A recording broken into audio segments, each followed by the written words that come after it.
Hello everyone, it's time for a new audiobook. Today we have The Hunt for Revenge.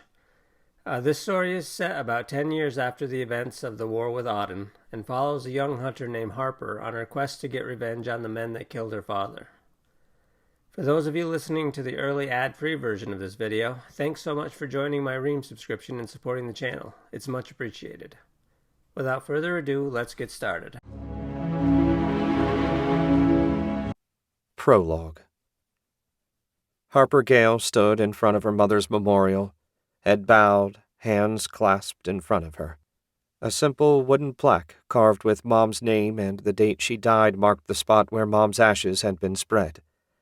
It was nothing fancy, but Harper and her father had carved it together, and their tears had soaked the wood as they worked.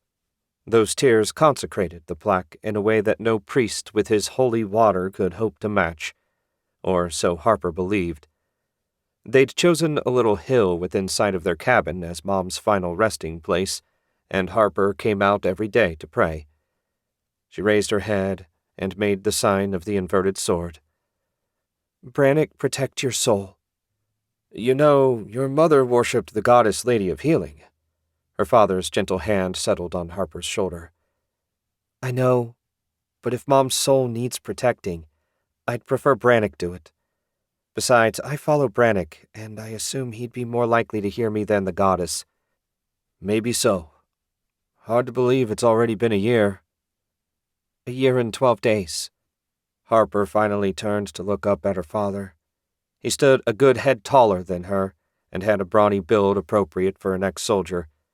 A scruff of beard covered his face, and a leather patch concealed the empty socket of his missing eye. She'd never forget him coming home from his last deployment, when that horrible wound was still fresh, the scarring around it red and angry. She'd been a little scared, but did her best not to let it show. Today he wore his green and black hunting leathers. That meant a trip into the woods. Ordinarily, Harper would join him in the Parville Rangers, but today she had to get her beaver pelts ready for the fall fair. The buyers would be here for the annual trade market this weekend, and she hoped to get good coin. "You never come to pray." "No." Dad had a faraway look in his eye. He always got that look when he thought about Mom. "It's not my way. I honor your mother's memory in my heart. She lived a good life, and her soul has become one with heaven. She's moved beyond our mortal cares. We serve her memory best by following her example." She knew he didn't mean it as a criticism, but his last sentence stung all the same. Harper's mother had the patience of a saint, which was lucky for Harper, who had the patience of a drunk teamster and a vocabulary to match. Her father never tried to change her, Brannock bless him.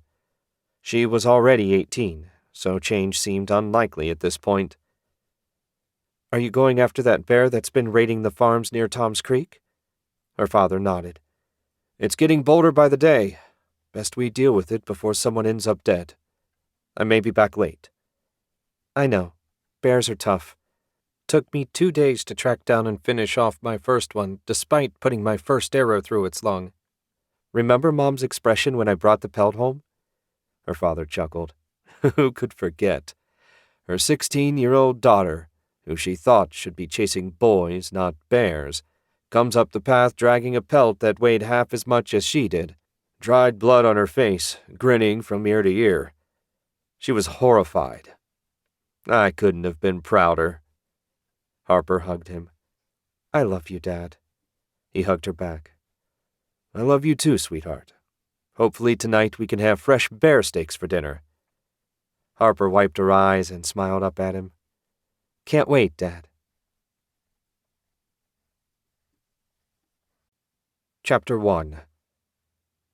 Dawson Gale slipped through the evergreens, an arrow nocked and ready on his bowstring. His green and black uniform blended perfectly with the dappled shadows. The spicy aroma of spruce and pine filled the air. He breathed deep and let out a silent sigh. He loved the woods around Parville. As sheriff, it was his duty to keep the people safe, and patrolling these woods was a big part of that task. At least he used that as his excuse for taking daily hikes in the wilderness. In the 10 years since King Irving granted Dawson's request to leave the legendary Montague Rangers to become his hometown's sheriff, the most dangerous thing to happen was the arrival of a group of overly ambitious bandits that wandered into the area 3 years ago. Dawson, along with a group of 6 archers he dubbed the Parville Rangers in honor of his old unit, had made short work of them. The Rangers acted as his deputies when necessary, but they mostly worked at their regular jobs farming and hunting in the fertile Par River Valley. A twig snapped, and he turned right, shooting a harsh glare at Tobias, the nearest ranger. Though only 25, Tobias could handle both a longbow and a sword with equal skill. Pity his woodcraft was still so lacking. Today, Tobias, along with the rest of the Parville Rangers, was dressed in the mottled leathers identical to Dawson's that served as their official uniforms. At least they weren't hunting bandits. If they had been, Tobias's carelessness might have gotten someone killed. No, today's prey was a rogue black bear that had attacked several farms near the forest. It killed livestock, and one man's wife barely made it inside their cabin when it showed up at their farm. That sort of thing couldn't be allowed. Thus, today's hunt. An earlier sighting by one of the farmers led him to believe this was the right area, but so far they'd seen neither tracks nor scat. If the bear had been in the area, it must have moved on already. Of course, that was the thing with hunting. There was never any guarantee that you'd find your prey. A short, piercing whistle stopped him mid-stride. The whistle sounded like a blue jay that had its neck wrung. The only ranger so poor at that signal was Barrett Boyd, their oldest member. At almost 50, he had 4 years on Dawson himself. Barrett had been hunting in this forest before Dawson left to join the Rangers, and knew his way around better than anyone. Dawson and the rest of the group hurried over to join Barrett, who crouched beside a gnarly jack pine. "Did you find tracks?" Dawson asked. "Yup, but not bear tracks. Men came through here, and not that long ago." Barrett pointed out a boot print outlined perfectly in a patch of dirt free from pine straw. No hunter would be so careless. It was a matter of pride to leave as little sign of your passing as possible. There was no tread on the boot either. That, combined with the depth of the heel, argued riding boots. No one with any woodland experience would wear that sort of thing hiking or hunting. "Not a local," Dawson said at last. "Nope." Barrett spat a line of tobacco juice into the needles. "And not alone." Tobias stood about 10 feet away. "Looks like a fair-sized group came through over here." Dawson gave Barrett a clap on the shoulder before moving to join Tobias. Sure enough, the ground cover had been badly disturbed. Whoever passed through, they weren't woodsmen. No effort at stealth had been made. Even foot soldiers in the army had better woodcraft than this. "What do you reckon?" Tobias asked. Dawson shook his head. "Wish I knew, though I suspect the mystery men are the reason our prey hightailed it out of here. We won't be killing any bear today." "What do you want to do?" Barrett asked. "No one's come through town in the last week," Dawson said. "Despite their lack of stealth, I doubt whoever they are wants to be found. That makes me think they're up to no good. We'd best track them down and have a chat." Following the mystery men's tracks proved no challenge. Even with one eye, Dawson could tell where the group had gone.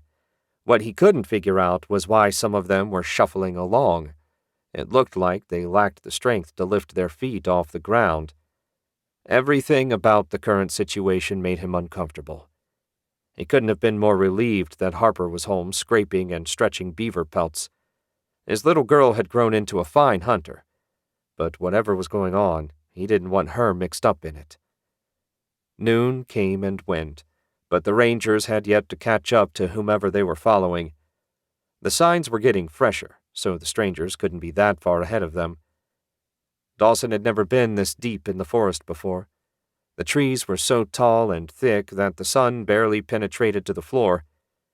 A chill ran through Dawson that had nothing to do with the weather. He raised his right fist, signaling a break, and motioned Barrett over. While the others drank from their waterskins, he asked the older man, "Have you ever been to this part of the forest before?" "Nope. None of the hunters come here. It's got a bad reputation. The last group to come this way never returned. That's just a story, you understand. This was back before my time. Your grandfather might have known the people involved. Pity he's not still around to tell us about it." Dawson nodded. His grandfather and namesake had been a legendary hunter 100 years ago.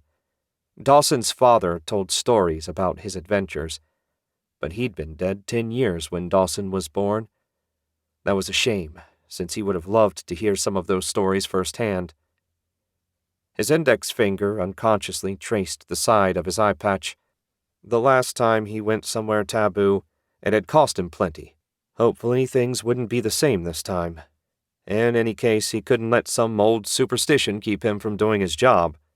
After a quick swig from his own water skin, Dawson made a circle in the air with his right index finger, signaling everyone to get back into formation. They set out again, with him in the lead.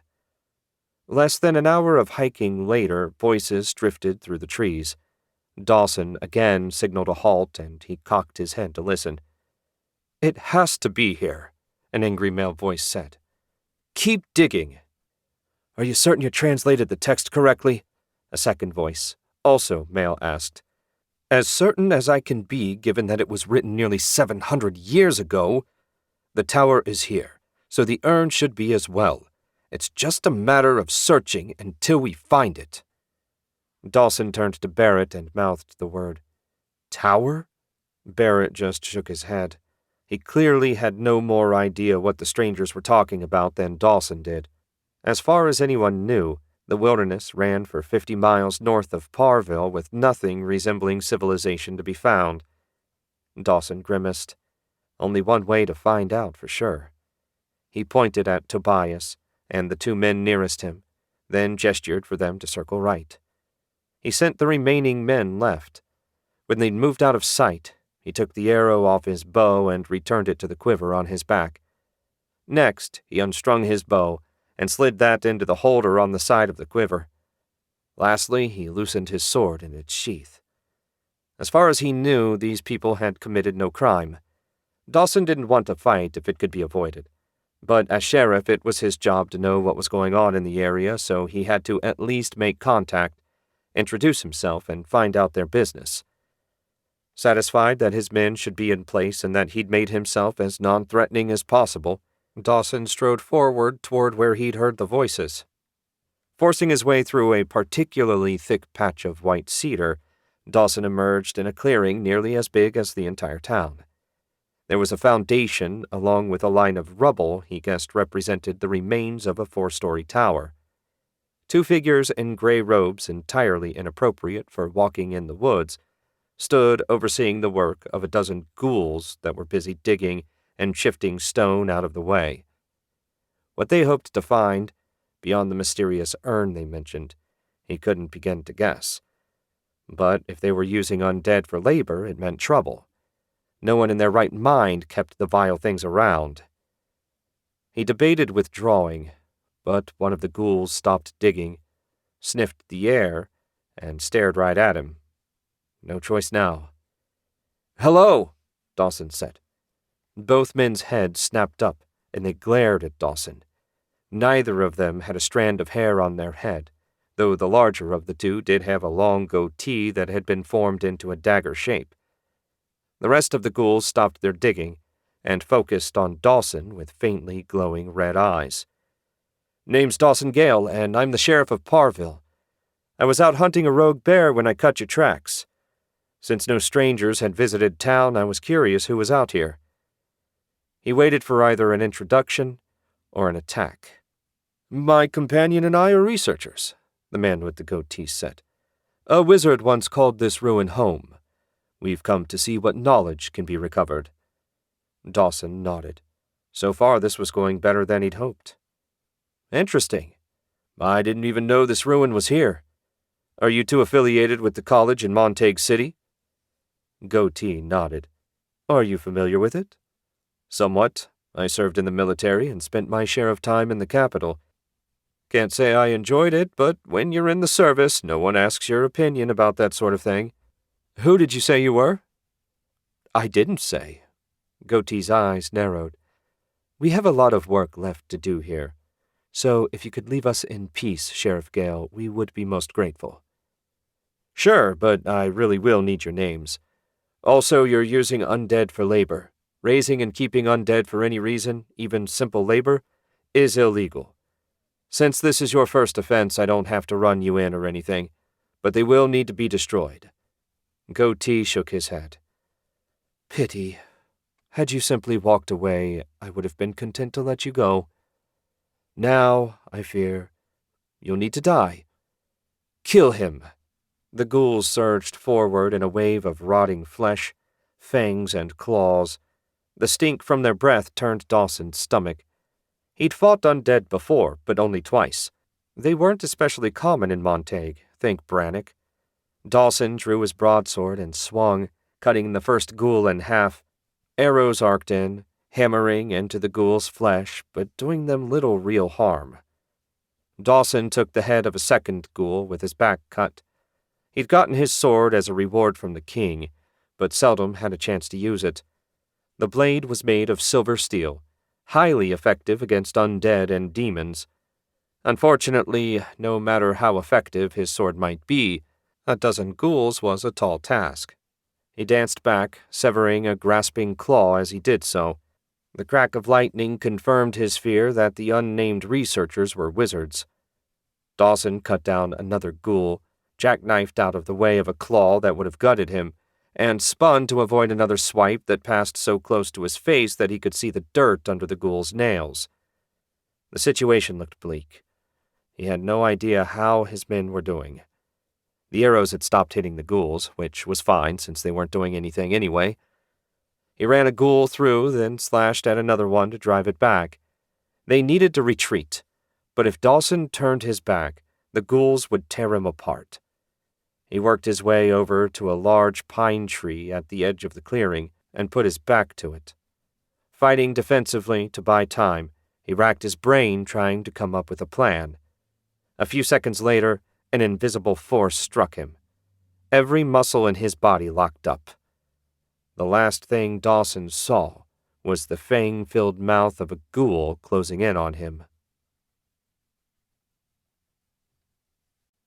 Chapter 2.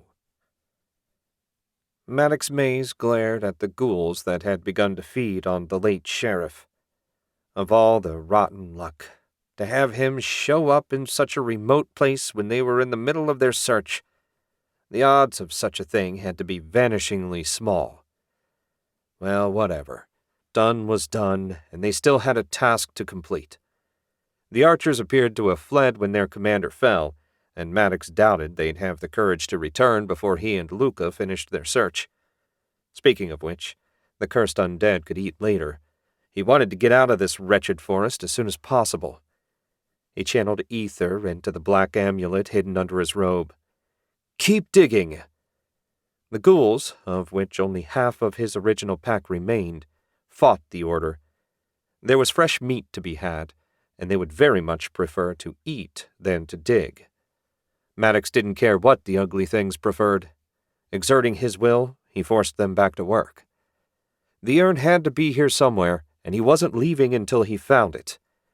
Maddox turned to his useless excuse for a junior partner and said, Luca, go to the other end of the tower and search there. We'll meet in the middle. Those archers will probably be back with reinforcements, and I'd prefer to be elsewhere when they arrive. Luca's pale, pasty face twisted up in a grimace. The man, and Maddox used the term loosely, never failed to remind him of a spoiled child on the verge of a tantrum. Don't call me that, Elgin. We're not supposed to use our dead names now that we've been made full members of the group. Maddox shook his head and snarled, You'd best get to looking, or your new name will be as dead as your old one. Luca let out a decidedly unmasculine yelp and hurried to the far end of the ruined tower. Maddox seriously doubted the idiot would find anything. The urns were enchanted in such a way that their very magical nature was hidden. That was why the group had so much trouble locating the stupid things. Speaking of the group, the Acolytes of Darkness, as their leader had dubbed them, required new members to take a different name when they were elevated from apprentice to full acolyte. The group's leader, Wargoth the Black, Maddox nearly threw up every time he thought of a grown man willingly calling himself something so pretentious, said taking a new name symbolized leaving their old life behind and being born again in darkness. What tripe! Maddox had no idea who Wargoth used to be, and he didn't care. All that mattered was the collection of ancient scrolls and tomes the man had found. Those held secrets of great value, including the location of this long-forgotten tower and the treasure its former owner had been protecting.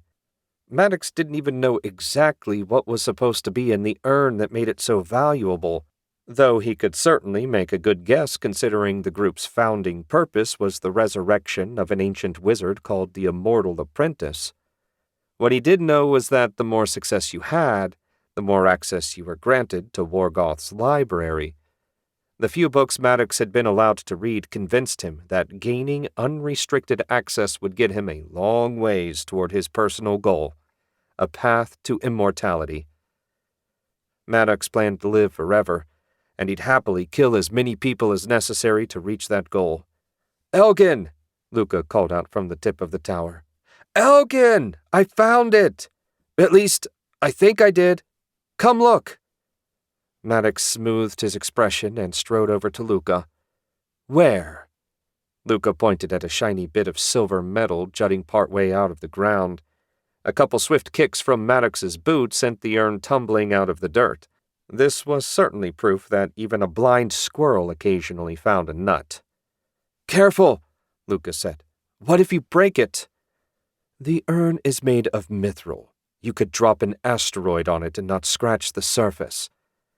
Maddox took a deep breath and let it out slowly. It was a pity they hadn't found it an hour sooner, but they had their prize now. "Well done, Ukazar." Luca beamed when Maddox used his new name. It was nearly as stupid as Wargoth's, but sometimes you needed to offer the carrot as well as the stick. It was a small enough thing and would make the idiot easier to bear on the ride home. It was a long trip back to the group's base, and anything that kept Luca's whining to a minimum was welcome. Of course, with Maddox's luck, they'd have a posse on their tail the whole way. Chapter 3.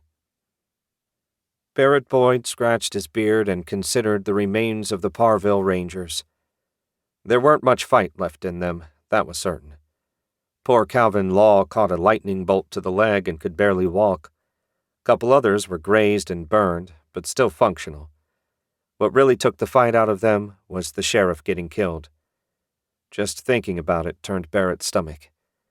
Dawson Gale was the best man Barrett had ever known, and he deserved one hell of a lot better than to get eaten by ghouls. At least Barrett assumed that's what those things were. He'd never actually seen one, only heard Dawson's stories about them. Brannick help him. How was he going to tell Harper? That little girl lost her mother a year ago, and now this. It was too much. The Rangers would all do what they could for her, but it wasn't like they were family. Tobias gave Calvin a reassuring pat on the shoulder, then joined Barrett a little ways from the others.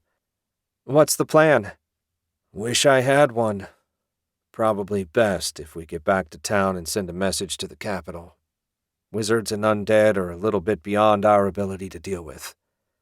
Tobias's laugh was short and bitter. "I'd say that was made clear. But we can't leave Dawson out here. We owe Harper better than that." "So we do. But I'm not getting men killed to retrieve a corpse.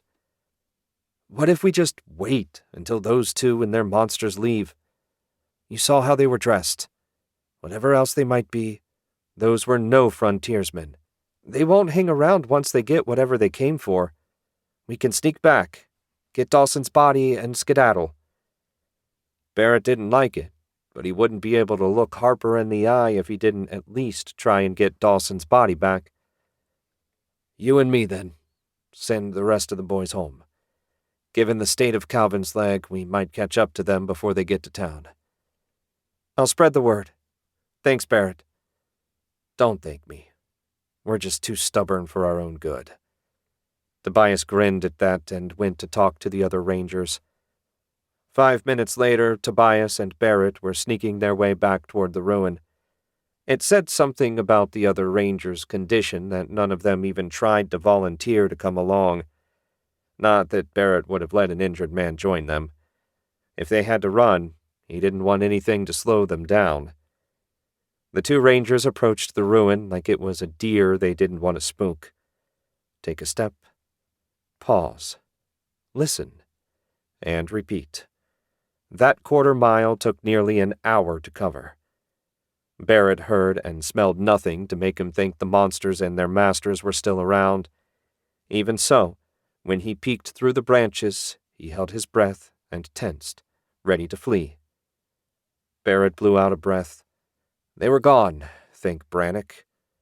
He motioned to Tobias, and the two men stepped into the clearing. A quick look around revealed only dead, rapidly rotting ghouls and tore-up dirt. Nothing to indicate what the wizards were after. "What the hell you think those two were doing out here?" Tobias asked, as if reading his mind. Barrett shook his head. "Don't know, and don't want to. Unroll the tarp, and let's get this over with." Tobias prepared the canvas they'd brought to wrap Dawson's body while Barrett eased over for a closer look. He wished he hadn't. The ghouls had bitten Dawson's throat out. They also took bites out of his thigh and chest. Barrett needed every drop of self-control he possessed not to toss the jerky he'd eaten into the bushes. Heaven's mercy. Could they really bring him back to Harper like this? "Brannock, be merciful," Tobias whispered when he joined Barrett beside the body. "Yep. Let's get it done." Working together, they wrapped Dawson in the canvas, then tied it with rope to make sure his body didn't fall out. Out of sight wasn't really out of mind, but it beat the alternative. Tobias walked a little ways away and crouched. When he stood, he held Dawson's sword. "Why didn't those bastards take this? It's worth a fortune." "Hell if I know. Bring it along, we'll give it to Harper. She can sell the sword and live comfortably for the rest of her life." Tobias snorted. "More likely she'll belt it on and declare herself the new sheriff of Parville." Barrett finally cracked a smile. "Yep, and if she did, every member of the Rangers would follow her." Chapter 4. Harper Gale rolled out of bed to a beautiful fall morning. The sun shone bright through her window, which meant she'd slept later than usual. No surprise, since she didn't turn in until after midnight. She hoped her father would make it home last night, even if he was late. But, given that he was on a bear hunt, it was no surprise when he didn't. No way would her father let a wounded animal, especially an already aggressive bear, get away. Hopefully he'd be back by lunchtime. She had enough leftover stew for both of them. Harper pulled on her sturdy leather pants and swapped her silk pajama top for a simple brown tunic. She never wore dresses, much to her late mother's chagrin. It was too hard to climb trees and fight in them, after all. She grinned and ran her fingers through her hacked-off hair. Now all she had to do was brush her teeth, and her morning ritual would be complete. Half an hour later, fed and ready for the day, Harper made the short walk from the log cabin she shared with her father to the nearby hill where her mother's memorial plaque waited. She made the sign of the inverted sword over her heart. "Brannock, watch over my mother's soul, that she might know peace and contentment in heaven."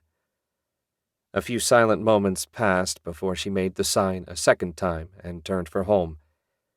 Dad had told her many times that her mother's soul had become one with heaven when she died, but Harper still liked to think some tiny spark remained somewhere out there. If it did, she hoped the Sword Lord would look after her.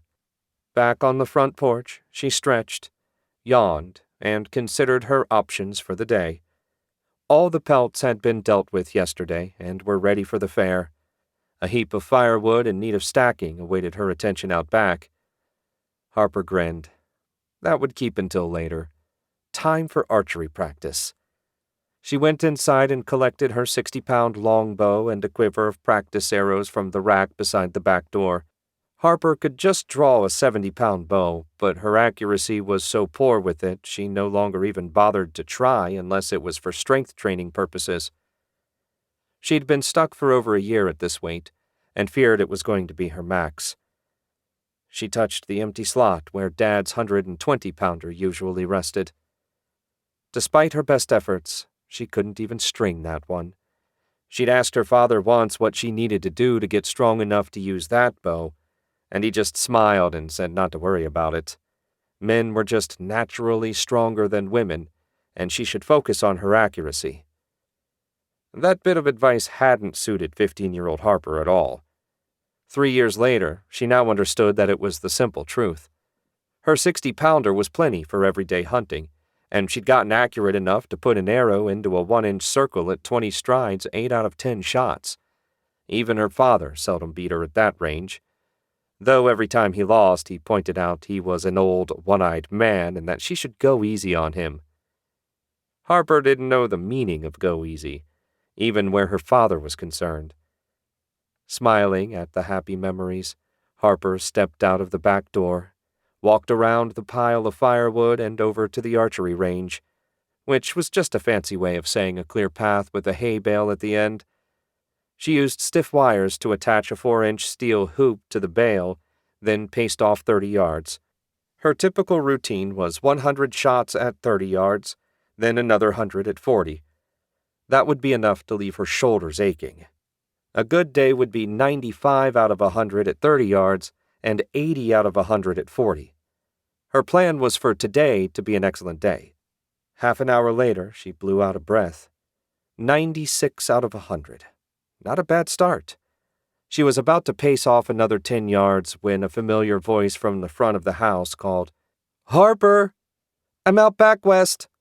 A slender young man in a tan tunic and trousers nearly identical to Harper's came around the side of the cabin. His shoulder-length blonde hair was tied back in a neat ponytail, and the goatee he was trying to grow had filled in a little more since Harper last saw him.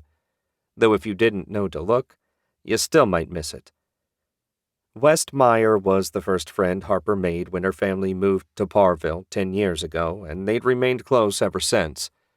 Not as close as West wanted, which he'd made clear on several occasions, but as close as Harper had any intention of getting. She was in no rush to marry and have a family of her own. Having watched her mother and the tedious daily routine she endured, Harper was happy to put that off for as long as possible. "Should have known you'd be on the range," West said when he'd joined her. "Dawson back yet?" Harper shook her head. "Figured he wounded that bear and had to track it. Tracking a bear is a pain." "Why?" Harper shook her head at his lack of woodcraft. "They've got so much fat under their skin that it seals up the wound so the blood only drips out, especially this time of year when they're getting ready to hibernate." West grinned. "Trust you to know all about tracking a bear. Got any plans this afternoon?" "I'm going to hang around here until Dad gets home, but I've got no plans after that." "Want to go apple picking? I fixed old lady Daggett's back steps and she offered me a basket of apples as a thank you. We can split 'em." Harper brightened. While she was by no means the cook her mother had been, she made a mean apple pie. "You're on." West gave a little fist pump. Anytime they did anything alone, he considered it part of their courtship and a step on the path to convincing her to marry him. That Harper had explained his error many times didn't discourage him in the least. "Harper, you here, kiddo?" "Sounds like Barrett," West said. Harper nodded and turned toward the cabin. She had a little flutter in her stomach. Why was Barrett here and not her father? She picked up speed as she went and soon found herself at a dead sprint as she rounded the side of the cabin. Barrett and Tobias stood in the gravel in front of the porch, heads hanging and looking as solemn as she'd ever seen the usually rowdy pair. Harper's gaze shifted to the ground, where a body-shaped bundle lay between them. "No," Harper shook her head. West put a hand on her shoulder, but she brushed him off without even realizing. This couldn't be happening. They were hunting a bear for Brannick's sake, and there were 7 of them. Her father would never get taken unaware, especially by a wounded bear. "I'm so sorry, lass," Barrett said at last. Harper took a deep breath to steady her racing heart. She wasn't a little girl to lose herself like this. "What happened?" Barrett started slowly, and as he went, Harper's pain crystallized into anger. It wasn't a beast that did this, but men and monsters. Men and monsters that were still out there. Men and monsters that she could hunt and kill. When he reached the end of the story, something sat wrong with her. "How long ago was this?" Barrett and Tobias shared a look before Tobias said, "About a day or so. Why?" Harper needed another deep breath. "You cut his head off, right?" Both rangers stared at her in horror. "We would never," Barrett started. "He was killed by ghouls." Hopefully they still had time. She finally noticed Dad's sword in Tobias's hand. "Give me that." She hurried over and snatched the sword away from him. "Unwrap him, quickly." "Harper," Barrett stared at her like she'd gone crazy. "Don't you remember Dad's lessons? Anyone killed by a ghoul is cursed to rise as one the next day unless their head is cut off, the body burned, or they're blessed by a priest. Since I assume you didn't stop by Brannick's temple on the way here, you know what we have to—" A low moan interrupted her speech, and a moment later the canvas wrapping her father's body was torn apart. The ghoul glared at them with one glowing red eye. Harper's heart skipped a beat before her anger kicked in. This thing wasn't her father. It was an abomination wearing his flesh. She charged. The ghoul swung a clawed hand at her. Harper parried, slicing it off with ease. Her back cut sliced a deep groove in the monster's chest, but didn't slow it. She leapt back, avoiding its remaining claw, before darting in again and slashing hard. Its head landed with a wet plop, followed a moment later by its body. A flick of her wrist shook the ghoul's black blood off the blade. "Rest in peace, Father." She unbuckled the sheath from his body and slid the silver steel broadsword into it. "Harper, lass, I never—" Barrett trailed off, clearly not sure what to say. She shook her head. "It's okay. After everything that happened, I'm sure it didn't even occur to you. Can I ask a favor?" "Anything," Barrett said. "Prepare a pyre for Dad. There's plenty of wood in the back. I'm going to get my gear together." Barrett cocked his head. "You going somewhere?" "I'm going to find those wizards and their pets, and then I'm going to send them to whatever hell is waiting to claim them." "That's crazy," Tobias said. "Arrows can't even hurt them. They beat Dawson. I'm not asking you to come with me. Get a message to the capital. They need to know what happened here." "I'll go with you," West said. Harper shook her head. "You'll only slow me down. You're going up against wizards. Without a wizard of your own, you won't even get a chance to fight. I might be an apprentice, but I can still buy you a few minutes. It's the only way you'll have a chance." Harper hated to admit it, but West was right. "Okay, get your stuff. I want to be on the trail in an hour." West nodded and hot-footed it down the path toward town. "You sure about this, lass?" Barrett asked. "I've never been so sure about anything in my life. Mom's gone, and now Dad. I can't get revenge on whatever disease took Mom, but by Brannick I can find these wizards and make them regret killing my father." Barrett finally nodded, seemingly having given up on changing her mind. "We'll look after things here. The cabin will be just like you left it when you get back." Harper smiled. "Thanks, Barrett. If I might impose on you just a little more, my pelts are ready for market. I'll see you get a good price, never fear."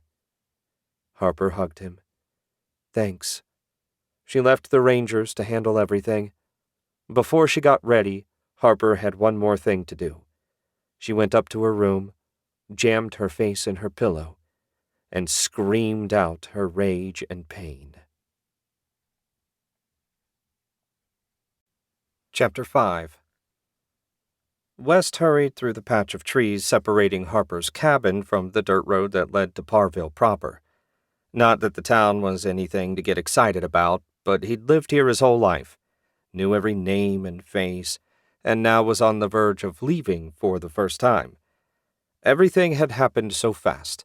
Not that he regretted offering to help Harper find the men that murdered her father. He couldn't imagine what she was feeling right now, but he swore to himself that he'd be there for her in any way possible. Of course, knowing Harper, she wouldn't even try to lean on him. The fact that she'd asked Barrett to sell her pelts surprised him. West knew all the village girls, and none of them were like Harper, which was probably why she got along so poorly with them. Harper wanted to make her own way, hunting and trapping like the men in the Rangers, and she was good at it. He overheard Tobias at the Bear one night after a few drinks complaining that she could outshoot him without even trying. He sounded rather bitter about it. Most men disliked it when a woman could do things they thought of as men's jobs better than they could. That's why West and Harper got along so well. He hated hunting and archery, and so felt no need to try and compete with her. West liked books and magic, which of course explained how he ended up becoming an apprentice wizard. His master claimed he had potential. He assumed it was true since in the 50 years Maggie Blackrock had been serving as Parville's sole wizard, she'd never taken an apprentice. Not until West showed up and asked her. His acceptance had been the talk of the village for a week, with his mother bragging to anyone that would listen. For his part, West had been a bit embarrassed by all the fuss, but was very happy to become Maggie's apprentice. Parville didn't have a wall or anything. You knew you were in town when buildings appeared at the side of the road. He waved at a couple of shopkeepers, but didn't slow to chat. If he didn't get back before Harper was ready to go, she'd leave without him. Blackrock Arcanium sat 3 doors down from the town's only inn. The 2-story building had a shop on the first floor that sold herbal cures, minor magical items, and Maggie's own services as a spellcaster. The second floor was an apartment that Maggie and West called home. He went right in, causing the silver bell over the door to jingle. The astringent smell of herbs mingled with dust made his nose curl. 5 years on, he still wasn't totally used to it. Rows of shelves were covered with odds and ends, much of it junk, some of it valuable, a few pieces actually magical. Maggie hid the magical items amongst the junk. It was a test for potential customers. If they couldn't see the ethereal glow coming from the magical items, then they had no business buying them, or so Maggie always told him. He hurried down the center aisle and found Maggie herself seated behind the counter, smoking a pipe and petting the black cat that worked as the shop's mouser. If Maggie was a day under 80, West would be shocked. Her entire body was basically one huge wrinkle. Her dark eyes were set so deep in her face, the sockets almost looked empty. She scared some of the younger kids, but she was really a sweetheart. "Back so soon? You usually hang around longer. Was she not home?" West had been debating how best to tell Maggie what happened ever since he left Harper's. In the end, he figured direct was best. When he finished repeating Barrett's story, he said, "I offered to help her find the men responsible. I know it's reckless, but Harper's going whether I join her or not, and alone she'll have no chance." Maggie shook her head. "Bad business. Messing about with undead shouldn't be done lightly. That girl's snake-bit. I've never seen anyone with such awful luck." West cocked his head in surprise. "You said undead shouldn't be messed with lightly. Don't you mean it all?" "I mean what I said. The law is what it is, and the creation and use of undead is illegal. That doesn't mean they can't be useful in the right circumstances, as long as the wizard that made them keeps tight control. West would have been delighted to delve more deeply into the subject, but he didn't have time. "You're not going to try and stop me from going?" "Would it do any good?" "No." She shrugged. "There you go. I'll simply wish you luck and tell you to be careful. You're an adult now. Hardly my place to be telling you not to do something stupid." "I appreciate that, I guess. I need to pack a bag and write a note for my parents. Can you give it to them for me?" Maggie wheezed a laugh. "Afraid to tell your mother face to face?" "Not afraid so much as pressed for time. You know how Mom is. First she'll try to stop me, then she'll keep hugging me, and finally she'll try to give me so much food I won't be able to walk. By the time I escape, assuming I do, Harper will be halfway to the capital." "Your call. Just don't do something you'll regret. Considering what you're about to start, you might not see your parents again." He winced. "I'll think about it while I pack. Thanks, Master." She waved a hand, sending the smoke sideways. "I only gave you a few pointers. Small price to pay for the free labor.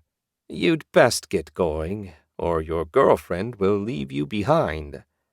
He smiled and headed for the stairs up to their apartment. "And West," he paused and looked back, "don't get yourself killed." "As you command, Master." After screaming herself nearly hoarse and crying her eyes out, Harper felt like her emotions were at least mostly under control.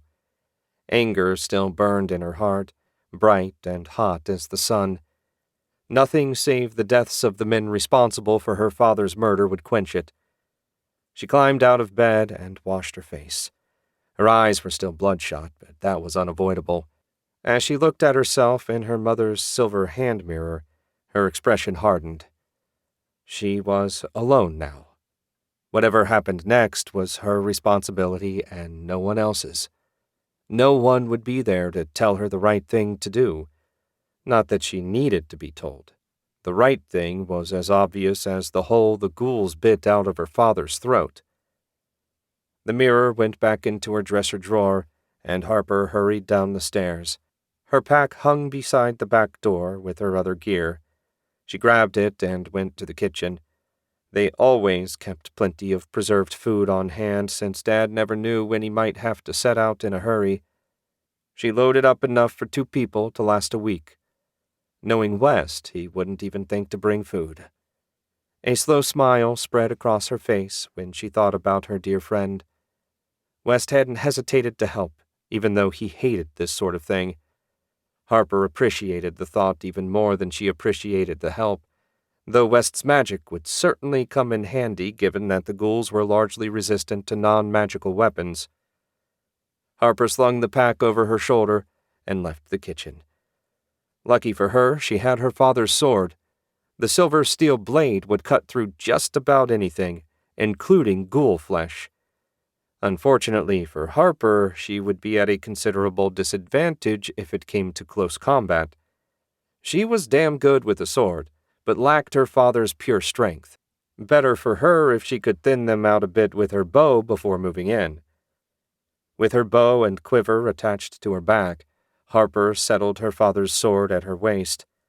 Though she'd wielded it often enough in training, wearing it, and knowing it was hers now, made the weapon feel heavier, like a lead anchor she'd be carrying her entire life. Dad told her once that you could sometimes tell the quality of a person by the burdens they were willing to bear. This was one that Harper would carry without hesitation. As ready as she'd ever be, Harper strode out into the backyard.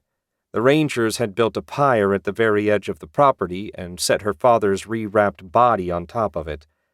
Knowing Barrett, he probably intended to return for the funeral. Harper had no desire to hang around or talk about her feelings. Actions would speak for her, not words. She went back in and grabbed the lantern that sat near the door. The reservoir was full, and she dumped all the oil out on the dry firewood. A few clicks of her flint and steel set the wood ablaze. Her father's body soon vanished behind the flames. When it did, Harper said, "Bye, Dad. I'll make them pay. I swear it." Not the most dramatic vow ever, but she meant every word. Either the killers would die, or she would. There was no middle ground. Chapter 6. Barrett led the way down the dirt road to Parville. Tobias trudged along beside him, seeming more sullen than usual. Not that Barrett could blame him. Having to build a pyre for not only your boss, but also a friend, would do that to you. Not to mention getting scolded by an 18-year-old girl would leave any man hanging his head. He'd thought grief had driven Harper out of her mind when she asked if they cut Dawson's head off. At least he thought it, right up until Dawson— No, the ghoul— had ripped its way out of the tarp they'd wrapped him in. He shook his head. None of the Rangers ever believed they'd end up having to deal with something like that ghoul. Dawson's lessons had gone in one ear and out the other. So not only did they end up bringing Harper back Dawson's corpse, Harper ended up being the one that had to cut him down a second time. To say the Rangers hadn't covered themselves in glory would be understating their failure by a ton. "Are we really going to let her go off hunting those bastards with only a wet-behind-the-ears boy for backup?" Tobias asked. Barrett raised an eyebrow. "You think you could stop her?" Tobias barked a laugh. "Hell no! I thought we might go with her. You're done hunting for this season, right? I'm just a day laborer. I'm not going to be missing much." Barrett chewed on his lower lip as he thought. Part of him agreed with Tobias. Another part— a part he was ashamed to admit even existed— wanted nothing whatsoever to do with the mystery wizards and their monsters. The sons of bitches were gone. Best to let them go. Of course, it wasn't Barrett's father that had been murdered. He'd seen the look in Harper's eyes. She wouldn't stop until they were dead, or she was. He understood that, respected it. That girl had more iron than most men. More than Barrett himself, if he was being honest.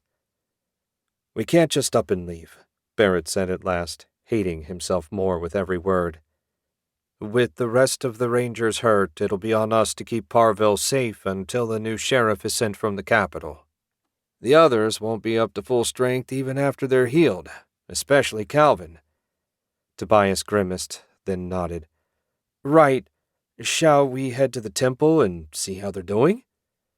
"You go ahead. I need to talk to the mayor so he can get a letter out. I'll join you after, then we can go back and stand with Harper when she lights the pyre." "Right. Later then." Tobias broke off and turned down a side street that led to the town's temple. Barrett blew out a long sigh and cursed himself as a coward. Everything he said to Tobias was the truth, but to him it was really just a mouthful of excuses. He didn't want to fight those monsters, and that was the end of it. With a shake of his head, Barrett made his way to the town hall. Dawson and the mayor shared the space, and there were 2 cells in the back generally occupied by drunks sleeping off a bender. Parville was small enough that the mayor didn't really have to do all that much, which was just as well since Brady McLeod was the dim-witted son of Baron McLeod, who ruled this territory. The boy— Barrett called him that, but he was actually older than Tobias— ended up with the job as an honorable way to get him out of his father's hair. Lucky for the people of Parville, Brady was just smart enough to realize he was an idiot. He did his best to stay out of everyone's way, collected the taxes for his father, and drank too much apple brandy. This suited everyone perfectly well. The mayor and citizens had been happily ignoring each other since 2 days after he arrived. Well, Barrett couldn't ignore him today. Idiot or not, Brady was still a noble, which meant that, unlike Barrett, he could write. Hopefully. The town hall was kept unlocked from sunup to sunset, so Barrett just went right in when he arrived. Lucky for him, the Honorable Mayor McLeod was in. He was also snoring with his feet up on his desk. That the chair, balanced as it was on 2 legs, still managed to support Brady's near 300 pounds gave mute testimony to the quality of its craftsmanship. He'd have to give Tom the carpenter his compliments at the Bear tonight. Barrett cleared his throat. The mare didn't even stir. Grimacing in annoyance, Barrett opened the door back up and slammed it shut a second time. Brady snorted, wobbled around, and somehow managed to get his feet on the ground without falling over backwards. An impressive accomplishment, all things considered. Barrett cleared his throat a second time and finally got Brady to look his way. The vacant, wide-eyed expression didn't fill Barrett with confidence, but he was determined to make the nitwit understand the seriousness of the situation. "Did you need something?" Brady asked at last. "The sheriff is out right now." With a silent prayer to Brannick for patience, Barrett said, "I know, Your Honor. I'm a member of the Rangers." Brady smiled. "Does that mean you've dealt with the bear?" "No, sir. Something else came up. Would it be okay if I made my full report, then answered your questions?" Brady's brow furrowed, and any moment Barrett expected to see steam coming out of his ears. "That's fine." Barrett offered a little bow and told him everything that had happened. When he'd finished, he said, "We need to get word to the capital. At a minimum, a new sheriff needs to be appointed." Brady stared, his mouth working like a trout fresh out of the stream. At last, words emerged. "I can't write the capital. No one there will pay me any mind. I'll write Father. A baron's word will carry more weight." Barrett nodded. Having made his report, the responsibility was now someone else's, and that was all that really interested him. "If there's nothing else, Your Honor, I need to check on the other Rangers." "Okay, come back in the morning and I'll have the letter ready for you to take." Now it was Barrett's turn to stare. "For me to take?"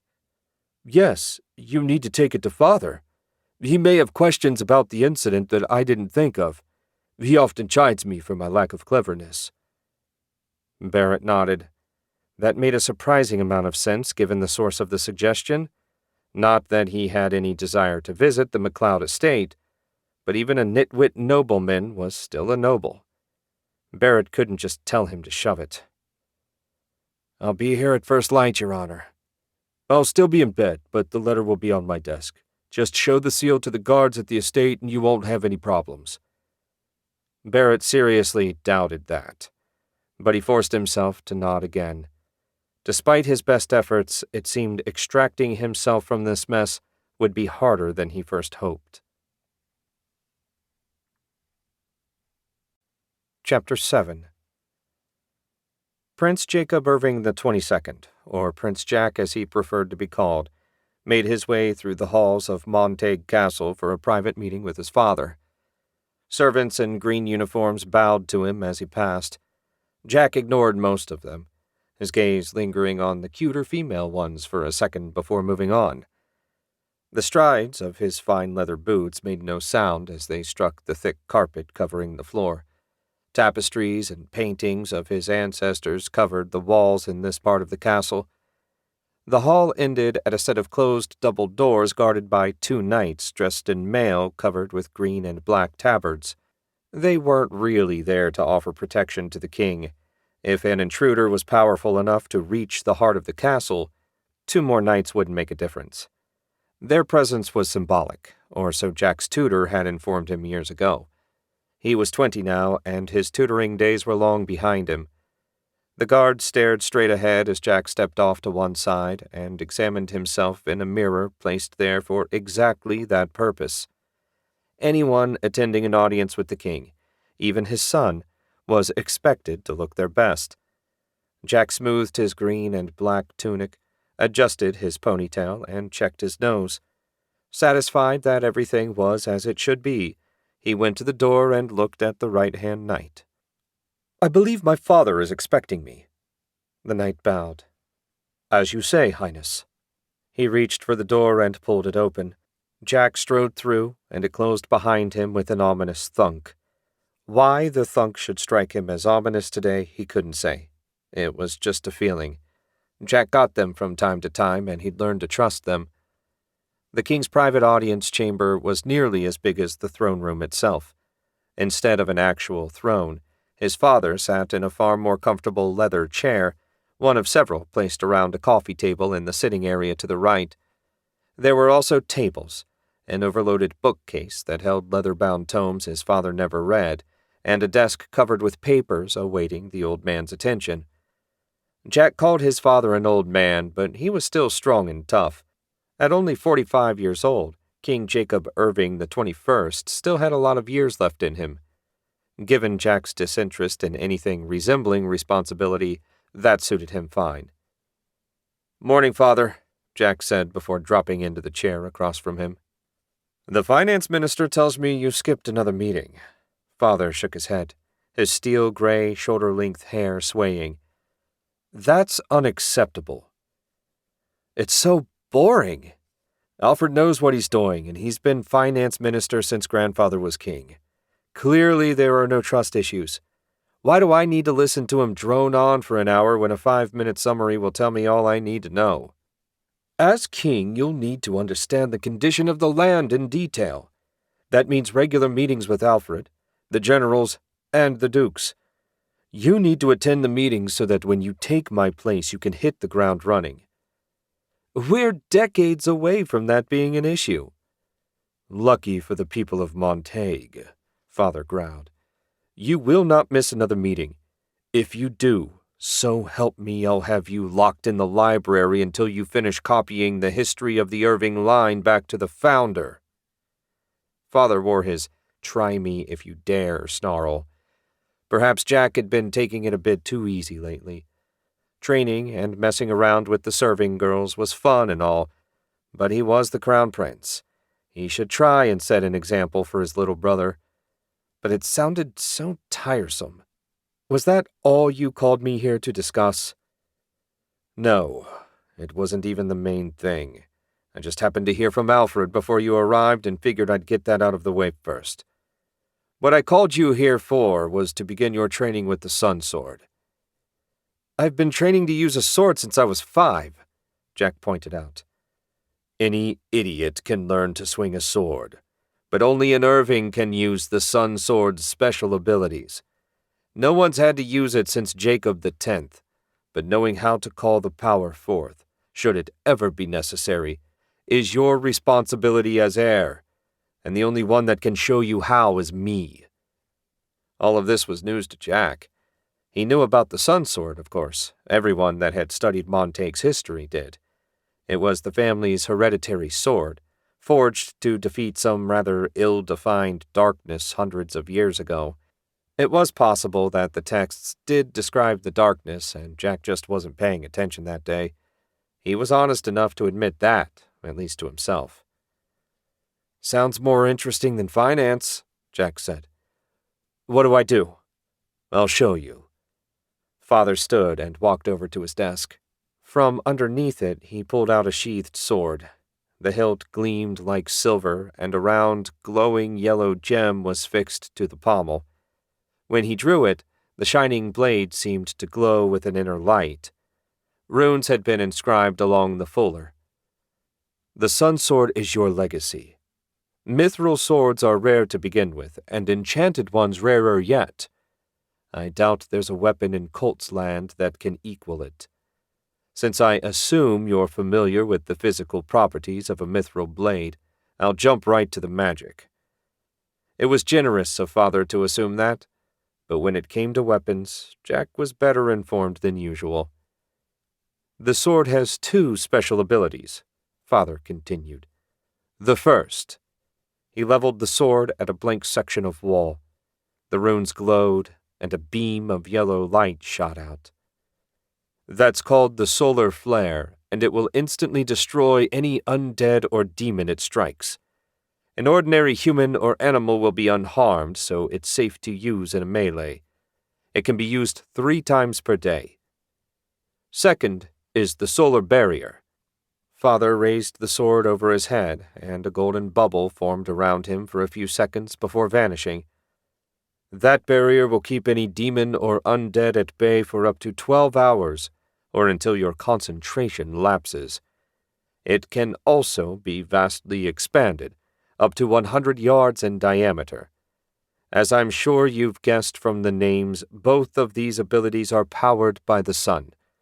The yellow gem absorbs the sun's energy during the day, so that it's available to be used later should it be necessary. Somewhat overwhelmed by his father's display, Jack took a moment to process everything. Clearly, the sword had been forged to defeat some undead or demonic threat. That was most likely something he should already know from his history lessons. Since he couldn't for the life of him remember what the history said, he figured it best to keep his mouth shut. "That is certainly impressive, Father. Is using it to wield the magic so difficult?" "Difficult enough. It requires concentration and mental acuity, so I suspect you'll have a hard time learning to do it." Jack winced, but really, what could he say in response? When it came to focus, he knew he was lacking. "I'll do my best, Father." "Yes, that's what worries me." Chapter 8. It was a 3-hour hike from Harper's cabin to the edge of the lonely forest. At least that's what everyone called it. She didn't know if it had an official name. Ordinarily, the hike would only take 2 hours, but she held back a little out of respect for West. He was huffing and puffing beside her, but hadn't uttered a word of complaint, so far at least. After lighting her father's pyre, Harper had gone to the road to wait. To her surprise and delight, West had only delayed her departure by 5 minutes. That was far better than she'd expected. He had a loaded pack, sensible clothes, a dark cloak, and a heavy oak walking stick. He was the very picture of a traveler, and she felt considerable pride when she saw him. Why she was proud of him was another matter. West was a grown man. Managing something like this wasn't a big deal. She paused before they reached the trees. Barrett said they'd encountered the wizards near a ruin in the forbidden section of the forest. As with the forest's name, that was just what the locals called it. There was no law against going there, just tradition. Dad thought it a foolish custom, but never said anything.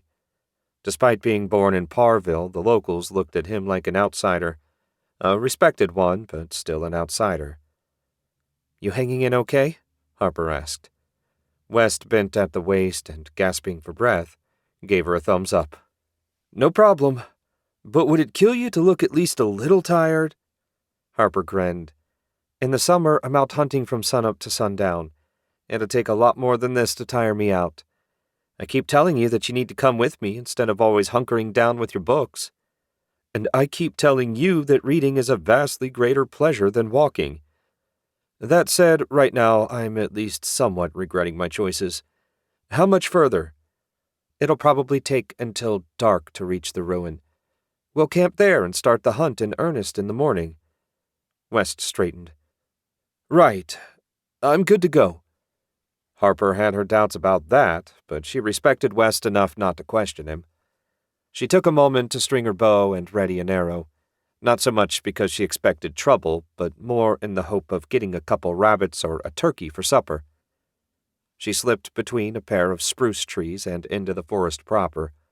The scents, the sounds, everything was exactly the way it should be. That seemed wrong. Despite knowing otherwise, she imagined that her father dying should have a bigger impact on the world. But in the end, the world went on, indifferent to the lives of men. Harper put the pointless thoughts out of her mind. She had her mission. Until her father was avenged, nothing else mattered. An hour into their hike, Harper gave up on fresh meat for dinner. West made so much noise thrashing through the trees that every animal in the forest knew they were here. She was fairly sure he also made a point to break every branch on the ground for good measure. Clearly, sneaking up on their targets was going to be an issue. "Hey, Harper," West said. "Did you ever hear the phrase, 'He who seeks revenge should dig 2 graves'? No, and I don't intend to dig any graves. After I kill those bastards, their pet ghouls can eat them for all I care." "It's not literal. It's a warning not to kill the good parts of yourself in your quest for revenge. Don't let the anger turn you into a monster. Relax, West. I'll be fine. Harper said it to reassure him rather than because she really believed it. If she had to kill the good parts of herself to get her revenge, Harper would drive the blade in as deep as necessary. The sun was low, and the shadows long when they stepped into the clearing where the ruined tower waited. It looked exactly as Barrett described. There was still enough light to check for tracks. I'm going to have a quick look around and see if I can figure out where they went. I'll take a look at the ruin. If a wizard lived here, there might be something valuable left behind. Harper nodded and went to work. Since West was more likely to mess up the trail than do something useful, she was happy to let him search the ruins. From the looks of the place, it had been here a long time. The odds of finding anything valuable had to be slim. Of course, if those bastards had come here looking for something, clearly they considered success possible. She passed areas of freshly churned dirt. That had to be where the ghouls had dug around during their search. The claw marks were obvious and made her shudder as she remembered what her father had turned into. At last she reached the far end of the tower. A path as clear as the finest pane of glass led away from the ruin. The murderers had made no effort to disguise their passing. It was like they didn't care if they were followed. Either that, or they assumed no one would have the guts to hunt them down. Either way, Harper would have no trouble following them in the morning. She turned back and found West digging through the rubble. Had he actually found something? As she approached, he fell over backward and landed on his rear end. He had a leather-bound book clutched in his hands. "Do you really think this is the time to be adding to your library?" Harper asked. West stood and brushed himself off. "It's always a good time to add to your library. Anyway, this book has been enchanted with preservation magic. That means something valuable is inside." "You hope," Harper said. West grinned at her. "I do indeed." "Well, don't keep me in suspense." He cracked the book open, studied the first page for a few seconds, then shook his head. "I don't recognize the language. Maggie might know what it says, and if she doesn't, she can cast a translation spell."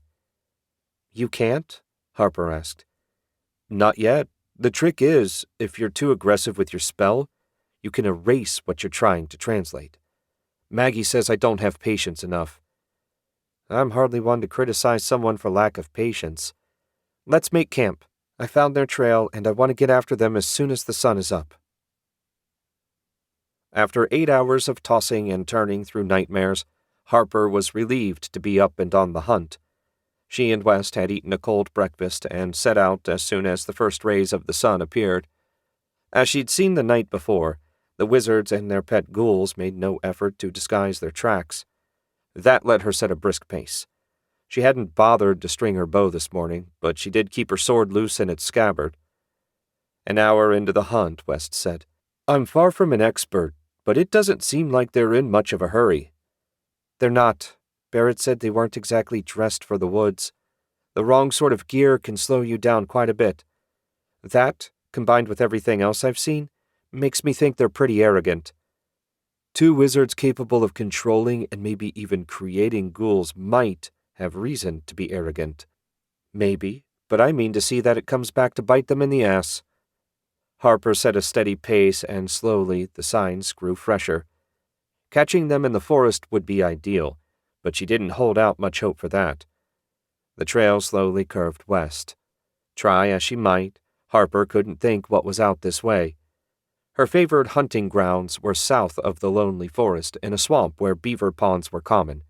Meat hunting was fine, but she found pelts more profitable. At noon, they stopped for a short break to eat lunch. West was holding up better than she'd expected. "Are you using magic?" she asked. West shook his head and swallowed a mouthful of jerky. "Magic can make you stronger, but only for short periods, after which you're even more tired. If I tried to maintain a body-strengthening spell on a hike like this, I'd be doomed. Why do you ask?" "You're holding up better than I expected, so I was curious." "It's only been a day and a half. What sort of weakling do you take me for?" Harper raised an eyebrow at that. Okay, fine. I admit this isn't my forte, but as long as we're just walking, I think I'll be okay for a little longer. Good, because we're catching up to them. I'd say we're about 4, maybe 5 hours behind. Where do you think they're going? Not a clue. We're still in Baron McLeod's territory. If Barrett got word to Mayor Brady, maybe we'll get some help. West snorted at that. I wouldn't rely on it. Brady is doing well when his socks match. Counting on him for much more is just asking for disappointment. Harper pushed away from the pine tree she'd been leaning against. I've never spoken to the man, so I have no idea. The handful of times I saw him at the Bear, he struck me as a good-natured buffoon. Your father didn't talk about him? West asked. They worked out of the same building, after all. Harper turned toward the trail. Dad didn't talk about work much. Certainly, he seldom mentioned the administrative aspects. I know he considered any day he had to spend in City Hall a bad one. Probably because he had to deal with Brady. They set out again, and the conversation ended. Harper didn't mind talking about her father as much as she'd expected. Instead of sad, the memories made her feel warm inside, like he was there with her. An hour before sunset, they emerged from the edge of the woods.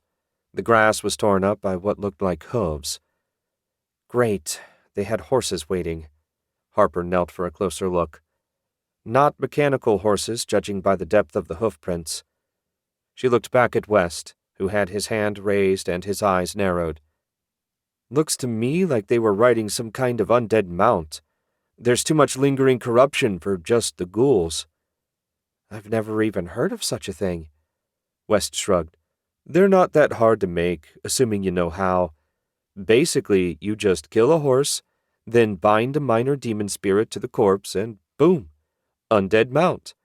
If you handled the process carefully, ordinary people wouldn't even be aware that you were riding anything other than a regular horse. Wouldn't the fact that it wasn't breathing be kind of a giveaway? There's no reason you couldn't order it to make its chest move in and out. The real giveaway would be the smell, but there are ways to cover that up, at least for the first few weeks. Great. I can track them from here no problem, but once we reach the road there will be too many other prints for me to be sure which way they went. I can follow the corruption, but it'll slow me down since I have to divide my focus. I'd rather go slow in the right direction than fast in the wrong one. Let's see how far we are from the road, then make camp. West nodded, and they set out again. As they did, Harper smiled to herself. She feared that West would slow her down, but now it looked like she'd have to rely on him. Chapter 9. As promised, Barrett was at the town hall just after sunrise, and, as expected, there was no sign of Mayor Brady. That suited Barrett fine. He found talking to Brady exhausting and did it as seldom as possible. Instead, he flicked a glance at Dawson's empty desk. Who would the Capitol send to replace him? Barrett had no idea, but depending on what they got, the time might be right to retire from the Rangers. After Dawson Gale, pretty much any man would be a disappointment as a leader. But that was a matter for the future. It would be a bloody miracle if they sent someone out here before next summer. Parville wasn't exactly on anyone's priority list. Barrett shook his head and focused. A rolled-up scroll sat on the edge of the mayor's cluttered desk. It had been closed with the mayoral seal, a stylized B over the top of an equally stylized M. Barrett snatched it up, turned on his heel, and marched back out. It was a 2-day hike to the Baron's estate, and he wanted to make as much time as possible. Outside, Tobias was leaning on a walking stick. Was His Honor around? What do you think? Barrett strode past him, and Tobias fell in alongside. They'd be making the trip together. Even though the area was reasonably safe, 2 men were far less likely to attract trouble than one. I think Brady sleeps until at least 10. Sounds about right. I've got to give him credit, though. He had the letter ready just as he said he would. Think Brannick for small favors? Tobias made the sign of the inverted sword over his heart. Small favors seem like the only kind we've gotten lately, Barrett said. They left town and followed the dirt road west. It would link up with the main trade route about 10 miles from Parville. Once they reached it, all they had to do was keep going until they arrived at the estate. Harper lit the pyre yesterday before we even got back. Barrett nodded. Can't blame her for not wanting to hang around. Too many ghosts in that log cabin. Neither of them spoke for a few miles, but finally the silence grew too oppressive. Looks like Calvin will make a full recovery, Tobias said. The others are already back home. That's a relief. How many do you think will stick around? Tobias grimaced. I don't know. Without Dawson, the Rangers won't really be the Rangers. No one will quit until the new sheriff gets here, but after that, your guess is as good as mine. My guess is most of the boys will quit. And so will I. I'm too damned old to train another batch of rookies. Those wizards shook everyone bad, Tobias agreed. I won't tell you the nightmares I had. Why do you think I was hitting the apple brandy so hard last night? Barrett asked. Figured it was the only way I'd get to sleep. We're a mess, aren't we? Barrett's chuckle was bitter. Calling them a mess would be generous. Chapter 10. Much as Harper hated to admit it, once they reached the main trade road, she was forced to rely entirely on West's magic to determine where the killers had gone.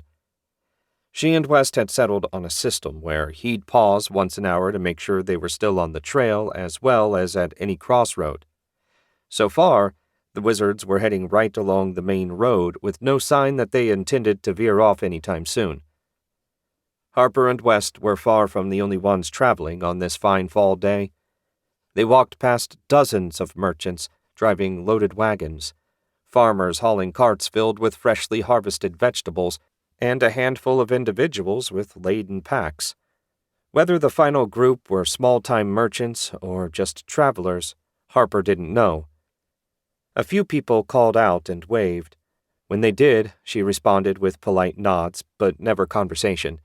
They had a job to do and no time for distractions. One group of merchants with a 3-wagon caravan had guards that eyed West and Harper with suspicion, but they passed on without incident. When the next check time arrived, the pair stepped off the road. West wiped the sweat from his brow. At least the walking's a little easier on the road. Are we getting closer? Harper asked. Not much. Unless they stop, I doubt we'll gain much until they reach their destination. West closed his eyes and did whatever wizards did. They're sticking right to the main road.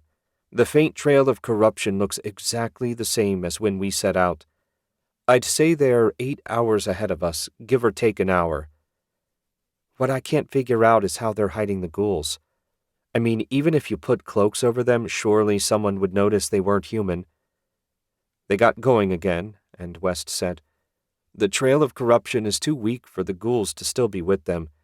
I'll wager they sent the monsters along a different route, through the woods and fields, with orders to meet up at their ultimate destination. That thought perked Harper up even as it annoyed her that she hadn't noticed their tracks leaving the road. Bloody wizards and their magic. On the plus side, if the wizards had separated from their undead, it would make killing them that much easier, assuming they could catch up. What she wouldn't give for a mechanical horse. Her father had told her stories about the enchanted mounts. They could gallop for 12 hours without rest, covering many more miles than a person could on foot in a day. Unfortunately, they were damnably expensive, and only the rich or members of the military had access to them. Even the largest merchant group they'd seen was using live animals. She might as well wish for a flying ship while she was at it for all the good it would do. Harper and West kept going until nearly dark when they were forced to make camp in a little cutout at the edge of the road. And they weren't alone tonight. 2 merchants with loaded wagons but no guards and another lone traveler were making use of the camping location as well. Once the stew pot was bubbling, Harper said, I'm going to say hi to the neighbors, see if any of them passed our friends. Have fun. I'm not moving until the sun comes up. She smiled and stood. Poor West. He was doing so well, and if he hadn't come along, there was no way she would have been able to stay on the murderer's track. She had definitely underestimated him, and that made her feel a little bad. Assuming they survived their eventual encounter with the wizards, she'd have to make a point of being nicer to him, starting with that apple-picking trip he mentioned. The nearest merchants sat huddled around their own fire, and one of them looked up at Harper as she approached. He smiled at her, which wasn't uncommon. She'd found that people considered women less threatening. It used to bother her, but tonight she'd take advantage of their foolishness. "Can I help you, young lady?" "I hope so. My friend and I are trying to catch up to some acquaintances of ours, and I was wondering if you saw them on your travels." Harper described the wizards based on what Barrett had told her. The merchant shook his head. "I'm sorry, I haven't seen anyone fitting that description. We only joined the main trade road a couple hours ago, so it's possible we missed them." "That's okay. Thank you for taking the time to speak with me." She nodded and moved on to the next group. Harper's luck didn't improve, so she moved on to the last man. The lone traveler hadn't bothered with a fire, and she could barely make him out in the glow of the distant flames. "Excuse me." "Piss off," he said before she had a chance to even ask her question. That was considerably ruder than she was used to. "I'm looking—" "What part of piss off did you misunderstand?" He looked up, and his eyes gleamed yellow in the dim light. "Good evening to you, too," she muttered, and went to rejoin West. When she glanced back over her shoulder, she found the shining yellow eyes following her. "Making friends?" West asked when she sat beside him. "Sounded like someone had a worse day on the road than we did. Nobody's seen the wizards." "Does that matter?" West asked. She thought for a moment, then shook her head. "No, I guess not. I mean to find them. It just would have been nice to have some confirmation that they were still on the road. If they turn off, I'll see it. I promise I won't lose them, so don't worry." Harper smiled and ladled them up bowls of stew. "I know you won't, and I'm not worried. I might not have said it, but I really appreciate you coming with me." "Of course." West took the bowl, and their fingers brushed against each other. "What are friends for?" With his belly full of stew, West found he could hardly keep his eyes open. He spread his cloak on the ground and stretched out. The only good thing about making camp in these prepared areas was that the people that made them smoothed the ground enough to keep any rocks from jabbing him in the back. That was a small but welcome improvement from sleeping in the forest. Before he closed his eyes, he stretched invisible threads of ether around their campsite. He'd done the same thing every night since they left, as having a wild beast wander too close while they were sleeping would be a problem. Having so many people around made him doubly cautious. Luckily, once set, the alarm spell required no energy to maintain. It would wake him the instant anyone snapped one of the threads. Satisfied with his precautions, West quickly fell asleep. It seemed he'd barely dozed off when one of the threads snapped. He opened his eyes and found a shadow approaching. Keeping his body very still, West flicked his iron ring and sent a thread of ether into the shadow, binding it in place. He felt the man, at least he assumed it was a man since he hadn't seen any women with the merchants, struggle against the spell. Pity for him that only another wizard could resist an iron bind spell. With the intruder secure, West reached over and shook Harper awake. The next thing he knew, West found the edge of a dagger at his throat. "Harper, hey, easy! It's just me." She relaxed at once. "What's the big idea? It's going to be another long day tomorrow. You need to sleep." "We've got an uninvited guest. I captured him for questioning." "What? Who?" West shook his head. "No idea. He tripped the alarm spell I set, and I bound him before I woke you up. That's all I know. Stoke up the fire and let's see who we've got." Harper shook off her cloak and stood while West tossed a few sticks of kindling on the still glowing coals. The dry wood quickly flared to life, revealing a hooded figure in all black, a curved dagger held in his rigid hand. West shivered. Seemed to be his night to be threatened with daggers. "Let's have a look." Harper yanked the man's hood off. "You!" "Who is he?" West didn't recognize the doughy little bald man. He certainly didn't look like what West imagined an assassin should. "It's one of the merchants. It seems he might have been less than honest with me when he claimed not to recognize the men I described. Can you make it so he can talk?" West nodded and adjusted the spell to free the prisoner's head. "There you go. Who are you, and why did you sneak into our camp?" The merchant worked his jaw, and a little black spark shot out of his mouth. An instant later, he collapsed like a puppet with its strings cut. "Heaven's mercy." Harper knelt and touched the side of his neck. "He's dead. That black spark must have been a suicide spell." Harper twisted her head a fraction so she could look at him. "What black spark?" If she didn't see it, then it must have only been visible in the ether. West explained what he saw, then added, "I've read about such things, but never imagined I'd see one in real life. What sort of person kills himself just like that?" "A crazy or desperate one? I'm going to tell his friends what happened. I don't want anyone to think we killed him." "Are you nuts? If they're in on it, you might be walking into a trap." "If they're in on it, they would have come to help. Relax, I'm not asleep and helpless anymore. If they want to kill me, they'll have to earn it." West shook his head, but understood where Harper was coming from. If the dead man was the only member of the group that meant them harm, then it would look really bad if they left the body and snuck away. There was a bit of commotion at the merchant wagon, and soon enough another fire was kindled. West ignored it and turned all his focus on the dead man.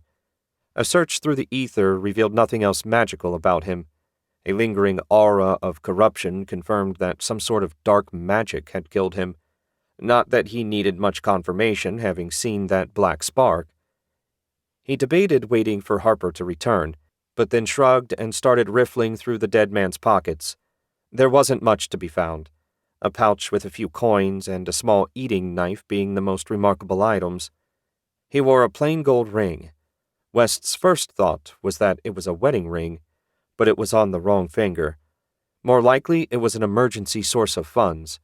Eventually, Harper returned with an older man dressed in leathers with a duster over them. He looked down at the dead man and shook his head. "I never would have guessed he had it in him. I hired Jackson a few weeks ago to work as a clerk on this trip. He was good with numbers. Didn't talk much, but didn't cause trouble either. I've certainly had worse employees, or so I would have said before the attempted murder thing." "So you're satisfied with my explanation?" Harper asked. "Given that Jackson is lying there dead with a dagger still in his hand and not a mark on his body, I'd be hard-pressed to come up with another explanation. Now, if you'd snuck into our camp, that would be another matter. But this?" He waved at the scene before him. "I'm content to leave matters as they are. Jackson had no family, at least not that he mentioned. I'll take his body to the nearest town and speak to the sheriff." Harper's face twisted. "If you're talking about Parville, the sheriff was recently killed." The merchant let out a little gasp of surprise. "Dawson was? That's terrible. He was a good man. Do you mind if I ask what happened?" Harper told him, making it sound like she was repeating a story rather than having lived it. "How did you know him?" "We weren't friends or anything, but I chatted with him a few times over ale at the Barrett during my regular visits. One of the best sheriffs around, if I do say so myself. Some of them get full of themselves once they get a taste of power. Not Dawson. He'll be missed." "He certainly will," Harper whispered. The merchant dragged Jackson off, and Harper settled back down. "You okay?" West asked. "Sure. The would-be killer was bad enough. I didn't expect to have to talk about Dad, too. I'm going to try to sleep, and fail. See you in the morning." "Right. Night, Harper." That seemed like such a lame thing to say, but West couldn't come up with anything better. Instead, he renewed his defensive spell and settled in to try and get what rest he could. If tomorrow was anything like today, he'd need it. Chapter 11. Barrett Boyd paused at the entrance to the dirt path that led to Baron MacLeod's estate. 2 days of steady walking had brought him and Tobias here to deliver Brady's letter. The trip had been easy enough. For men used to walking through the forest from dawn to dusk, a 2-day hike down a smooth dirt road was nothing. No, the reason he paused was to settle his nerves. Barrett had lived his whole life in Parville and never met a noble beyond Brady MacLeod, and that nitwit was far from intimidating. His father, the Baron, on the other hand, had a reputation as being clever and tough, the sort of noble that could see right through to your soul. Barrett shivered and tried again to calm his racing heart. "What's the hold-up?" Tobias asked. "Let's get this over with. If we're lucky, maybe the Baron will let us sleep in a stable tonight. A nice soft pile of hay would be a lot better than the ground." "I wouldn't get your hopes up." Barrett steeled himself and started walking. "I doubt a noble would want the likes of us hanging around." "What, you saying we're not even as good as his servants?" "We're strangers, which makes us potential threats." "Bah! Any noble threatened by the two of us isn't much of a noble. Besides, you've got the mayor's letter. That makes us messengers, not strangers. By the way, does the Baron have any daughters?" Barrett shot Tobias his harshest glare. "I know what you're thinking, and you'd better get it out of your head right this instant." "What? I just wondered if he had a daughter to go with his idiot son. I wasn't thinking of anything inappropriate, I swear." Barrett doubted that, but said, "Good. I beg you not to even mention the subject when we meet him." "No worries there. I plan to let you do all the talking." They rounded a corner, and the Baron's sprawling estate came into view. The main house was so huge it would have held half the buildings in Parville with space to spare. There was a stable, various outbuildings, and what Barrett assumed was a barracks all neatly placed inside a white stone wall about 20 feet high.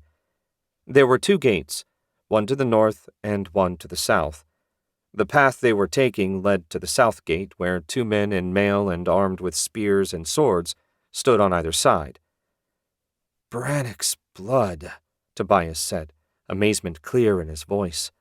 "It's a damn fortress." "What did you expect?" Barrett asked. "It's the Baron's home as well as the base for his patrols. Naturally, it would be secure."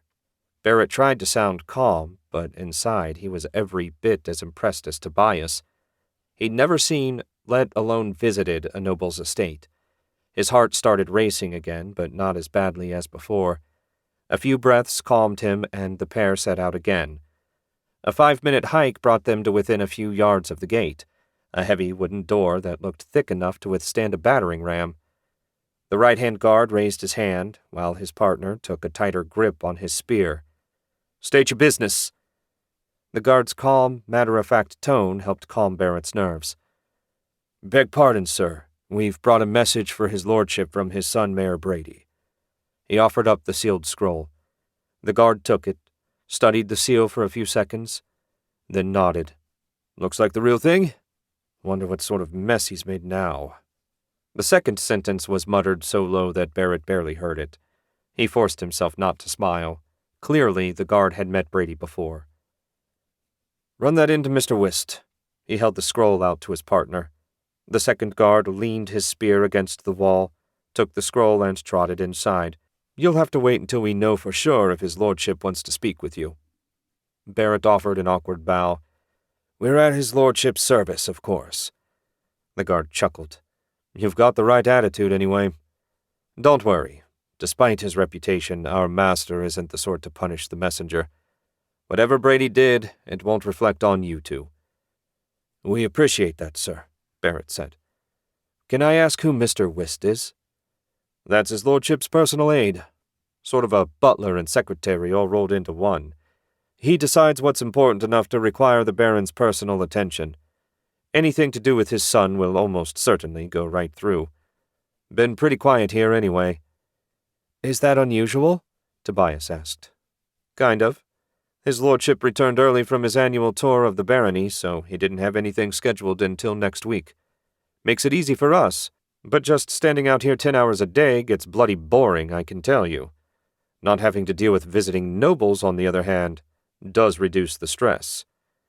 "I bet," Barrett said. Having to deal with the high and mighty would have finished Barrett off in a month. Just visiting the estate, he felt certain, would shave a year off his life. 10 minutes after he left, the second guard came trotting back. "Mr. Whist says the messengers should come in and wait in the parlor. He's confident his lordship will wish to speak to them after reading Brady's letter." Barrett wanted few things less than to visit a noble's parlor. Just hearing that reminded him of that poem about the spider and the fly. He knew without a doubt which sort of insect he was in this instance. Not that he could refuse, of course. He and Tobias fell in behind the guard while his companion offered a little nod. Barrett hoped, wishing them good luck. He would certainly take all he could get. The parlor wasn't as ostentatious as Barrett had feared, though he didn't dare sit in any of the leather chairs for fear of getting them dirty. He also kept his distance from the selection of alcohol covering the bar on the rear wall. Tobias, on the other hand, eyed the amber bottles and licked his lips. "I know what you're thinking," Barrett said, "and I'd like you to stop thinking it right this second." "Come on, he wouldn't even notice if we took a little drink." "You really want to talk to the Baron with whiskey on your breath?" Tobias winced. He probably hadn't even thought of that. When the possibility of a drink was presented, he was very much a partake first and ask questions later sort of person. The parlor's door opened and 2 men entered. One of them stood over 6 feet tall, had massive arms and shoulders that bulged through his white silk shirt, and looked the 2 men over with sharp blue eyes. The second man was thin to the point of emaciation, with sunken cheeks, hollow eyes, and pale, thin skin that made his veins prominent. His black robe immediately put Barrett in mind of an undertaker. "So you're the messengers my son sent," the bigger man said, making him the Baron. "Did you read what he wrote?" "No, your lordship." Barrett tried to move his tongue around and work up some spit. "I did tell him everything that happened when Sheriff Gale was killed, so I assumed that's what he wrote down." "You were a witness, then?" the Baron asked. "Yes, your lordship." "Why don't you walk me through it in your own words?" The Baron shook his head. "To think we'd lose Dawson of all people. He was a good man." "He certainly was," Barrett agreed. He went on to recount everything that happened that day. "I reckon we'll need a new sheriff, and I figured the capital will want to know there are wizards with pet ghouls running around." "You're perfectly correct. Rest assured I'll get word to Montague City as quickly as possible. When you get home, please extend my deepest sympathy to Miss Gale." "That'll mean a lot, your lordship. Thank you." The Baron motioned toward the door from which they'd entered in an unmistakable time-for-you-to-leave gesture. That suited Barrett, and he hurried to obey. He opened the door and had barely taken a stride when 2 familiar figures in gray robes stepped around the corner. Barrett opened his mouth, but before anything could emerge, some force latched onto him and rendered his body rigid. Off balance and unable to move, he fell to the floor. Out of the corner of his eye, he spotted Tobias in a similar state. "What rotten timing," the Baron said. "Who cares?" That was the man that spoke to Dawson. 2 more corpses at this point don't matter. "Don't be a fool," the Baron said. "If these 2 go missing, more will come looking for them. My guards saw them enter, and they need to see them exit. It would have been simple enough to take the letter, destroy it, and write something less damning for the king. If 2 more people vanish so soon after the sheriff is killed, it'll raise uncomfortable questions. The sort of questions even my power will be inadequate to fully quell." "Then what do you suggest?" the wizard asked. "They've seen our faces, so we can't just let them go." "What about memory modification?" That was an unfamiliar voice, but judging from the direction it came from, it had to be Mr. Whist. Can't you just erase the memory of them seeing you here? That's complex, time-consuming magic, the wizard said. I wanted to spend one night here, collect supplies, and be on our way in the morning. Then you shouldn't have let them get away in the forest, the Baron said. Now we need to clean up your mess in a way that won't jeopardize the mission. At least I think that's what Master Worgoth would say. Barrett had never heard the name Worgoth before. Sounded like he was the man in charge. The wizard let out a little growl. Fine. I'm tired from the journey. Store them somewhere and I'll start in the morning. Assuming their mental fortitude isn't too great, I should be able to do one per day. What about your partner? The Baron asked. I can't do that sort of complex casting yet, a nervous, trembling voice said. He's proven to be quite the useless burden, the first wizard said. I'm going to my room. Send a servant with food. The pretty one. As you wish, Mr. Whist said. Baron MacLeod crouched so he could look Barrett in the eye. I apologize for this. I had hoped to keep any innocent bystanders from getting involved with this mess. It seems you'll be my guest for a couple of days. Rest assured no harm will come to you beyond the loss of a few memories. I'm going to release the binding spell now, the nervous wizard said. Don't do anything aggressive. I can restore it in the blink of an eye. Take these two to the special guest suite, Baron MacLeod said. Make sure the servants know not to approach it. As you command, my lord, Whist said. Stand up, gentlemen, and follow me. Barrett's limbs were reluctant to obey, but he managed to reach his feet. The way he felt now, he wouldn't have been able to run even if there wasn't a wizard present to stop his escape. Tobias joined him a moment later, and together they trudged along behind Whist. Barrett barely noticed the decorations as they walked down a long, lonely hall. The younger wizard trailed along behind them, his magic an unmistakable threat should they feel an urge to flee. At last they reached a door with a bar across the outside. Whist opened the door and motioned them through. When they were inside, Whist said, Behave yourselves, and I will do my best to ensure that your time with us is comfortable. Cause trouble, and you will be punished. Clear? Barrett nodded, not trusting himself to speak. Good. Whist closed and locked the door, leaving Barrett and Tobias alone in the dim room. What little light there was came from a barred window. No escape that way. What are we going to do? Tobias asked the question like Barrett had some experience at breaking out of locked rooms. Beats me, but if you have a suggestion, I'm all ears. It seemed Tobias had none, so they settled on the cots that were the room's sole furnishings. Barrett hadn't been eager to visit the Baron in the first place, but he never imagined something like this happening. Now he needed to decide if trying to escape was better or worse than having his memory erased. Chapter 12. Harper and West had been steadily gaining on the murderers all day, or so West said. As a hunter, tracking her prey was something Harper did nearly automatically at this point.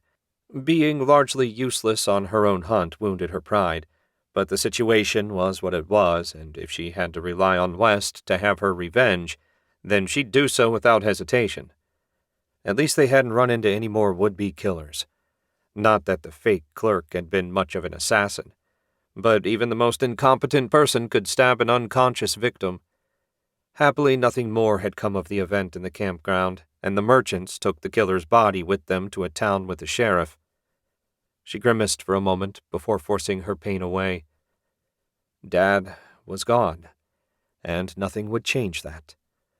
Getting upset every time she thought about him wouldn't do her any good. At least that's what she told herself. At this point, it was a case of easier said than done. "We're really close," West said. He stopped at a dirt road that branched off the main road. "They turned here. I have no idea what's down there, but I suspect it's their destination." Harper nodded.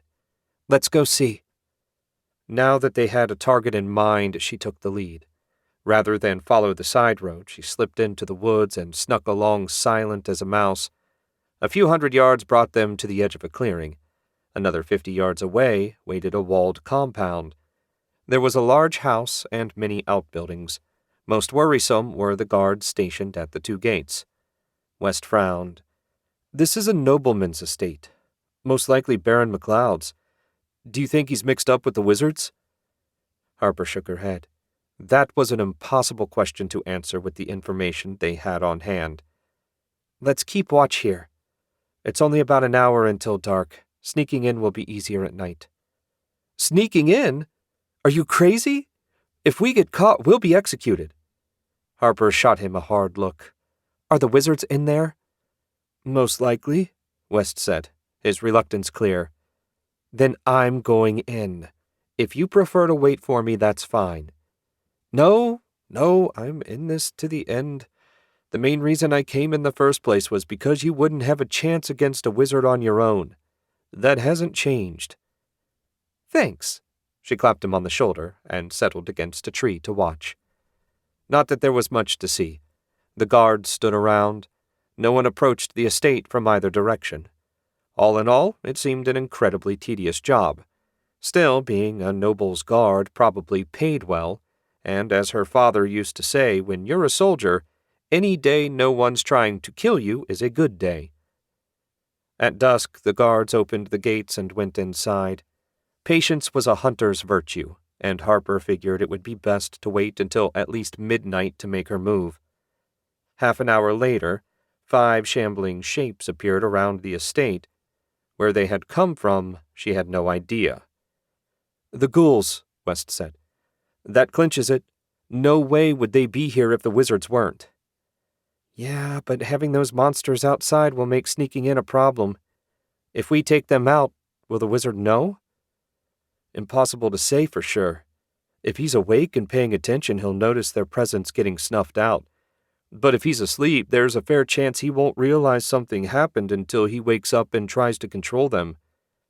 If he senses them dying, assuming that's the right word, and it brings him running, that'll make our job much easier. Either way, they need to be eliminated. Thoughts on the best way? I can charge your arrows with ether. When they strike, the energy will be discharged. You'll need to hit them in the head to ensure a clean kill. In that case, we'll need to get closer. How long to enchant the arrows? I can do 3 at a time, 5 seconds per batch, but you need to shoot quickly. The arrows will lose potency in about 10 seconds. Harper took 6 arrows out of her quiver and handed them to West. Next, she strung her bow and loosened her sword in its scabbard. Start on the first batch as we get closer to the first target. Hand them to me 1 at a time as the ghouls appear. Sure, but as with the wizard, I can't say for sure if killing one of the ghouls will alert the others. So when I kill the first one, the other 4 might come in a rush? Exactly. Harper swallowed a curse, then shrugged. There's nothing to be done but move forward. You ready? Just a sec. West touched her back, and the dim light from the stars suddenly became as bright as dusk. The night vision spell will last about 3 hours. I'll be concentrating on enchanting your arrows, so please don't say anything until you need one. Understood. Thanks, West. Whatever happens, I'm glad you came with me. There's nowhere I'd rather be. They set out with Harper in the lead. She made a roundabout approach to the nearest ghoul in the hope that it wouldn't notice them until she was in range. 40 yards out, it lifted its head and sniffed. She froze and held her breath. If it raised a ruckus, they were done. Finally, the ghoul lowered its head and turned so its back was all the way to her. Harper let out a silent sigh of relief and edged forward. At 30 yards, she tapped West and held out her hand. He set an arrow into it without a word. Harper knocked and took 2 more steps. The ghoul's head popped up again. She drew and loosed. The instant the arrow hit, a dull whump sounded, and the ghoul's head vanished in a gory mist. Harper immediately held her breath and listened. No howls rang out. No scraping of claws filled the air. After a full minute passed, she relaxed a fraction. It looked like the ghouls couldn't tell when one of their own was destroyed. Confident now in both her weapons and the terms of combat, she set out to hunt down the remaining monsters. It was her good luck that they were so stupid. An hour of cautious stalking saw all 5 ghouls reduced to headless corpses. West handed her back the extra arrow, and she slipped it into her quiver. "What now?" he asked. "I've got a rope in my pack. Can you magic it up the wall and tie it to something?" "Sure, assuming we can find a good anchor point." They ran over to the base of the wall, keeping well out of sight of the south gate. There were no guards patrolling the wall, but that didn't mean there wouldn't be any on the grounds inside. Silence was still their best friend. Harper took the rope out of her pack and handed one end to West. It was lightweight, but strong, and knotted every yard to make climbing easier. West closed his eyes, and the rope started to rise. Harper was familiar enough with magic that the trick didn't cause her jaw to drop, but she was reminded again how lucky she was that West had offered to come with her. It shamed her slightly that she had feared he might slow her down. After a couple of minutes, West blew out a breath and opened his eyes. "I tied the end to some kind of metal grommet pounded into the stone. Not sure how secure it is, so you'd better give it a few yanks and test your weight just to be sure." Harper did as he suggested, and the anchor didn't give in the least. "I think we're good. I'll go first and make sure the way is clear. Wait for my signal." Climbing hand over hand, she made it to the top of the wall in under a minute. A quick peek left and right confirmed that the wall was empty. She rolled over the battlement and onto a walkway, careful to keep her body from forming a silhouette. Dad always said that was the easiest thing for someone on watch to spot. The inside of the compound seemed as empty as the wall. Baron McLeod must have had a lot of faith in the ghouls. Harper reached over the battlement and waved West up. Grunts, along with huffing and puffing, followed. She helped him over the top and onto the walkway where West sat, gasping for air. "That took more out of me than the magic," he whispered. She smiled, but forbore comment. "Is there any way to tell which room the wizards are in? If they have active spells, I should be able to spot them, but otherwise no. Let's take a walk around the main house. If you see anything, let me know." West gave her a thumbs up, and they hurried, hunched over, to a set of stairs that led down to the yard. Harper tiptoed down to the ground, wincing at every squeak West made. She paused at the bottom and listened. Still no sign that anyone had noticed their infiltration. She'd imagined a baron would have tighter security. With a shake of her head, Harper led the way to the main house. They didn't get too close as they circled around. When they reached the rear, she froze, grabbed West and pulled him to the ground. There was someone standing in the back doorway, lit from behind by a lamp from inside. She couldn't make out anything beyond the shape. At least West had sense enough not to ask her any questions. After 5 tense minutes, whoever it was went back inside and closed the door. Harper swallowed the lump in her throat. She could breathe again, at least. After waiting 5 more minutes, just to be sure, she stood and snuck around to take a closer look at the back of the house. There was one window on the first floor that had bars across it. It was the only window in the house like that. Curious, she moved in for a closer look. Thanks to West's night vision spell, she could see 2 familiar figures lying on thin cots in a sparse room. Of all the possibilities Harper had envisioned, finding Barrett and Tobias here hadn't even crossed her mind. She motioned West closer so her lips were right next to his ear. "We need to get them out. Can your magic remove the bars?" "Probably, but not quickly. The longer we hang around here, the better the odds that we're caught. What about finding the wizards?" "Rangers stick together. I can't risk their lives, even for my revenge. Dad wouldn't want that, and neither do I. We'll get Barrett and Tobias out, then watch the estate. We can jump the wizards when they leave. Realistically, that's the safer option anyway, especially since at least one person inside is awake." "Your call, Harper. If you're sure, I'll get started." She nodded. Much as Harper hated to let the bastards that killed her father live for another day, getting her fellow Rangers to safety took priority. do it. Chapter 13. Barrett rolled over, trying to get comfortable on the hard cot. He'd slept in worse places. No doubt that what was waiting for him in the morning had more to do with his inability to nod off than the quality of his bed. Beside him, Tobias snored away, out like a light. He couldn't help feeling a bit of awe that Tobias could sleep so soundly at a time like this. Clearly, his friend had some sort of mental problem. He rolled over on his back and stared at the ceiling. What would memory modification entail? What the name implied, of course. But would it hurt? The little he knew about the two wizards made Barrett think it would. Stop thinking about it. His psychic command did absolutely nothing to slow his racing thoughts. On the one hand, having their memories erased would be far better than dying. On the other hand, if some of the memories he most valued were destroyed by accident, that would be horrific, assuming he even realized they were gone. A sharp tap from the window distracted him from his grim thoughts. He sat up on the edge of the bed, but didn't see anything. Had he imagined it? Another tap convinced him that he hadn't. He didn't see a bird. What was making that noise? He got up and went for a closer look. His heart nearly stopped when Harper's face popped up in front of him. That was when he noticed the bars were gone as well.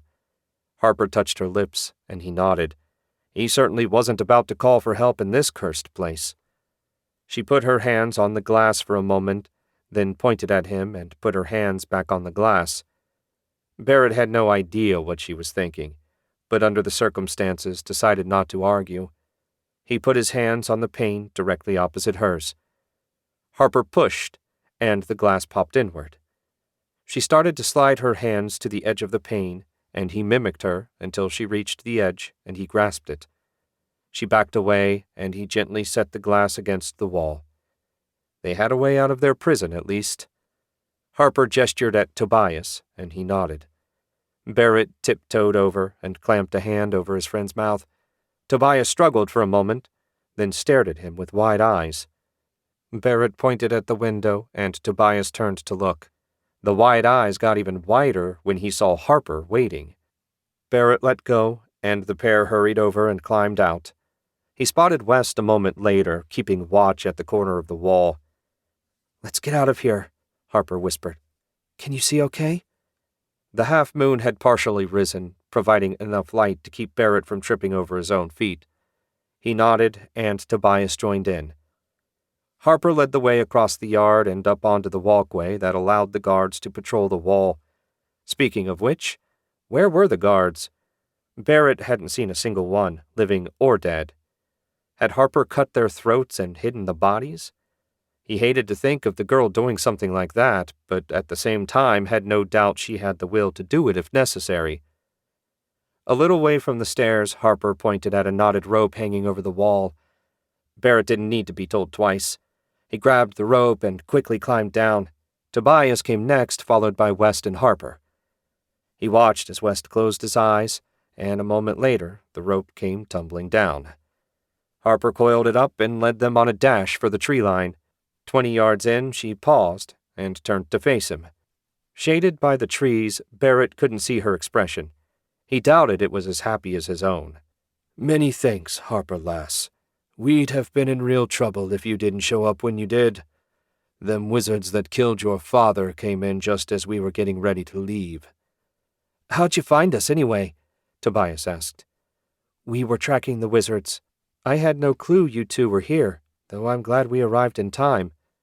"You and me both," Barrett said. "We brought a letter from the mayor about what happened. Never figured Baron MacLeod would be in on it." "The Baron is working with the wizards? You're sure?" West asked. "They didn't act like old drinking buddies or anything, and when the wizards wanted to kill us, the Baron spoke against it. Still, he was clearly a somewhat willing associate, at least. Whether he's being forced to help them, I can't begin to say." "Blackmail, you think?" West asked. "I wish I knew," Harper said. "Wait, the Baron has another kid, right? A daughter. Did you see her?" Barrett shook his head. Afraid not. If the wizard, or his boss maybe, had her, that would explain a lot. Hey, Tobias said. We're out now, but no way will they just let us go. We need to put some distance between us and the estate before morning. But where will we go? Barrett asked. The Baron will send someone to Parville just as sure as hell. You need to get to the capital, Harper said. Someone in authority has to be told what's happening. Barrett swallowed a laugh. Who's going to listen to the two of us? We're a couple nobodies from the sticks accusing the local lord of conspiring with a pair of unknown wizards. Anyone we talk to will laugh us out of the city. Not anyone, Harper said. One of Dad's rangers got transferred to the castle to help with magic armor research. I'll write you a letter of introduction. Elias will get you in to talk to someone and vouch for you. It won't be enough to convict Baron MacLeod, but it might be enough to start an investigation. At a minimum, as witnesses, you two will need to be kept safe. I'm sure hunkering down in Montague City isn't high on your list of things to do, but even those wizards would have to think twice about making a move there. Barrett and Tobias shared a look. Harper was right about him not wanting to go to the city. He'd been avoiding cities his whole life. Unfortunately, she was also right about not being able to go home. They'd told the Baron all about themselves. He'd find them in days. What about you, lass? Barrett asked. Nothing's changed for me, Harper said. Those wizards are going to die by my hand. West, do you have a pen and paper? West rummaged around in his pack and came out with the requested items, as well as a 12-inch square of smooth wood. He conjured a tiny light, not much brighter than a firefly, and Harper started writing. Barrett couldn't read what it said, but from the length he guessed Harper was putting down everything she knew. When the letter was dry, she rolled it up and handed it to Barrett.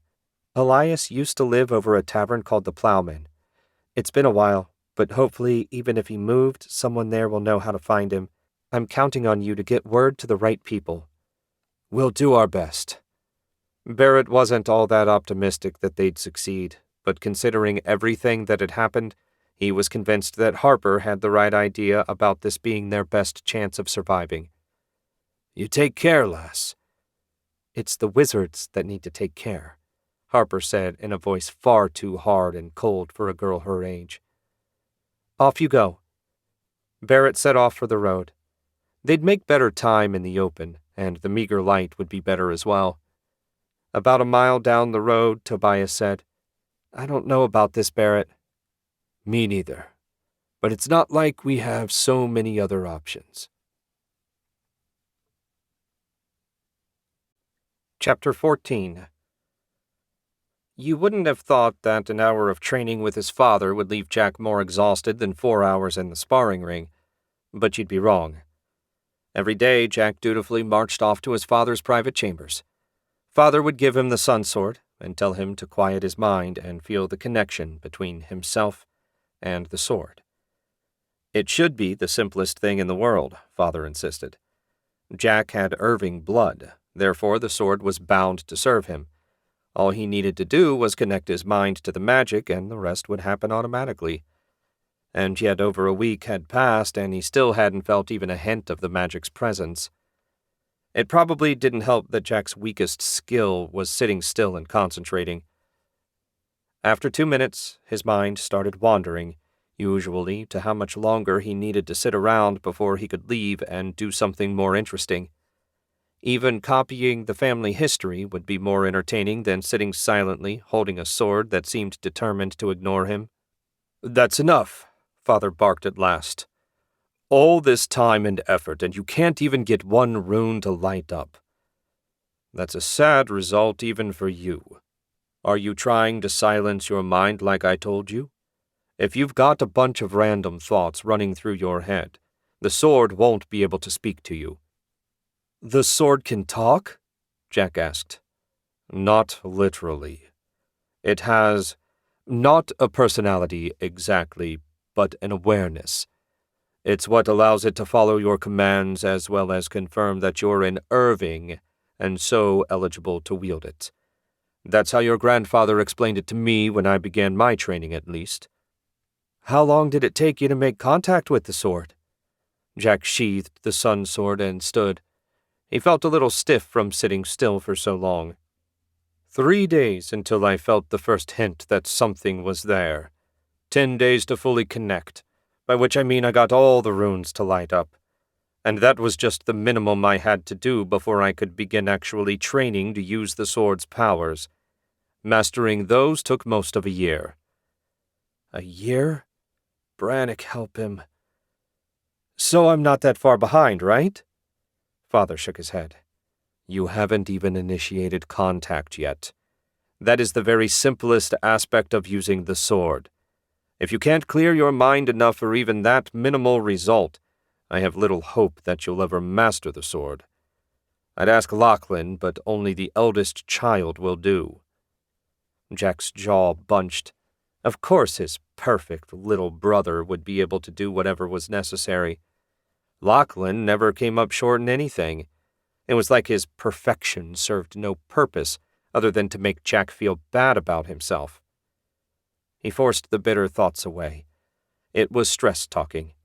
Lachlan worked harder than anyone Jack knew. Thinking ill of him because of that was unworthy of him. I will master it, Father. Father waved his hand.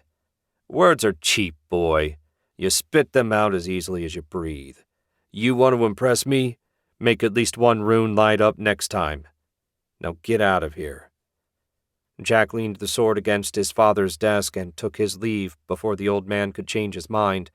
As soon as he was out in the hall, it felt like the boot of one of the suits of magical armor was lifted off his chest. He never, in a million years, would have imagined that clearing his mind of the constant random thoughts that flitted through it all the time would be so difficult. Father's explanations weren't much help either. Focus on the sword. Let nothing else intrude on your thoughts. Right. If it was that easy, Jack wouldn't be struggling so damn hard. Maybe a visit to the Temple of Brannick was in order. Surely the priests of the Sword Lord could offer him some useful advice on how best to use a magical sword. Hey, Jack! Oh, no. He turned to see his younger brother trotting his way. Lachlan had just turned 18, though he looked younger given his slight build and short, sandy hair. He was dressed in all black, as was his habit. The outfit seemed gloomy to Jack, but his brother never seemed out of sorts, and black was one of the official colors of the kingdom's heraldry, so he wasn't even wearing anything inappropriate. Lachlan, I'm surprised to find you in this part of the castle. Did you need to see Father? No, I came looking for you. I thought we might have a sparring match before lunch. You promised me a rematch, and you've been so busy that we haven't gotten to it. Sure, why not? Lachlan grinned, and the brothers set out for the training yard. The princes didn't train out front with the regular soldiers. There was a private spot for them and their instructors in the back of the castle. It was surrounded by a tall hedge so no one could watch without their permission. That was fine with Jack. His brother might look unimpressive, but he was wiry and quick with a natural instinct for fighting. He won 3 out of 4 of their matches. The swordmaster lavished praise on him, which annoyed Jack no end. So how's the training going? Lachlan asked. Considerably less well than Father would like. I'm not even sure training is the right word for what we're doing. Mostly it's me failing to do what he wants me to do and getting yelled at for it.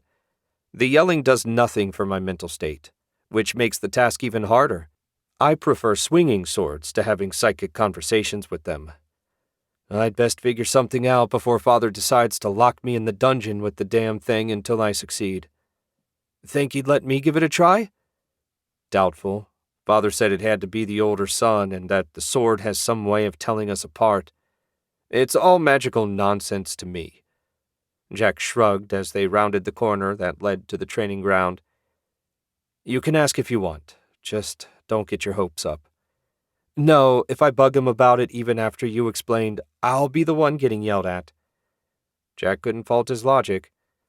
2 guards stood at attention in front of the door to the training yard. They bowed to the royal duo and opened the door without comment. That meant the yard was empty. If someone had been there, the guards would have mentioned it. Since only Jack and his brother and father used the area, it was pretty much impossible that they'd find anyone present. A cool blast of air hit Jack in the face, smacking some of the gloomy thoughts out of him. It was a beautiful day. He had no more stupid magic sword training until tomorrow, and he was about to try and get a second win in a row against his brother. Things could certainly be worse. A gravel path led to the screen of hedges. They walked around to the gap and stepped into the dueling circle. It was nothing special, just a circle of sand with a small shed off to one side that held their safety gear and wooden swords. "Same rules as last time?" Lachlan asked. "1 fatal touch is a win. Best 2 out of 3 matches. Sure, we call our own hits?" Lachlan pulled the shed door open. "Unless you want to find a referee." "No need, I trust you." Lachlan didn't need to cheat and wasn't the sort to do so even if he did. "Shall we make a bet, or are bragging rights enough?" "Bragging rights are enough for me." Jack buckled on his leather breastplate and a padded helmet. Father insisted they always wear them in the ring, especially after a particularly rough match ended with Lachlan knocked out for half a day. For a weapon, he selected a 1.5-hand broadsword with a straight blade, probably because it reminded him of the sun sword he'd been holding so much lately, only heavier. Lachlan took his usual one-handed arming sword. He didn't bother with a shield, though that would have been standard for a soldier. His brother claimed a shield slowed him down too much. If there were archers to worry about, that would be another matter. With both men armed and armored, they took stances 3 paces apart. Lachlan started, as was his habit, in low guard with the tip of his sword nearly touching the sand. Jack went with a standard middle guard, his sword angled a bit right to left. "Say when," Jack said. "On 3? Jack nodded, and Lachlan counted. At 3, Jack immediately stepped back and to the right. A lightning thrust from Lachlan confirmed the wisdom of that decision. He quickly changed the thrust into a slash that Jack turned aside. 4 quick impacts, and Jack's heart was racing and sweat plastered his tunic to his back. Had his brother gotten faster? Heavens mercy, he didn't think that was possible. Jack was fully on the defensive as they circled each other. Lachlan leaned back and lunged again. It came so fast Jack didn't have time to dodge, and his desperate parry came up short. The tip of Lachlan's sword tapped his chest right above his heart. Jack sighed and lowered his sword. "First round is yours. Have you been training without me?" Lachlan grinned. "Every chance I get. You're too good for me to rest on my laurels." After that pathetic display, Jack figured his brother was just being kind. Fighting was the only thing Jack was good at, and he wasn't even close to his brother, who was 2 years younger. If he was the sort to whine about things being unfair, this would certainly qualify. The second round went just as badly for Jack, and the match was over. As they were stripping off their protective gear, Jack said, "Were you just going easy on me last time? After this, I can't imagine how I ever got a win." "I would never, though I will admit that I was trying some different techniques last time, stuff I'd never used in an actual fight. That might be why I wasn't totally on my game. The swordmaster said I need to expand my skill set or I risk becoming predictable. Like my opening thrust. You knew it was coming before we even got started. Not a big deal in a match, but if I was fighting someone that actually wanted to kill me, that sort of thing might get me in trouble. I only knew it was coming because I'm so familiar with your moves. A stranger wouldn't have that advantage." "True." Lachlan replaced his dueling sword, grabbed a similar model with a lead core, and closed up the shed. "But I wouldn't have the advantage of knowing their moves either. No offense, big brother, but I can read you like an open book. Your shoulders and gaze give everything away. That's something you need to work on."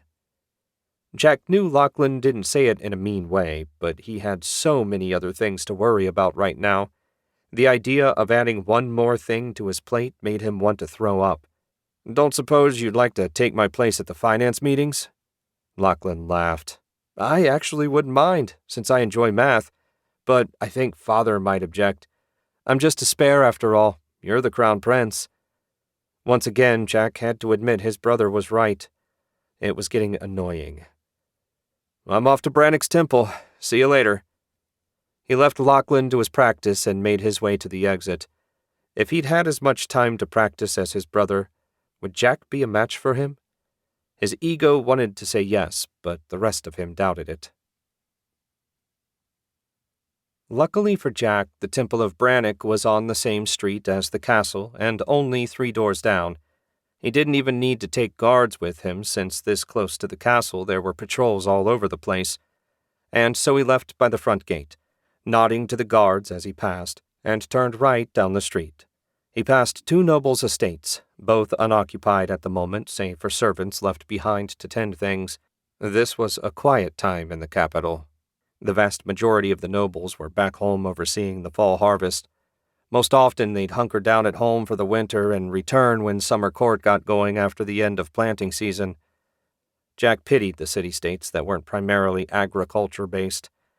They probably had nobles underfoot at their capitals year-round. Not that they were all bad.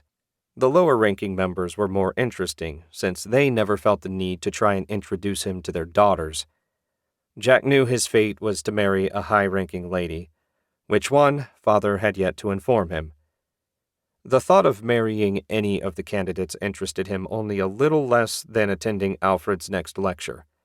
He found them all so boring. The Temple of Brannock was the only building in Montague City made of stone. There was a downward-pointing sword in the steeple, and stained-glass windows showed the archangel battling various types of demons. It was all allegory rather than history. As far as he knew, Brannock never left heaven, and if he did, he certainly had never come to Montague. 3 steps led to the front door. At the top, he pushed through the double doors and entered the quiet chapel. 3 women were praying silently, huddled in a little group at the rear. One of them glanced at Jack before lowering her gaze again. He swallowed a sigh. A soldier must have died. The families always came here to pray after a soldier died. After the war with Auden, the church was packed with mourning families. He didn't know how Father stood the responsibility of sending so many people to die at his command. Jack would have rather fought himself than have to give that order. Of course, when he assumed the throne, he wouldn't have that option. Much like learning to use the sun sword, commanding the army into battle was the king's duty, one he needed to exercise with the utmost discretion. Leaving the women to their mourning, he headed for the altar at the front of the chapel. A red cloth embroidered with the upside-down sword draped it. In keeping with Brannock's warrior aesthetic, there were no other decorations. There was also no priest on duty at the moment. That was weird. He'd never visited the temple and found it unattended. As if he heard Jack's thoughts, Marshal Wright, the high priest of Brannock, emerged from the door behind the altar. Standing well over 6 feet tall and sporting massive shoulders, Marshal looked like the archangel he served.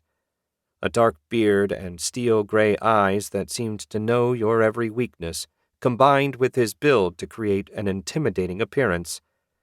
Though the fact that he was brushing pie crumbs off his red tunic sort of ruined the effect. Marshal grinned at Jack. "Highness! What a nice surprise. It's been some time since you paid us a visit." "Lord Wright, I apologize for my lack of devotion." "Bah! Brannock is honored every time someone picks up a sword. You've been training regularly?" "I have, though it's a sword that brings me here today. A very particular sword." "I told your father he should have started your training with the sun sword earlier, but he said you'd be more focused when you were a little older. I take it things aren't going well?" "They are not. I've been at it for days with nothing to show for my efforts. I could really use your advice, Marshal." Marshal waved him into the nearest pew, then sat beside him. "Why don't you tell me all about it, and we'll see what we can come up with." Jack gladly did so, his mind feeling more focused as he told the high priest his story. "I try my best to clear my mind, but it's not so easy. Every few minutes some random thought flits through and I have to return to square one. No matter how hard I try, it's always the same." "Some people have more trouble with meditation than others. I recommend you stop trying to sit still and focus. Do your forms instead. Keep at it until you become one with the sword. Brannick may even offer his aid should he favor you. I wouldn't turn it down. Thanks, Marshal. I'll give it a try when I meet with Father tomorrow. It's not like I can fail any harder than I already have. Marshal chuckled and clapped him on the shoulder, nearly hard enough to send him tumbling off the pew to the floor. That's the spirit. I know your old man well enough to guess that he's pushing you hard for results. That's the worst thing you can do if someone's trying to meditate. Tell him I said so if he keeps it up. Jack might do it just to see the look on Father's face. I better get back. How's Lachlan? Marshal asked before Jack could stand. Good. Getting better with the sword every day. I lost another match to him before I came here. On a whim more than anything, Jack asked, Do you think he could be favored by Brannick? His skill seems greater than what anyone his age should possess. Maybe, but if Brannick had blessed your brother, it seems like I would have sensed it. Unless Brannick didn't wish me to for some reason. Would it be possible for you two to put on an exhibition match for me? If I could see him fight, then I'd know for sure. I'll mention it to Father and Lachlan at dinner tonight. I can't see why it would be a problem. I appreciate it, lad. Jack stood and bowed. He appreciated how Marshal always treated him like a person rather than a prince. Until next time. Jack left the temple feeling more optimistic than he had since Father first told him he'd be learning to wield the sun sword. Hopefully Marshal's plan would work, because if it didn't, Jack didn't know what he was going to do. Chapter 15. When Maddox woke, the first thing he did was reach out to confirm that the ghouls still patrolled around the perimeter of Baron McLeod's estate. The second thing he did was panic when he found them absent. He leapt out of his comfortable feather bed and touched the black iron skull amulet hanging around his neck. No matter how much ether he forced into it, there were simply no ghouls within range to command. He knew they arrived last night and that they were still there when he fell asleep. What the hell happened to them in the 8 hours he'd been sleeping? The Baron kept no wizards at his estate, and the soldiers were all terrified of the ghouls, so even if they had weapons capable of killing them, they lacked the guts to use them.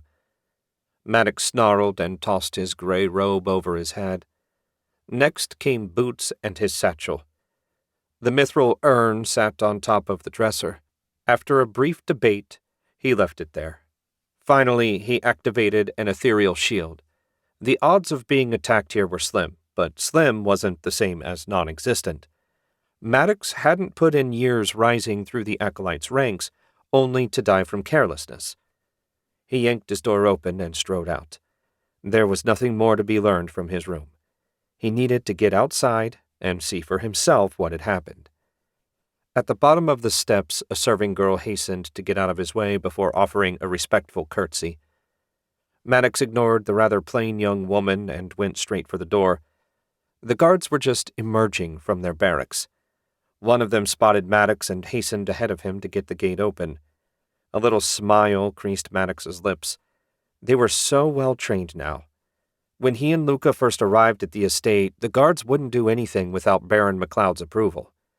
He'd ended up having to murder 3 of them in the most gruesome way to make it clear that the Baron wasn't the one in authority here. However, contrary to what people seemed to believe, Maddox didn't enjoy pointless killing. Frightened people tended to not think clearly even as they obeyed. Willing servants were so much more valuable than terrified stooges. "Elgin, wait!" Luca came running out of the house, waving his hand. Of course, there were exceptions to every rule. Maddox paused by the gate. "What is it?" "The prisoners are gone. One of the servants took them breakfast this morning and found the window open and the bars removed. First, his ghouls go missing. And now this?" He wanted to scream, but held it in. Looking out of control wouldn't help. "How did they manage that?" Luca cocked his head. "I have no idea." Maddox's teeth ached, he was grinding them so hard. "Why don't you go find out?" "I'll try, but I'm not really good at that sort of magic." Luca hurried back the way he'd come. Luca wasn't good at any sort of magic. He'd be more used to the Acolyte's cause as a sacrifice to summon a demon, a no doubt equally weak demon, but a demon nonetheless. Unfortunately, useless though he was, Luca had achieved the rank of full Acolyte, and Morgoth would never allow one of their own to be so used. Dismissing his useless partner from his thoughts, Maddox strode out of the compound. Ether rushed out at his command, and he soon located a source of lingering corruption. When he reached it, he found a headless ghoul lying unmoving in the grass. The head itself was nowhere to be seen. He couldn't imagine the swordsman that did this would keep a ghoul head for a souvenir. So where was it? He searched the area with both his eyes and his magic. It didn't take long to find a few gobbets of flesh and shards of bone. This had to be the remains of the ghoul's head, which made the possibility of a swordsman killing them unlikely. More likely a wizard had done it. Even a weakling like Luca could handle a single ghoul, and if he could, then pretty much any wizard worth the name could. The real question was, why did a wizard show up here, and was he or she still in the area? The missing prisoners argued that the wizard had come to rescue them. Was it some flunky of the Baron's? Maddox couldn't imagine how anyone else might get word that the 2 villagers had been captured. He had a whole bunch of questions with nary an answer in sight. Just to be sure, he searched the entire perimeter. The other 4 ghouls were in the same pitiful shape as the first one, with their heads blown to bits. Interestingly, Maddox had found a few stray pieces of wood, metal, and feathers, enough to make him think an archer with some kind of magic bow had killed his servants. The fact that Maddox had never even heard of a bow with that sort of ability made him question his deduction, but in the end he couldn't come up with a better one. He returned to the estate and walked around the house to find Luca standing outside the window that led to the room that had held their prisoners. The nervous little man was manipulating the ether to no good effect that Maddox could see. The metal bars that had secured the window were leaning against the wall off to one side, seemingly unharmed. "Did you learn anything useful?" Maddox asked. Luca jumped 6 inches off the ground, then spun to face him. "Are you trying to stop my heart?" If Maddox had wanted to stop Luca's heart, he had far more efficient ways of doing so. He shook his head. "Well?" "There are lingering traces of magic on the bars and the window frame. Not much, but enough to make it clear a wizard was here and used a spell to remove both the bars and glass." Luca looked around, then licked his lips. Sweat glistened on his bald head despite the morning chill. "What are we going to do? This was supposed to be a secret mission. Bad enough we got spotted in the forest, but if our alliance with the Baron is exposed, it could set us back years." Calling the Acolyte's relationship with the Baron an alliance would be vastly overstating the latter's willingness to cooperate. But Maddox understood what Luca meant. The only saving grace in this mess was that the odds of a second mithril urn being located in Baron MacLeod's territory were vanishingly small. Losing his influence would be a pain, but hardly a fatal one. "There's nothing more we can do here. Let's eat and be on our way. The sooner the urn is delivered to base, the better." Luca gave an enthusiastic nod and followed Maddox around to the front door and into the dining room. They found Baron MacLeod himself at the head of the table waiting for them. "I understand our guests have left early," the Baron said. "Looks like they had help," Maddox said. "Don't suppose some pet wizard of yours did something foolish like stick his nose into our business?" The Baron smoothed his beard and glowered. "I understand perfectly well the consequences of interfering with your business. No one under my command would do something so foolish. Whoever it was, they weren't one of my people." Maddox held the Baron's angry gaze for long seconds. The ether confirmed that he was telling the truth. "Well enough. We'll be leaving after breakfast. When we reach Morgoth, my report will make your cooperation clear. But if the villagers somehow speak to someone in authority, there may be blowback on you. The Baron waved a hand. 2 grubby peasants are no threat to me, no matter who they speak to. Just to be safe, I'll send a rider to the capital to warn them of the madmen running around claiming I'm a traitor. Maddox smiled. You've got it all figured out, huh? I've ruled this barony long enough to know my business. Do you have any special requirements for supplies?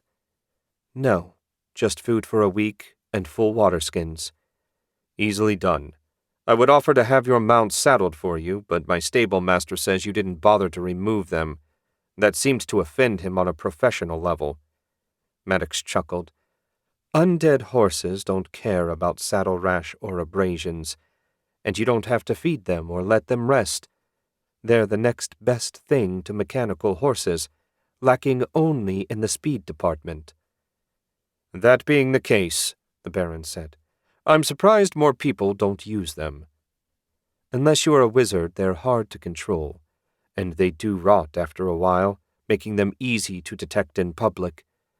As I said, they're useful, but not perfect. After a fine meal, Maddox and Luca collected their supplies and headed out. Losing the ghouls put Maddox on edge.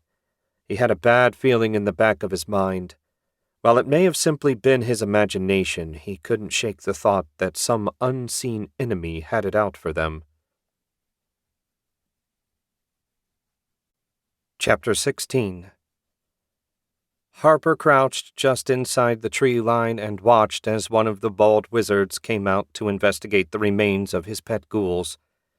Everything in her screamed to put an arrow through his skull, but she wasn't that stupid. Even if she killed the man, the many now active guards would be on her in moments. Assuming they were right about the Baron's daughter being held captive, she would likely find herself quickly handed over to whoever the wizards worked for. That would not end well for her and West, she felt certain.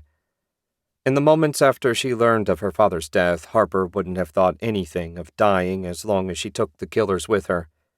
Now that her rage has cooled, she'd begun to see that something bigger than her private family drama was going on.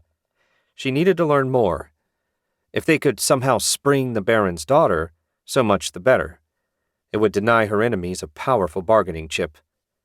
When the wizard had worked his way around to the far side of the estate, Harper backed up further and rejoined West. How did he take the loss of his ghouls? West asked. I couldn't tell from here, but I hope badly. How are you holding up? I wouldn't complain about 12 hours sleep on an actual bed, but other than feeling tired, I'm fine. How do you think Barrett and Tobias are doing? Barrett's as tough as old leather, and Tobias isn't far behind. They'll make it to the capital, I'm sure of it. Whether they can get someone to listen to them, I'm less confident about. Hopefully, Elias can point them in the right direction. He served with your father in the real Rangers? Harper sat with her back to a big pine tree. That's right. After Dad's unit went their separate ways, he moved to the magical armor testing department. As the only person to have piloted the armor they stole from Auden, the magical engineers were eager to study him. All that magic stuff is over my head, but Dad seemed happy for him. I'll bet. West sat beside her. Less danger and probably better pay. What's to complain about? Harper turned her head a fraction to study his profile. The trip had aged West already, starting with his dark eyes. Why didn't you study magical engineering? It's a guaranteed payday and there's always a ton of work. I know a little bit about magical engineering, but Maggie says it has too many weaknesses to be a primary vocation. She said I need to master traditional wizardry first. Then, if I want to focus on magical engineering, at least I won't be completely useless in a fight. That sounds like Maggie. Harper grinned when she thought about the fierce old woman. Though Lord Colt did okay as a magical engineer. Lord Colt didn't start as a magical engineer either. The history books say he invented it after becoming an arcane lord. There was movement around the south gate. Harper stood for a better look. I didn't know that. I'm not surprised. The magical engineers don't exactly publicize it. What's going on? 2 figures in gray robes on horseback came trotting out of the gate. They're coming. Get ready to move. West scrambled to his feet. He kept silent as the wizards rode past them. Harper waited a long 10 count to follow. As they made their way through the woods parallel to the road, West said, "I was sure you'd want to hit them when they passed us." "I've got a new plan." "Am I going to like this?" "I don't know. I want to follow them back to their base and see if we can rescue the Baron's daughter." "Mila." "What? Her name is Mila McLeod. She came through town with the Baron once when you were off hunting, maybe a year ago. It was right after your mom died, so I doubt you were very interested." "I wouldn't have been very interested anyway." "Is she our age?" "Younger. I think she was 12 at the time. Cute little thing, red hair, freckles, still carrying a bit of baby fat. She seemed really excited to be waving to the crowd that had gathered to greet them." "Well, if we see a chubby red-haired girl with freckles, we'll know who to rescue." They reached the main road and Harper studied the tracks. The freshest ones were headed southwest, which was the direction the wizards had been going since they reached the main trade road. "Which way?" West confirmed her guess immediately, and they kept going. "About the rescue. What made you change your plan? When we left Parville, you were dead set on killing those two as soon as possible." "I've had a chance to calm down, a little anyway. I still plan to kill them, but Dad would be disappointed in me if I didn't try and figure out what the hell is actually going on here. Getting my revenge only to have something far worse happen to the kingdom wouldn't make him proud. So the new plan is recon, rescue, then revenge. The 3 R's. Very good. Though I can't help thinking the mission just got even more dangerous." Harper couldn't even make an argument against that, since she was pretty sure he was right. Baron Donovan MacLeod ran a hand through his beard and sighed. It was always a relief when the wizards left. He hated them both, but the elder especially rubbed him the wrong way. It was his arrogance. Donovan wasn't used to people speaking to him with anything less than the utmost respect, leaving aside the king and his brother, of course. Fortunately, he didn't see either of them often enough for it to bother him. What did bother him was the escape of the 2 peasants.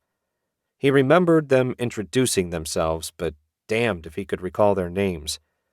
While he had no desire to see any of his people harmed when they'd committed no crime beyond having poor timing, if the pair somehow kicked up trouble in the capital that blew back on him, it might put Mila's life in jeopardy. That had to be avoided at all costs. Since his wife died, Mila was the only thing worth a damn in his life, and he'd do anything, including betraying his kingdom, to get her back safely. He got up and made the short walk to his office. Whist was waiting along with a letter ready for him to sign. While he might look like some sort of undead creature, Whist was the most efficient secretary Donovan had ever employed. Never a wasted word. Whatever Donovan needed was always at hand, and his loyalty remained beyond reproach. Even after Donovan decided to throw in with the wizards to save Mila, Whist hadn't so much as blinked. Whist bowed as Donovan settled in his chair. "Please check to make sure I made no mistakes, my lord." Donovan snorted and started reading. Whist never made mistakes, but it hurt nothing to make sure. Besides, if a question ever arose, it would be useful to know what was in the letter he'd signed. The letter basically described the 2 villagers, along with a note saying they had a grudge against him and were planning to stir up trouble in the capital. Donovan signed it, folded it up, then sealed the letter with wax before pressing his signet ring into it. He held it out to Whist but didn't let go when he tried to take it. "I did everything they wanted. Do you think they'll give her back?" Whist shook his head, looking glum. Not that that meant anything, since he always looked glum. "I wish I could say for sure, my lord, but alas, the minds of those men are beyond my comprehension. For your sake I wish to say yes, of course they will. Yet I worry that they may hold on to Lady Mila out of fear that you'll oppose them as soon as she's free." "It seems we share the same worry. I've offered them my word. But who would trust the word of a father desperate to get his daughter back? They probably assume I'd say anything to get the result I want, and they wouldn't be wrong." Donovan let out a long sigh. "Dispatch the rider.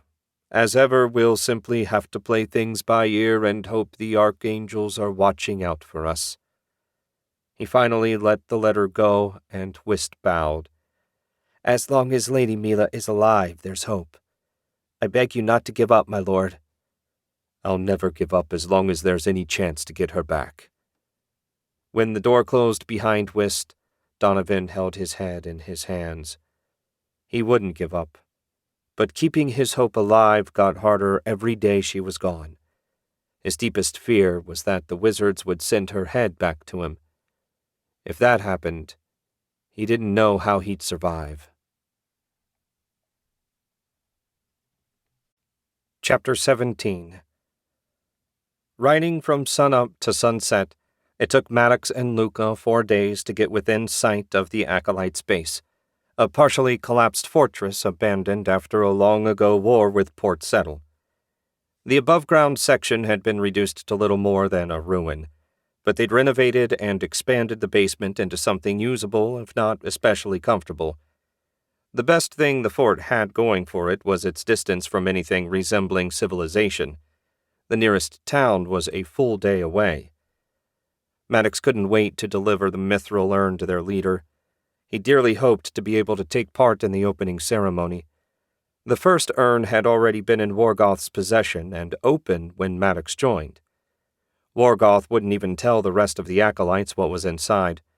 Maddox had his doubts from time to time. They weren't serious enough to make him second-guess his commitment to the cause.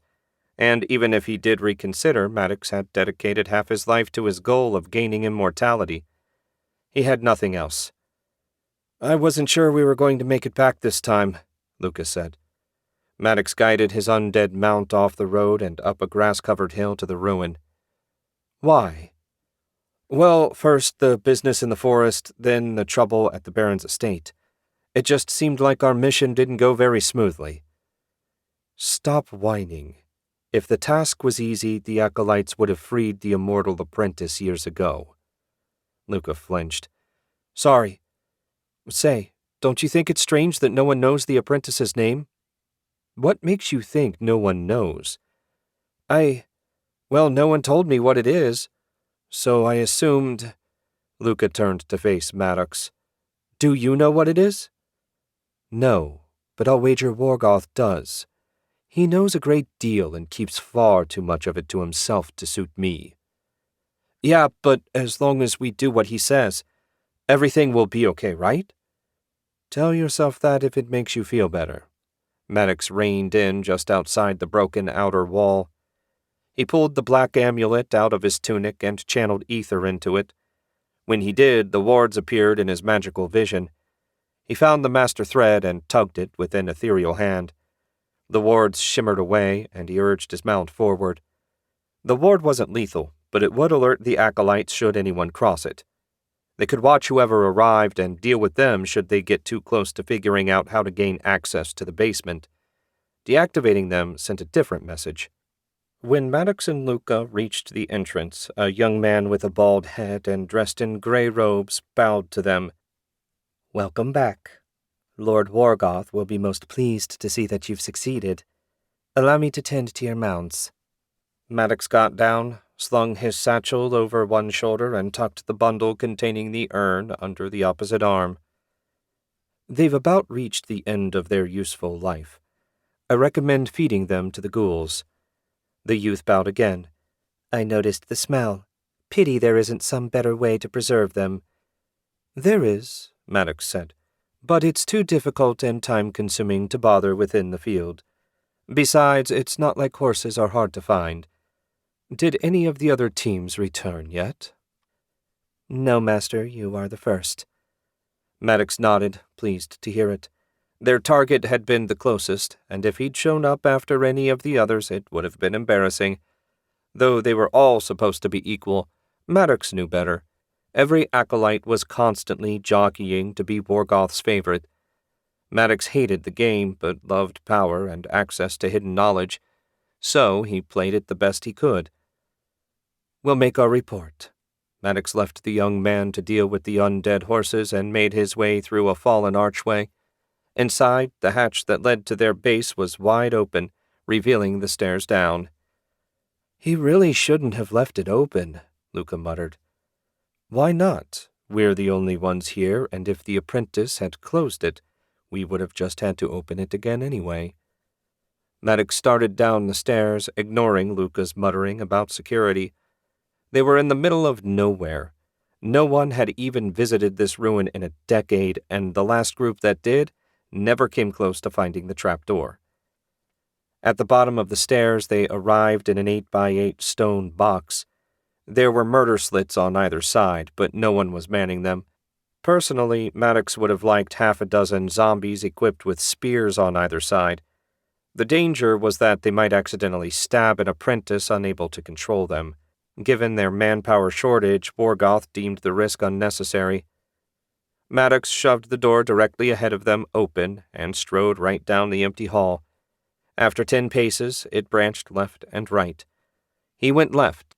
Wargoth's chambers, along with the labs, ritual chamber, and the acolyte's living quarters were this way. He passed 3 doors before pausing in front of one marked with a black pentagram. A single hard knock was followed shortly by the door opening and revealing Wargoth himself. The leader of the Acolytes of Eternal Darkness stood a fraction over 6 feet tall, had a bald head, handsome, chiseled features, and an even longer goatee than Maddox. He wore the standard uniform of a gray robe and black leather boots. Only Wargoth's silk robe marked him as different than Maddox. Their leader raised his arms as if he planned to hug them. "Welcome back, brothers. I can feel the urn from here. Congratulations on your success." Maddox offered a polite, if unenthusiastic, bow while Luca nearly touched his head to the stones. When he straightened, Maddox eased the urn out from under his arm and offered the wrapped bundle to Wargoth, who eagerly accepted. "I trust your mission went smoothly." "Not as smoothly as I would have liked, but we got the job done. I heard the others haven't returned." "Unfortunately, no. Yaman has yet to locate his target. Al-Azad has reached the capital, but finding a way into the royal castle is no easy feat. And, alas, poor sweet Serena has passed on." Maddox's brow furrowed at that. Serena was the only woman that had reached the rank of full member of the group, and Maddox had great respect for her talents as a wizard. If she died on her mission, then he wouldn't be eager to volunteer for the assignment. "But enough of that. We should celebrate your success," Wargoth said. "I'd like to celebrate by helping you open the urn," Maddox said. Wargoth cocked his head. "Are you certain? The ritual is trying, to say the least." Sounded like he was willing to let Maddox join in, which came as a surprise. He figured he'd need to be more insistent. "I've never been afraid of a challenge." "Indeed. That's what drew you to my attention in the first place. Very well. Follow me to the ritual chamber." Wargoth turned to Luca, who still hadn't mustered the will to speak. "I fear you are not yet up to participating, brother. Go to your room and rest. The 3 of us will take the evening meal together to celebrate this momentous event." Luca bowed low again. "As you command, Master Wargoth." "Brother, not master. All the acolytes are equal." Luca smiled like the idiot he was. The acolytes might all be equal, but some were more equal than others. Maddox followed Wargoth down the hall to the ritual chamber. As soon as he could figure out how to arrange it, Maddox meant to be the most equal of them all. Chapter 18. Harper frowned as she watched the wizards turn off the road and guide their mounts up a low hill. She lost track of how long they'd been following the pair, but Harper seriously doubted they were in McLeod Barony anymore. She and West had been keeping their distance, but when the wizards slowed, they hurried to catch up and hide in a clump of trees barely within sight of the pair. The forest extended as far as she could see in either direction. It wasn't old growth. Someone had cut the logs this century, but they were growing back nicely. Foresters could return any time and make a good living. Hunters, too, judging by the many deer tracks she'd seen. Why in Brannock's name would they bother to stop here? She muttered. There wasn't a town within a day's march. Now that she stopped to think about it, that might be exactly why. If you had a base you wanted to hide, this was a fine place for it. A ripple just went through the ether, West said. Our wizards must have done something. Like what? I can't tell. Best guess they deactivated some kind of protective ward. Perfect. Let's get over there before they turn it back on. West didn't have time to complain before she darted out into the road and sprinted for the turnoff. Once Harper reached the trail the wizards had taken, she slowed and eased her way up the hill. Halfway there she heard voices. It was too far to hear the details, but clearly the wizards had met up with someone. Maybe their base really was hidden around here. When the voices stopped, Harper looked back at West and touched her finger to her lips. He nodded, and Harper turned back. Telling West to be quiet was sort of a waste of time. He was the least stealthy person she knew. Still, it couldn't hurt to remind him. She tiptoed up the hill until she could see over the peak. The ruins of an old fortress sat in the clearing at the top. The outer walls had tumbled down years ago, and through the gaps, what she could see of the keep wasn't in much better shape. It was rare to see a stone fortress in Montague, but she immediately dismissed her curiosity to focus on the problem in hand. As she watched, a figure in gray robes moved through a gap in the rubble leading a pair of horses. That clinched it. This had to be the wizard's destination. Even better, there was someone here she could interrogate. She'd bet her bow the guy leading those horses was some low-level lackey that kept an eye on the surface. Harper trotted around the outside of the wall, checking every so often to see if she could spot the horses. Whoever he was, he seemed to be headed to the far side of the fort. Harper picked up the pace in hopes of setting an ambush. She glanced back at West and got a thumbs up. He was hanging in there, bless him. A few minutes later, she spotted a sizable gap in the wall rubble. That had to be where he'd emerge. Harper crouched behind some debris and drew her sword, keeping it low to the ground so the sun wouldn't glint off of it. West took a knee beside her and leaned in close. There's a big source of corruption about 50 yards beyond the fort. Not sure what it is, but I've never felt anything just like it. Is it something we need to worry about? I'm certainly worried about it. I mean, it's not moving and doing anything aggressive, is it? No, the source appears fixed in place.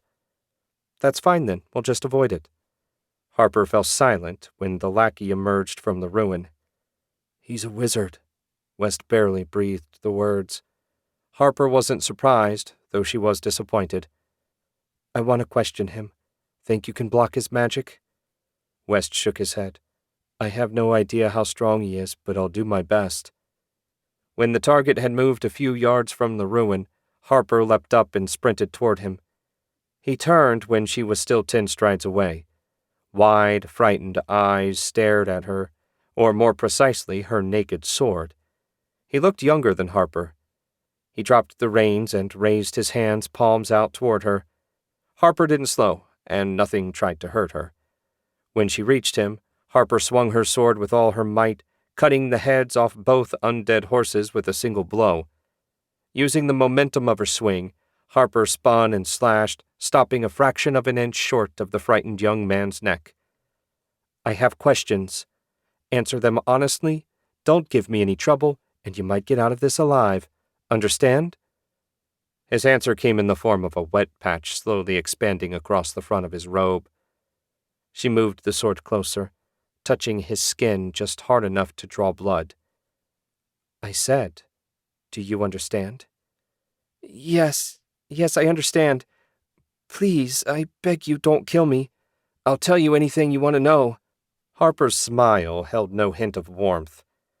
That's the sort of attitude I can appreciate. Let's start with something simple. Who are you people, and what are you hoping to accomplish?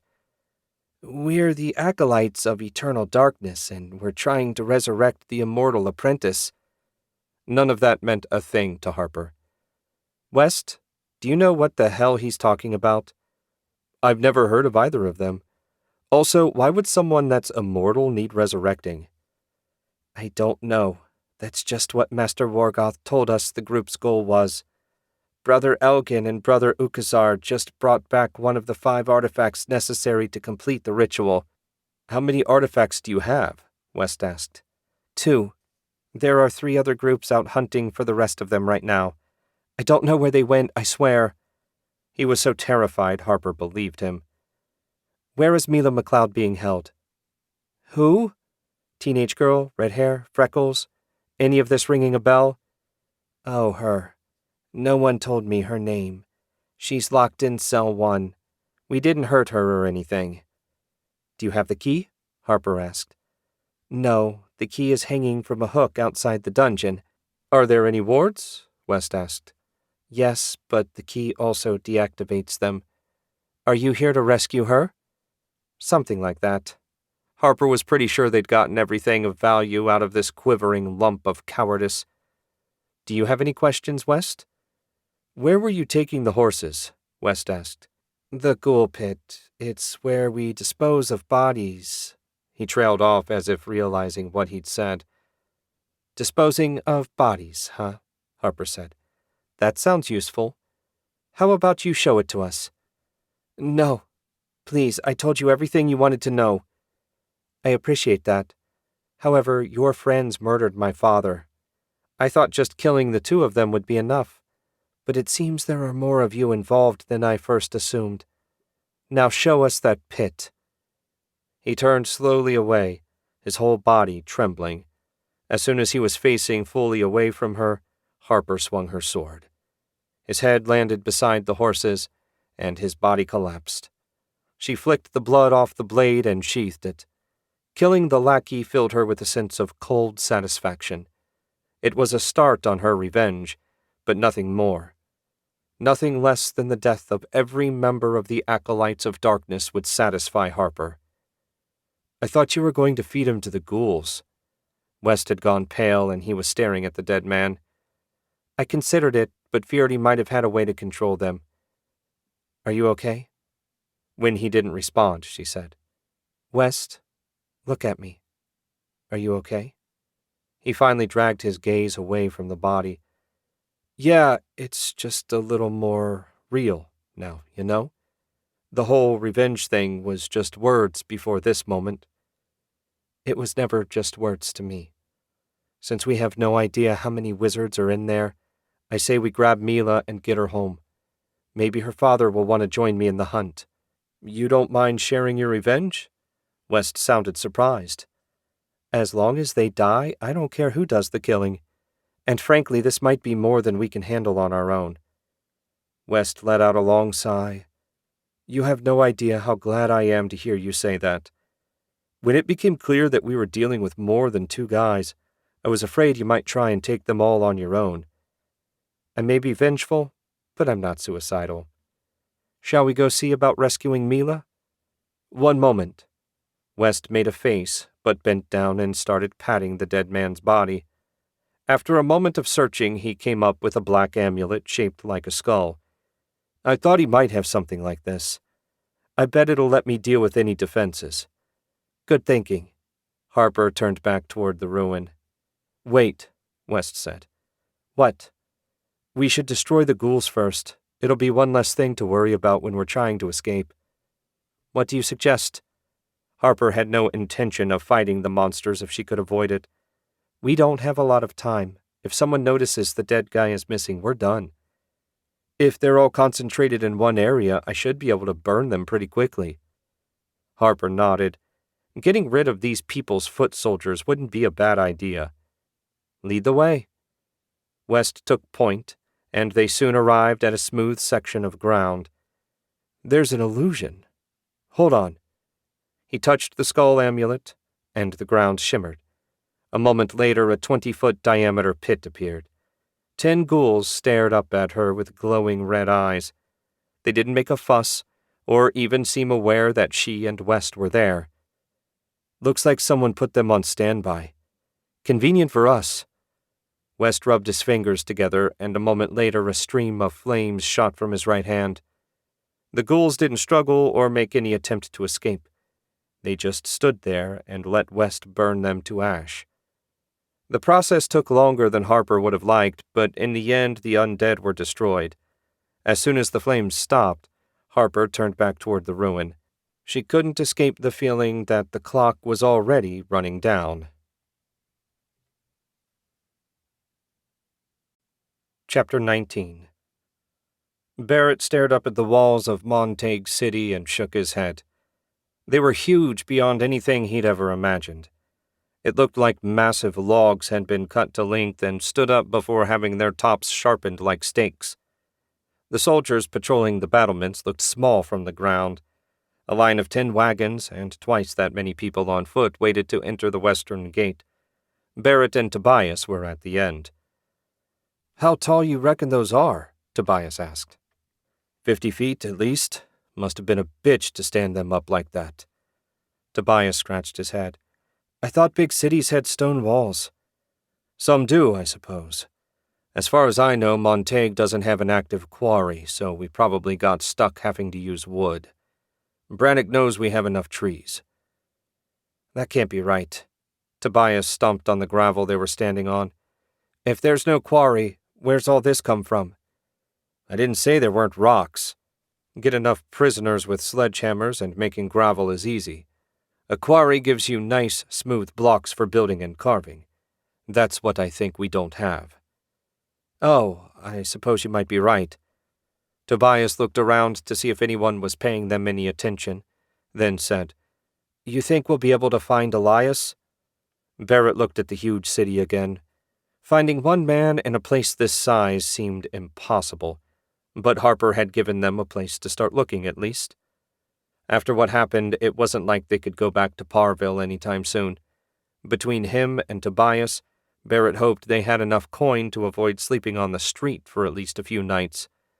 If they hadn't found Elias by the time they ran out of money, he wasn't sure what they'd do. "I don't know," Barrett said at last. "Our options are sorely limited. We're both hunters. Finding a man should be easier than finding a deer, right?" Tobias snorted at that, and Barrett agreed. He was just trying to convince himself they weren't on a fool's errand. It took half an hour, but finally Barrett and Tobias reached the 30-foot-tall gate. Both men gawped at it like the country boys they were. The 10 guards, dressed in heavy mail covered by green and black tabards on duty, shared a chuckle at them, no doubt amused by their reaction. Barrett took no offense. Standing outside all day dealing with incoming traffic had to be boring. He'd have laughed too had their positions been reversed. "State your names and business," one of the guards said, sounding as bored as Barrett imagined he must be. "I'm Barrett Boyd. My companion is Tobias Cross. We've come to look up a former ranger named Elias. We served under the same commander, and we wanted to let him know that he passed recently." That was the story Barrett and Tobias had come up with on the long walk east. Hopefully it would be enough to convince the guards to let them in. The guard made the sign of the inverted sword over his heart. "I'm sorry to hear that. My condolences on your loss. You can both head on in. Good luck finding your comrade." "Thank you, sir. We'll take all the luck we can get. My friend and I have never been to the capital." "So I guessed. Do you need directions?" Barrett nearly slumped with relief. "That would be wonderful. We're looking for a tavern called the Plowman. Elias lives above it." "I know the Plowman. Best mutton stew in the city." The guard proceeded to give them detailed directions that Barrett did his best to memorize. "Anyway, if you have any trouble finding it, just ask one of the guard patrols. They'll point you in the right direction." "Much obliged, sir. You've been a great help." "All part of my job." With a parting nod of thanks, Barrett led the way into the city. The castle in the distance looked like a giant log cabin, only in the style of a fortress. It was surrounded by another wall, though one that looked tiny compared to the one surrounding the city. The cobblestone street directly beyond the gate was filled with people and wagons, many of them trying to occupy the same space at the same time, which led to several shouting matches. "There are more people on this one street than in all of Parville," Tobias muttered. His voice sounded as overwhelmed as Barrett felt. "Just ignore them and keep your eyes peeled for Otter Street. That's where we're supposed to turn right." It took 20 minutes, but at last they found themselves standing in front of a building with a sign featuring an old man guiding a plow through his field. This had to be the place. At least Barrett hoped so, since neither he nor Tobias could read. At the very least, judging by the savory smells coming out of the building, it was a tavern. "I'm starving," Tobias said. "I don't care if this is the right place or not. I need something to eat." That sounded like a good plan to Barrett, and he led the way through the open front door. The place had about 20 tables, and half of them were occupied at the moment. A bar ran along the back wall, and a set of stairs at the rear led to the second floor. The crowd looked like mostly laborers, with their leather aprons, high boots, and dirty tunics. A few people turned to look at the new arrivals, but most kept their heads down and shoveled the food in front of them in as fast as possible, no doubt so they could get back to work. A cute blonde girl in her early teens waved at them and said, "Sit at any empty table. I'll be right over." Barrett did as he was bid, selecting a small two-seater near the bar and as far from the other occupied tables as he could get. It wasn't that they had anything secret to discuss. Barrett just felt uncomfortable with so many strangers around. The sooner they could finish their business and go home, the happier he'd be. Assuming, of course, they could ever go back home after learning the Baron's secret. He shuddered at the thought of never seeing the familiar forests again. The blonde girl arrived at their table and offered a snaggle-toothed smile. "Today's lunch is mutton stew with a small beer for 3 coppers a serving." "We'll take 2 bowls, thank you," Barrett said. "Of course." She stared at him expectantly. Right, payment must come first here. Whether that was for everyone or only new faces he didn't know. But Barrett slapped a small silver coin on the table. "Thank you. I'll be back with your food and change." She skipped off with the coin. "What if the food stinks and we've already paid?" Tobias asked. "I'm sure it'll be better than trail rations. Besides, the food's a bonus. We need to ask about Elias." Tobias grumbled, but shut up when the serving girl returned with 2 steaming bowls and 2 glasses of beer. She set the food in front of him, along with his change. "Here you go." "Thank you," Barrett said.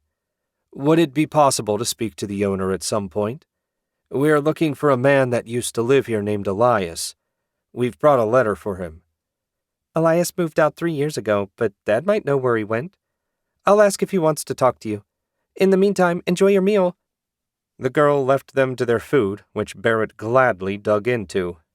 The gravy was rich and thick, and the mutton melted in his mouth. The main flavor came from vegetables and salt, but it was still delicious, and he quickly cleaned the bowl. Even the beer was decent. He'd eaten far worse meals for 3 coppers. Tobias belched. "Totally worth the coin." Barrett nodded and glanced around. The crowd hadn't thinned any, but it wasn't any busier either. Most importantly, no one was paying them the least attention. He didn't know why he imagined anyone would be, but ever since the estate, he'd been on guard, constantly looking over his shoulder. That no one could possibly know they were in the capital, much less at this particular tavern, didn't help his twitchy feeling in the least. He was just starting to wonder if the plowman's owner planned to ignore them, when a broad-shouldered man in a bloody apron emerged from behind the bar. He had short, thinning hair, a scar over his right eye, and a hard set to his mouth. Everything about the man screamed former soldier and be polite. He stomped over to Barrett's table, and he and Tobias hastened to stand. "My little girl says you 2 are looking for Elias. What's your business with him?" His tone suggested they'd better have a good reason for asking if they didn't want to end up thrown out on their asses. "My friend and I served in the Parville Rangers with Sheriff Gale. His daughter told us that Elias served with him as well. We brought a letter from Harper, as well as the unfortunate news that Sheriff Gale has died. Harper told us he used to live here, but it seems he's moved on. Could you direct us to his new home?" "You 2 served with Dawson?" the tavern keeper asked. "Yes, sir. Did you know him?" Barrett said. "Not personally, but Elias used to sit at the bar and tell stories of his time in the Rangers. Of course, I knew Dawson as First Ranger Gale, not Sheriff Gale. His passing will hit Elias hard. It was good of you to bring word to him. Harper asked us to, and after everything she's been through, it was the least we could do. Will you take us to Elias? I'd better. His new place is a little off the beaten trail. He'll be at the castle until dark, so you're welcome to stay here until then. Thank you kindly, sir, Barrett said. Mark. The tavern keeper held out his hand. Barrett. They shook, and Mark took his leave. He seemed nice, Tobias said as they sat back down. Yes, everyone we've met has seemed so. Yet I keep feeling like the other shoe is about to drop any second now. Chapter 20. Elias White flexed his right arm, and the suit of magical armor mimicked the move. He was in the armory, surrounded by giant suits of magical armor, once again strapped into the unit he'd piloted back to Montague City 10 years ago. This was pretty much his job now. 6 days a week, he came to the castle, and the magical engineers watched him put the suit through slow-motion movements. He understood just enough about the situation to know it wasn't actually him they were watching, but the ether around him in the armor. He also had a good idea what they were looking for. Despite 10 years of effort, Elias was the only person that could get the armor to power up. Once he did that, one of the Kingdom Knights could take his place and pilot the armor with no trouble. At least until it ran out of operating time. When 8 hours were up, the suit went dormant until he fired it up again. None of the magical engineers knew why, and a decade of trying to figure it out left them in an awful mood most days. Elias himself was as ignorant as anyone. He remained a wretched pilot. No mistake had been made during his early assessment. He had almost no skill at operating the giant suits of armor. But for some reason, this suit had a thing for him. Thus his new career. At least it paid good, and no one was actively trying to kill him. That was a big improvement over his old post in the Rangers. Lower the right arm and lift the left leg, the magical engineer on duty said. Elias obliged and checked the center right display. 1 hour of operation time remaining. Then he could go home, get something to eat, and finish the book he'd been reading. The center display showed a green outline of the armor. If any of it took damage, that outline would change from green to yellow to red, depending on how badly the suit had been damaged. To the center left were 2 crystals. The top one powered up the armor, and the bottom one put it on standby. That's enough for today, Elias, the engineer said. If I stare at the ether any longer, my eyes will start to bleed. Put her back in her niche and power down. Roger. Elias carefully, with painstaking precision, backed the massive suit of armor into a wide slot along the wall, then touched the lower crystal. The Mark V took a knee and the chest opened up. He pulled his arms and legs free of the control harness and climbed down to the ground. The armory held 10 other suits of armor, all of them bulky and primitive-looking compared to the Mark V.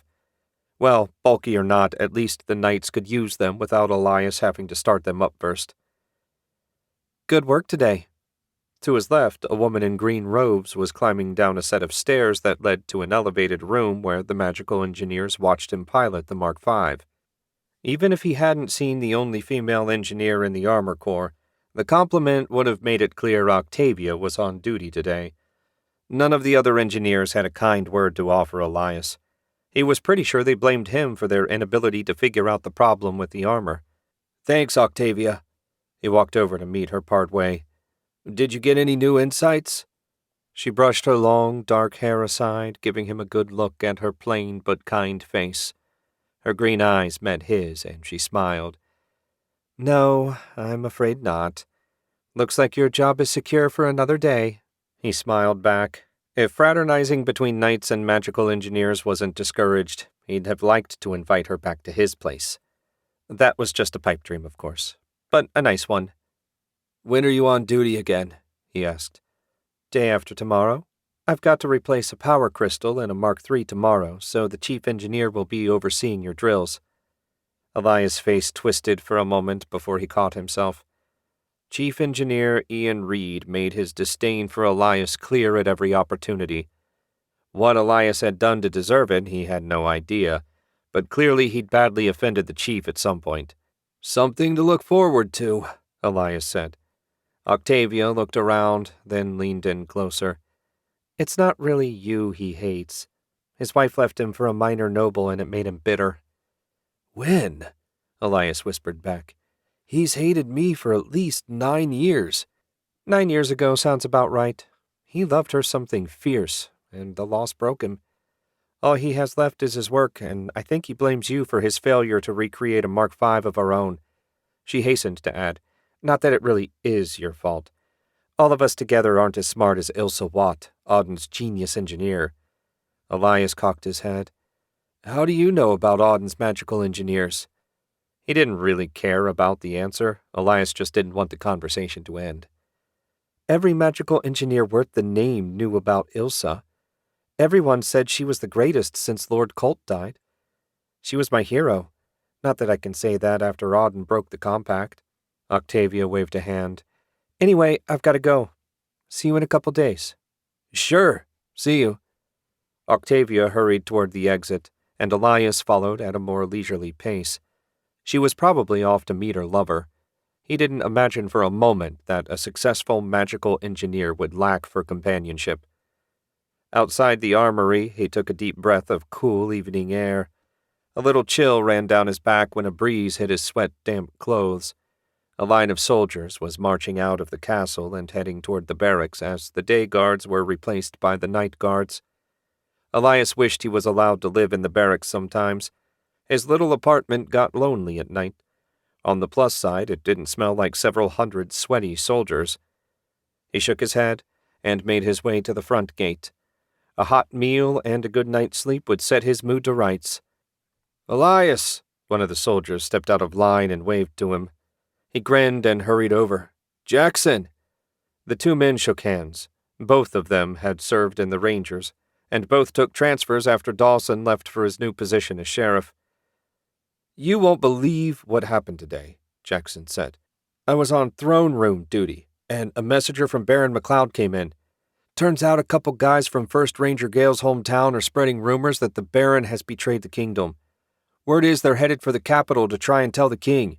"That's insane," Elias said. "First off, no commoners would ever have a hope of seeing the king.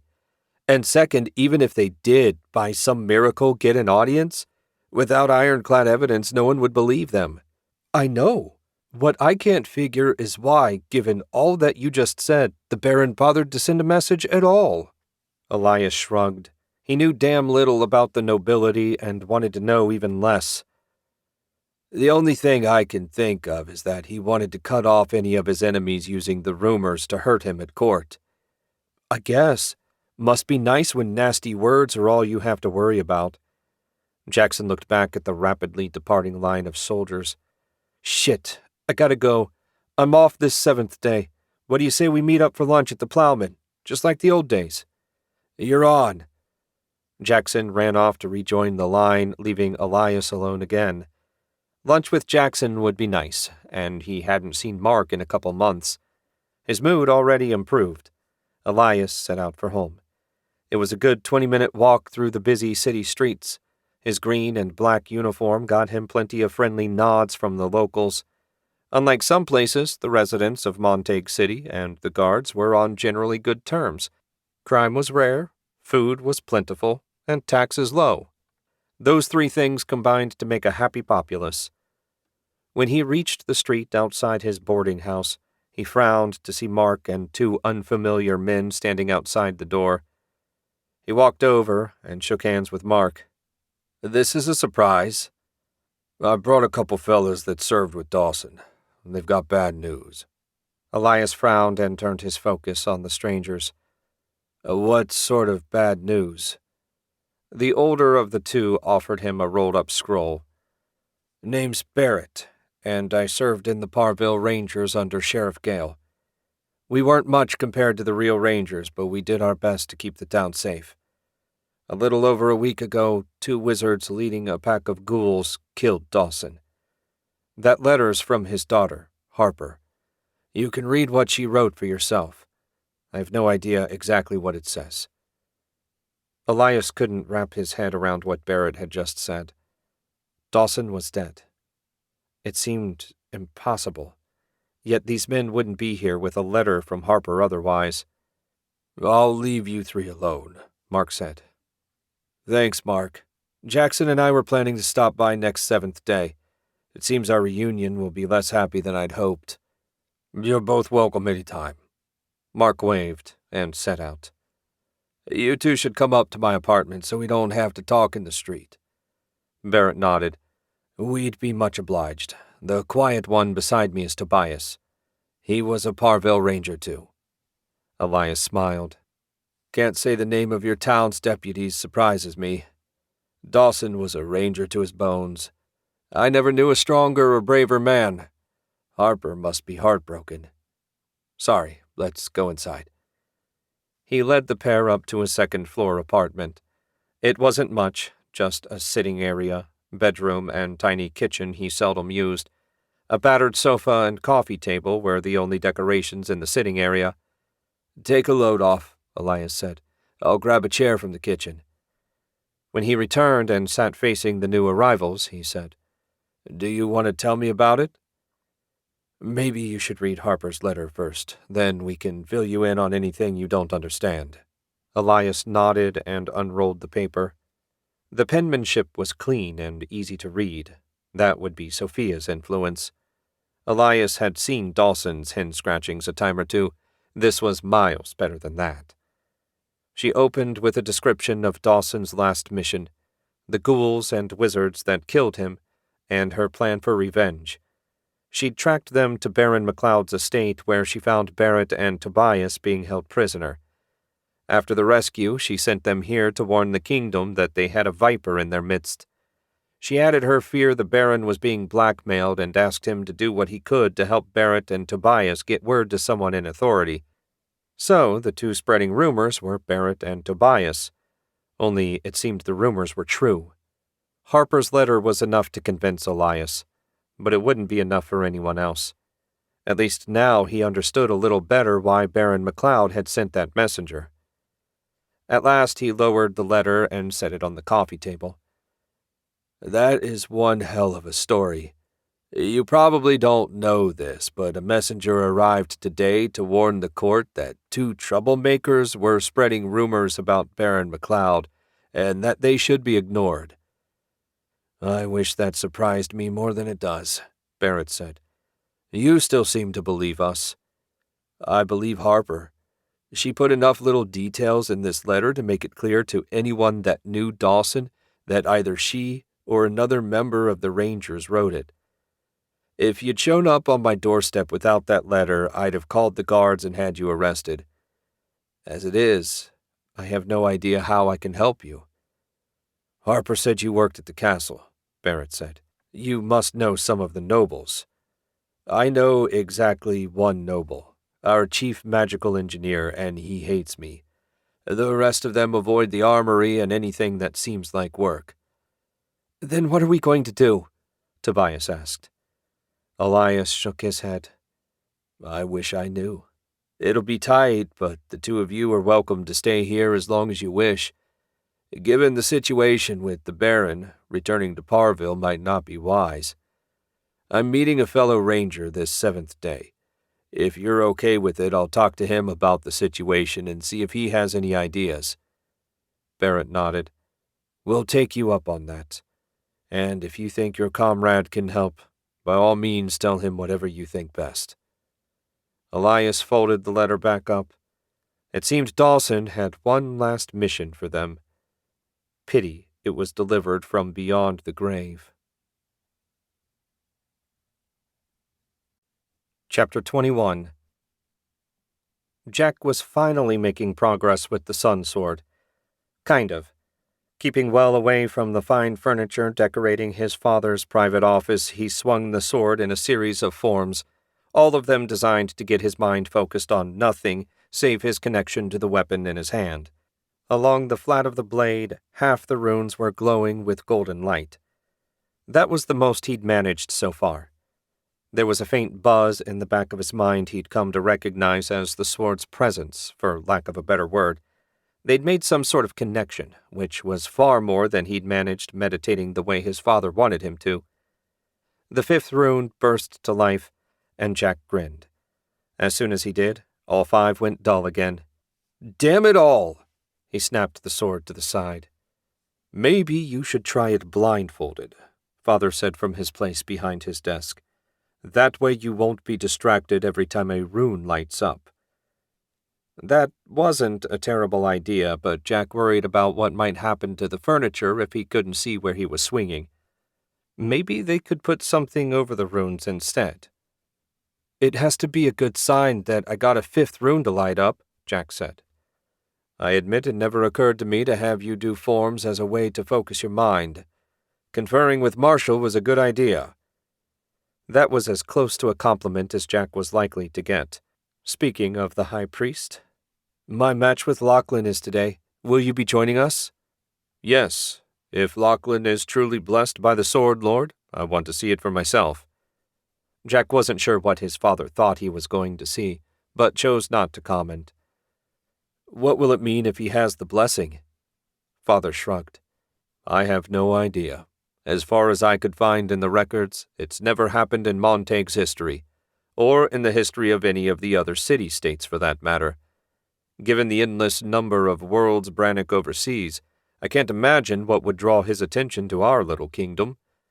Assuming the blessing is real, that's something I'll need to discuss with Marshall. It might be an omen of bad things to come." "After the war with Auden, we need no more bad things to come," Jack said. "I second that. Put the sword away and we'll get going. Marshall should be here soon. Have you spoken to your brother?" "Not since breakfast. That might have been the most nervous I've ever seen him." "It's not every day you get to spar under the gaze of Brannock's High Priest. I'm surprised you're not more nervous." Jack laughed. "I'm not the one that might be blessed. Once the match gets going, he'll be fine. Unlike me, Lachlan is good at focusing." Father grunted and led the way out of the office. They followed a meandering path through the castle to the entry hall where Marshall sat waiting in an overstuffed leather chair. He stood as Father approached. "Majesty," Marshall said. "Been too long. You really should honor the church with your presence this solstice eve." "We'll see. Since Mary died, I've had little taste for holy things.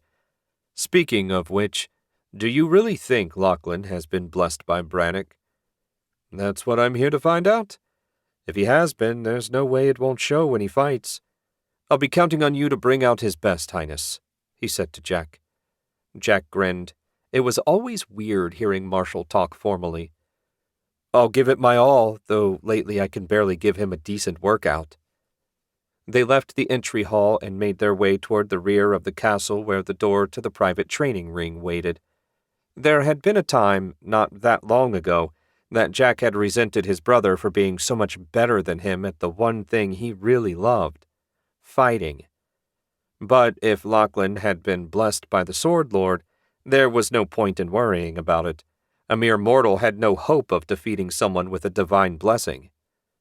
It took about 5 minutes to make the walk, and when they arrived, Lachlan was waiting, already geared up and ready. "That eager to trounce me, little brother?" Jack asked. "I couldn't relax, so I figured I might as well come out here and loosen up. Morning, Father, Lord Marshall. Is there anything I need to do? Say a prayer or something?"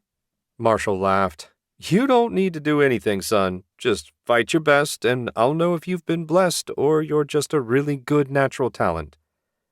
"Would that be better?" Lachlan asked.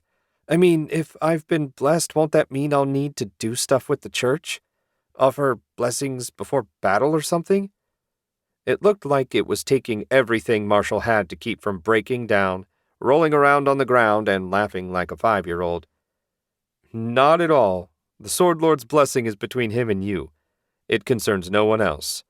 Though, if you truly wish to explore any potential connection, I will be happy to guide you." Jack finished gearing up. "I'm good to go. Do you want us to do anything special, Marshall?" "No. Whatever you usually do in a sparring match is fine." Jack took his standard starting position facing Lachlan with his sword at middle guard. Lachlan went with a high guard this time, his wooden arming sword angled down toward Jack's chest. "Begin," Father said. If he was going to lose anyway, Jack decided to be aggressive.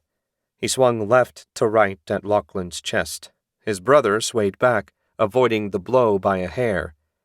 Taking advantage of his slight lack of balance, Lachlan lunged, driving Jack back 2 strides.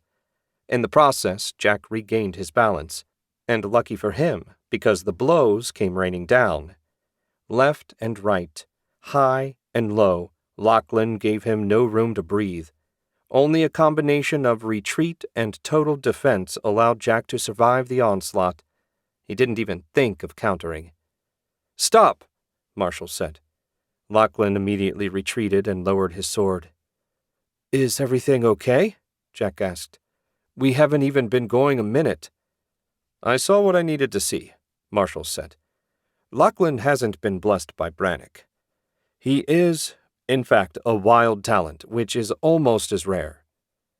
Jack didn't know what that meant, and judging from his expression, neither did Lachlan. They moved closer to their father and Marshall. "Explain," Father said.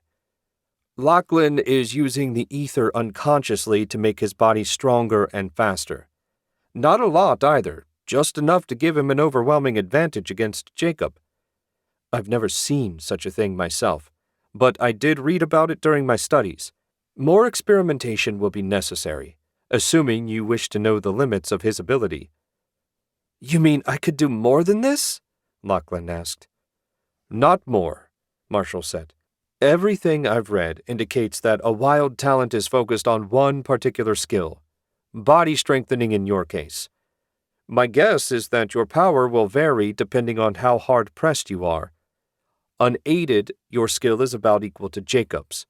Therefore, even a small increase in your base ability is enough to let you win easily.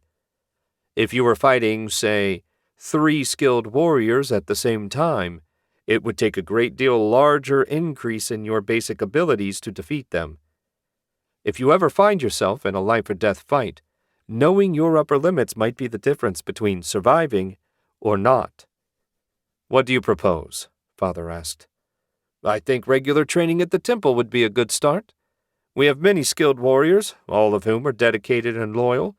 If I order them to say nothing about the prince's situation, they'll die before they speak. There's one more reason that more testing is necessary. Are you familiar with the phenomenon among wizards known as backlash?" Jack shook his head. He'd never heard of such a thing, but what he knew about wizards didn't amount to much. Father and Lachlan looked equally uncertain. That made him feel a bit better. "Basically, if a wizard manipulates too much ether for too long, he or she enters a state of debilitating weakness called backlash. Severe headaches are the minimum symptoms. I've read about instances of wizards ending up bedridden for days after overdoing it. I have no idea if a wild talent would face a similar risk, but finding out seems prudent." "I'll say," Lachlan blurted out. Father and Marshall shared a look, and Father said, "We need to work out the details. Come to my private office. You two take your gear off and rest for a while. I'll call you when we're ready." "Yes, Father," Jack and Lachlan said as one. King and High Priest strode off, leaving the princes on their own. "You know they're going to talk about stuff they don't want us to find out, right?" Jack asked. "Probably." Lachlan pulled off his leather breastplate. At this point, he hardly needed to bother with it given the odds of Jack scoring a hit. "I don't think there's much we can do about it, though." "That doesn't bother you? I mean, whatever this power is, you're the one that has to figure it all out." "Whether it bothers me or not is irrelevant. You know better than me how much arguing with Father accomplishes." Lachlan had him there. "I'm going to see what I can scrounge up for lunch. Interested?" "No, thanks. I'm going to the library to see what I can learn about wild talents. Father and Marshall aren't the only sources of information out there." "Good luck." Jack had to admit his brother was far more dedicated than he was. All Jack wanted was something to eat and a long nap. King Jacob kept his expression carefully neutral as he listened to everything Marshall had to say. There was a lot to take in, and he had no idea whether having a wild talent was better or worse than being blessed by Brannock. Either way, keeping the matter quiet was of the utmost importance. The last thing he needed was anyone looking too closely into Lachlan's background. When Marshall finished his explanation, Jacob led the high priest back to his private office. The room was enchanted, so that no one could eavesdrop.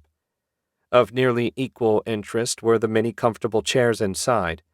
After today's revelation, Jacob needed to sit and think. He also needed a drink. At the sideboard, he poured himself a glass of whiskey before turning to Marshall. "Would you like one?" "Make it a double, though the king really shouldn't be pouring his guest a drink." Jacob poured and handed the tumbler to Marshall. "Under the current circumstances, the presence of servants wouldn't be welcome. I've poured plenty of drinks over the years, and my ego isn't nearly as fragile as some among the nobility seem to think." Marshall raised his glass in salute and drank the contents. "Ah, that's the stuff." They finally sat, facing each other, with the coffee table between them. "Where did you find Lachlan?" "Far from Montague, just as you asked. He was abandoned at a temple of Brannock in Port Francis as a newborn. The birthing cord was still attached when the priests found him. No idea about the mother. He was perfect for your needs, so I asked few questions. In retrospect, maybe I should have asked a few more. It doesn't matter now. Will this wild talent of his cause us trouble? As I said, if he overuses the magic, it might cause issues. That's not what I mean. If he uses it where others can see, will they know what he's doing? Anyone capable of seeing the ether would, assuming they're looking at it when he's using his power. But that's all, and such people are few and far between. It's not something I'd worry about were I you." "How can I not worry about it? If anyone finds out Lachlan is adopted, it'll be a scandal." Jacob raised his hands. "I know the odds of anyone looking seriously into the matter are tiny, but with magic and ambitious nobles, the chances of someone learning the truth aren't zero. It's true that a wizard with samples of blood from Lachlan and another member of the royal family would be able to tell that they weren't related," Marshall said. "But the chances of anyone making such a connection hardly bear thinking about. I know you're worried, but that's not something you need to concern yourself with." "You're probably right, but he's supposed to be my son and backup heir. If anything happens to Jacob, Lachlan won't be able to wield the sun sword." Marshall chuckled. "Who cares? No one's had to wield it in centuries." "It would also mark the end of my direct line, so no one will ever be able to wield the sword again. I know the risk is small, but it's not zero." Marshall shook his head. "If the only requirement is that the wielder be of the royal bloodline, I wouldn't worry. Over the centuries, your family has spread its seed far and wide. I suspect it wouldn't take long, should an emergency arise, to find someone with the right connection to wield the sword. There are texts that describe the process as well, so don't worry about that." "You make my concerns sound foolish." Jacob fought to keep the anger out of his voice. It annoyed him to no end that Marshall wasn't as worried about the situation as him. "Not foolish. There are potential problems lurking out there. I don't deny that. I just think they're small enough that you shouldn't let them influence your thinking. Should one crop up, deal with it. Otherwise, continue on as you always have. Any change you make is more likely to draw attention than Lachlan's power." Jacob had to admit that there was something to what his old friend said. He forced the anger away, then nodded. "Well enough. We'll arrange a regular schedule of training for Lachlan at the temple." "Splendid. I look forward to witnessing his development." Jacob nodded, and they finished their drinks in silence. If Lachlan became an outstanding warrior, it would help keep his brother safe. The trick would be making sure he didn't decide that he'd make a better king than Jacob. With his gift, who would be able to stop him should he decide to seize the throne by force? Chapter 22. Maddox had never seen the inside of the ritual chamber and hadn't really known what to expect. The interior was unimpressive. A waist-high stone slab dominated the center of the room. Workbenches lined the rear wall. A mithril urn sat on one of the benches with its lid leaning against the wall. Weirdest of all was a leg that sat twitching on the slab. The skin was dark bronze and hairless. The toes wiggled and flexed. The calf bunched and relaxed, as did the thigh and buttock. The bare knob of the thigh bone stuck out of the flesh as if waiting for a hip to attach itself to. "Remarkable, isn't it?" Morgoth asked as he closed the door and placed the second urn on the slab near the leg. "The immortal apprentice isn't just a legend. That's his leg, still alive despite the rest of the body being missing. It reacts to stimulus as well." Morgoth pulled a black bladed dagger from the sheath at his waist and stabbed the leg, opening an inch-long gash in its thigh. The wound didn't bleed, and closed up in less than a second. In fact, there was no blood to be seen anywhere. Even the raw meat at the end of the thigh didn't so much as drip. "Remarkable," Maddox said. "Where did you find the first urn?" "I didn't. My former master did. And I don't know exactly where. Despite being my teacher, he kept many secrets. When he opened the urn, the process weakened him badly. That made it easy to kill him and seize all his power." Morgoth shook his head. "He really should have locked the door. Ah well, his arrogance was to my advantage, so I can't complain." "Are you not worried I might do the same to you?" Maddox asked. "Not at all. Since we'll be working together, you'll end up as exhausted as I do. Likely more so since I'm stronger than you." Maddox bristled at the insult but made no comment. Much as he disliked it, Morgoth wasn't wrong in his assessment. Morgoth continued as if he didn't notice Maddox's annoyance. "I'm hoping to find his head. That would allow us to talk to him and gain his wisdom. Pity the urns aren't labeled." "Indeed. So what do we need to do?" "Unscrew the lid." Maddox raised an eyebrow. "That's it? That's it? Your expression makes me think that you believe the task to be an easy one. Try it on your own if you wish. Succeed and I'll give you any book in my collection." There were any number of priceless tomes in Morgoth's collection. If he was willing to offer one as a reward, then opening the urn must be impossible. Still, with such a carrot dangling in front of him, Maddox would be a fool not to at least give it a try. Ether flooded into his body and he grasped the urn. He twisted with all his might, but the smooth surface made a good grip impossible. He tried creating ethereal clamps, but they made no difference. 10 seconds of effort was enough to convince him that he was wasting his time and energy. "I give up. What do we need to do?" "The lid is fused to the urn. In order to free it, we need to heat the mithril enough to break the seal. Given that the melting point of purified mithril is 10 times hotter than steel, you can understand why it takes a great deal of power. Reach out with a single thread and outline the bead of mithril, then apply heat. Keep applying it until the bead melts. As soon as it does, use an ethereal claw to twist the lid off. The rest will happen automatically." Maddox took a deep breath and followed Morgoth's instructions. He found the bumpy bead of mithril easily enough. As soon as it was outlined, he rubbed his fingers to create heat and enhanced it with more ether. He used all 8 threads he could summon, and still the metal resisted. "You see, this is why 2 people are needed. Pull back to 7 and I'll add 7 of my own."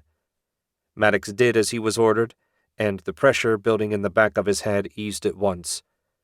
Morgoth's power joined with his, and the mithril finally reacted, turning red, then blue. That still wasn't enough. Maddox struggled for breath as the temperature in the ritual chamber rose. Though not his max, maintaining 7 threads was rapidly wearing him out. If the lid didn't yield soon, he wasn't sure what they'd do. Hold steady, Worgoth said. We're getting close. Maddox panted like a dog and cleared his mind of everything save the ether. He would do this. If he failed now, what little worth he'd gained in Worgoth's eyes would be washed away. Later, he knew not how much time had passed. He felt the mithril soften. A moment later came the shriek of metal on metal. I have it, Worgoth said. Release your spell. Maddox gladly obeyed. He opened his eyes in time to watch a fine gray dust rise out of the urn. It swirled around, gradually taking on the shape of an arm, plus a bit of chest. Dust transformed into muscle, bone, and finally skin the same shade as the leg. The muscles immediately began twitching. Worgoth sighed. Not the head. Disappointing, but the odds were against it. You did well. Your stamina exceeded my expectations. Mine too, Maddox said. How many threads can you wield? Worgoth shook his head. That's a terribly rude question. But, since I know your max is 8, I suppose it's only fair that I tell you. I can use 11. My master topped out at 14, but he was a true monster. Killing him was a favor to the world. Maddox doubted Worgoth was an improvement, but kept the observation to himself. When he recovered enough to think straight, he stared at the twitching arm. The way it was holding its fingers was odd.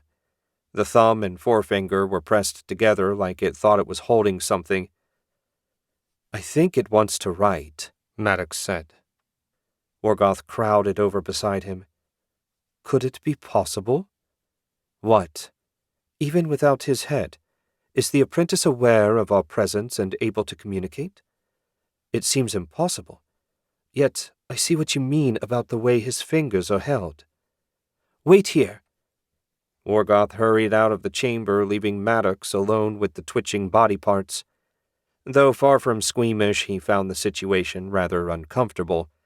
The thought of self-aware body parts that could function in any way without a brain to guide them was so far beyond anything Maddox had ever considered that his mind rebelled at the idea. Less than a minute later, Worgoth returned with a blank journal, quill, and inkpot. We'll see if your theory is correct. He opened the journal, dipped the quill, and placed it in the arm's fingers. It grasped the quill and went still. Worgoth picked up the arm and held it over the page. As soon as the tip of the quill touched the paper, it started to write. It was a messy effort, with Worgoth trying to move the arm down as it went across. The first sentence was nearly illegible, but the second was clear. It read, "Where am I, and who are you?" They shared a look. Even if they answered, how would it hear with no head? Worgoth shrugged and said, I am Worgoth, leader of the Acolytes of Darkness. You are in our base. We have freed your arm and leg from their prisons, and my agents are seeking the remaining pieces. The arm tried writing again, but the pen was dry. One moment, please. Worgoth took the pen, dipped it, and gave it back. Why do you seek to free me? The arm wrote. Maddox's eyes widened. It really could understand them. We desire knowledge and power. You came close to carving out a kingdom on your own. With our help, your second attempt should succeed. In exchange, we desire to learn from you and serve in high positions in your kingdom. Your terms are acceptable, the arm wrote. As a sign of good faith, I will share my army of wraiths with you. Use them to collect the rest of my body. The arm tried to keep writing, but the pen was dry again. One moment. Worgoth dipped the pen and gave it back. You can find them in the oblivion deep, in the heart of the blighted lands.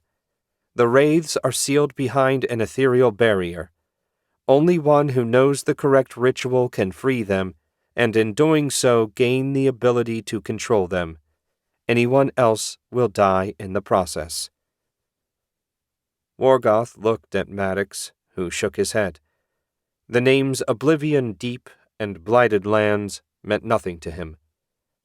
After another dip of the pen, Morgoth said, "Those names are unfamiliar to us." "How odd," the arm wrote. "The Blighted Lands were well known when I first arrived in this country. I find it hard to believe that such a famous location has been forgotten. But no matter. You will find them in the northwest section of the Great Forest near the border of the Wildlands. I assume both of those are known to you." "They are," Morgoth said. "We will begin the search as soon as you tell us how to free your army." The necessary ritual took 5 dips of the pen and covered 2 full pages of the journal. Maddox considered himself knowledgeable, but the spells and ethereal figures needed to deactivate the barrier and assume control of the wraiths were complex beyond anything he'd ever imagined. The ritual looked like something an arcane lord would devise. On a fresh page, the arm wrote, "I will not communicate with you again until my head is found and set free.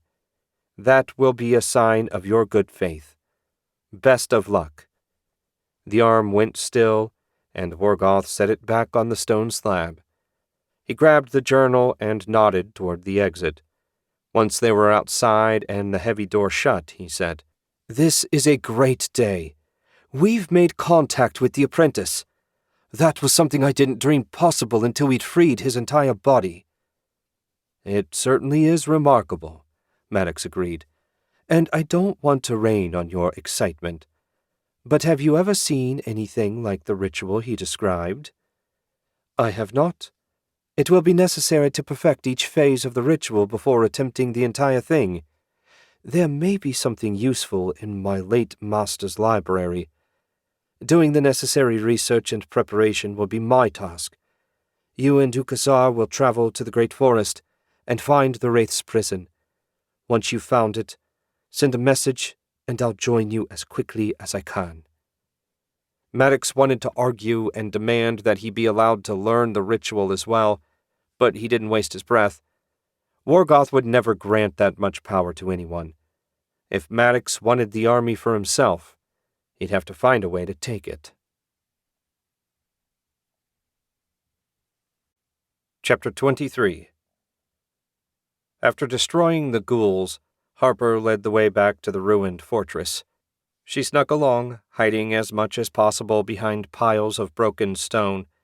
Every few strides she paused and listened for any potential danger. Other than West's heavy breathing, the ruins were silent. During her third stop, Harper turned to look at West. "Are you okay? You sound like Leaky Bellows." "Burning the ghouls took more out of me than I'd expected. I'll be fine. Let's just get this thing over with as quickly as we can." "You realize we're going to have to run for it as soon as we free Mila, right? Are you going to be up for it?" It wasn't like they had a lot of options, but Harper wanted to hear him say it. "I can certainly keep up with a spoiled noble, even in this shape."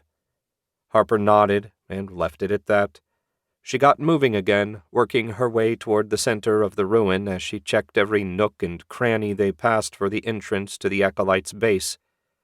It came as no great surprise when she found the trapdoor pretty close to the center of the ruin, partially hidden by the only section of the keep still mostly intact. A set of steep steps led down into the dark. She started to take a step, but West caught her shoulder. "Let me check for traps. I doubt there'll be anything since the cultist was likely planning to return immediately, but better safe than sorry." Harper moved aside to let West take the lead. He held the black skull amulet and narrowed his eyes. A few seconds later he nodded. "All clear. I'll renew your dark vision spell, then we can descend." A faint tingle ran through her, then West motioned for her to lead the way. The steps led to a square room lined with murder holes. No one tried to kill her, so she assumed they were unmanned. A door led to a straight passage that branched left and right at the end. Harper paused to listen, but heard nothing. She should have asked the cultist for directions to the cells. Stupid, but too late now. "Wait here," Harper whispered. "I'm going to scout around." "I'll come too. Stealth isn't your thing." I won't do anything crazy, I promise. Harper left West at the intersection and turned right. She slunk down the hall, every sense alert for trouble, her hand resting on the hilt of her sword. Quick draw was one of the techniques her father had taught her, and Harper was quite good at it. The passage ended at another closed door. This one had an opening filled with bars around head high. She peeked through it and spotted another bald fellow in a gray robe seated in a chair, legs crossed, looking half asleep. He was the very caricature of a prison guard. He was also likely a wizard. That fact called for a bit of caution. She drew her sword and took a knee.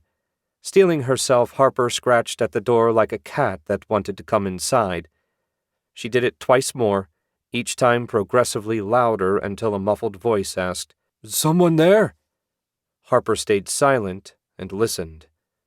Footsteps came next, and when they stopped, she thrust up and through the door at a sharp angle.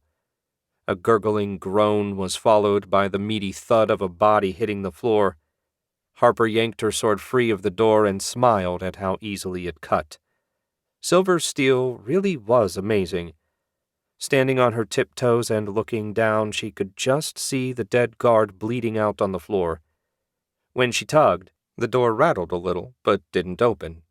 It had to be barred from the inside. This looked like a job for a wizard.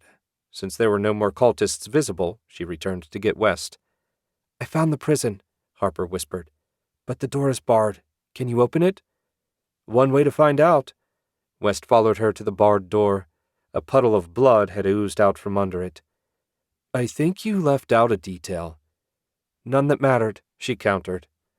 West shook his head, then raised his hands. His brow furrowed as he concentrated.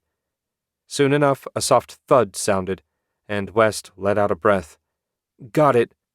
She put her shoulder to the door and shoved it and the body out of the way.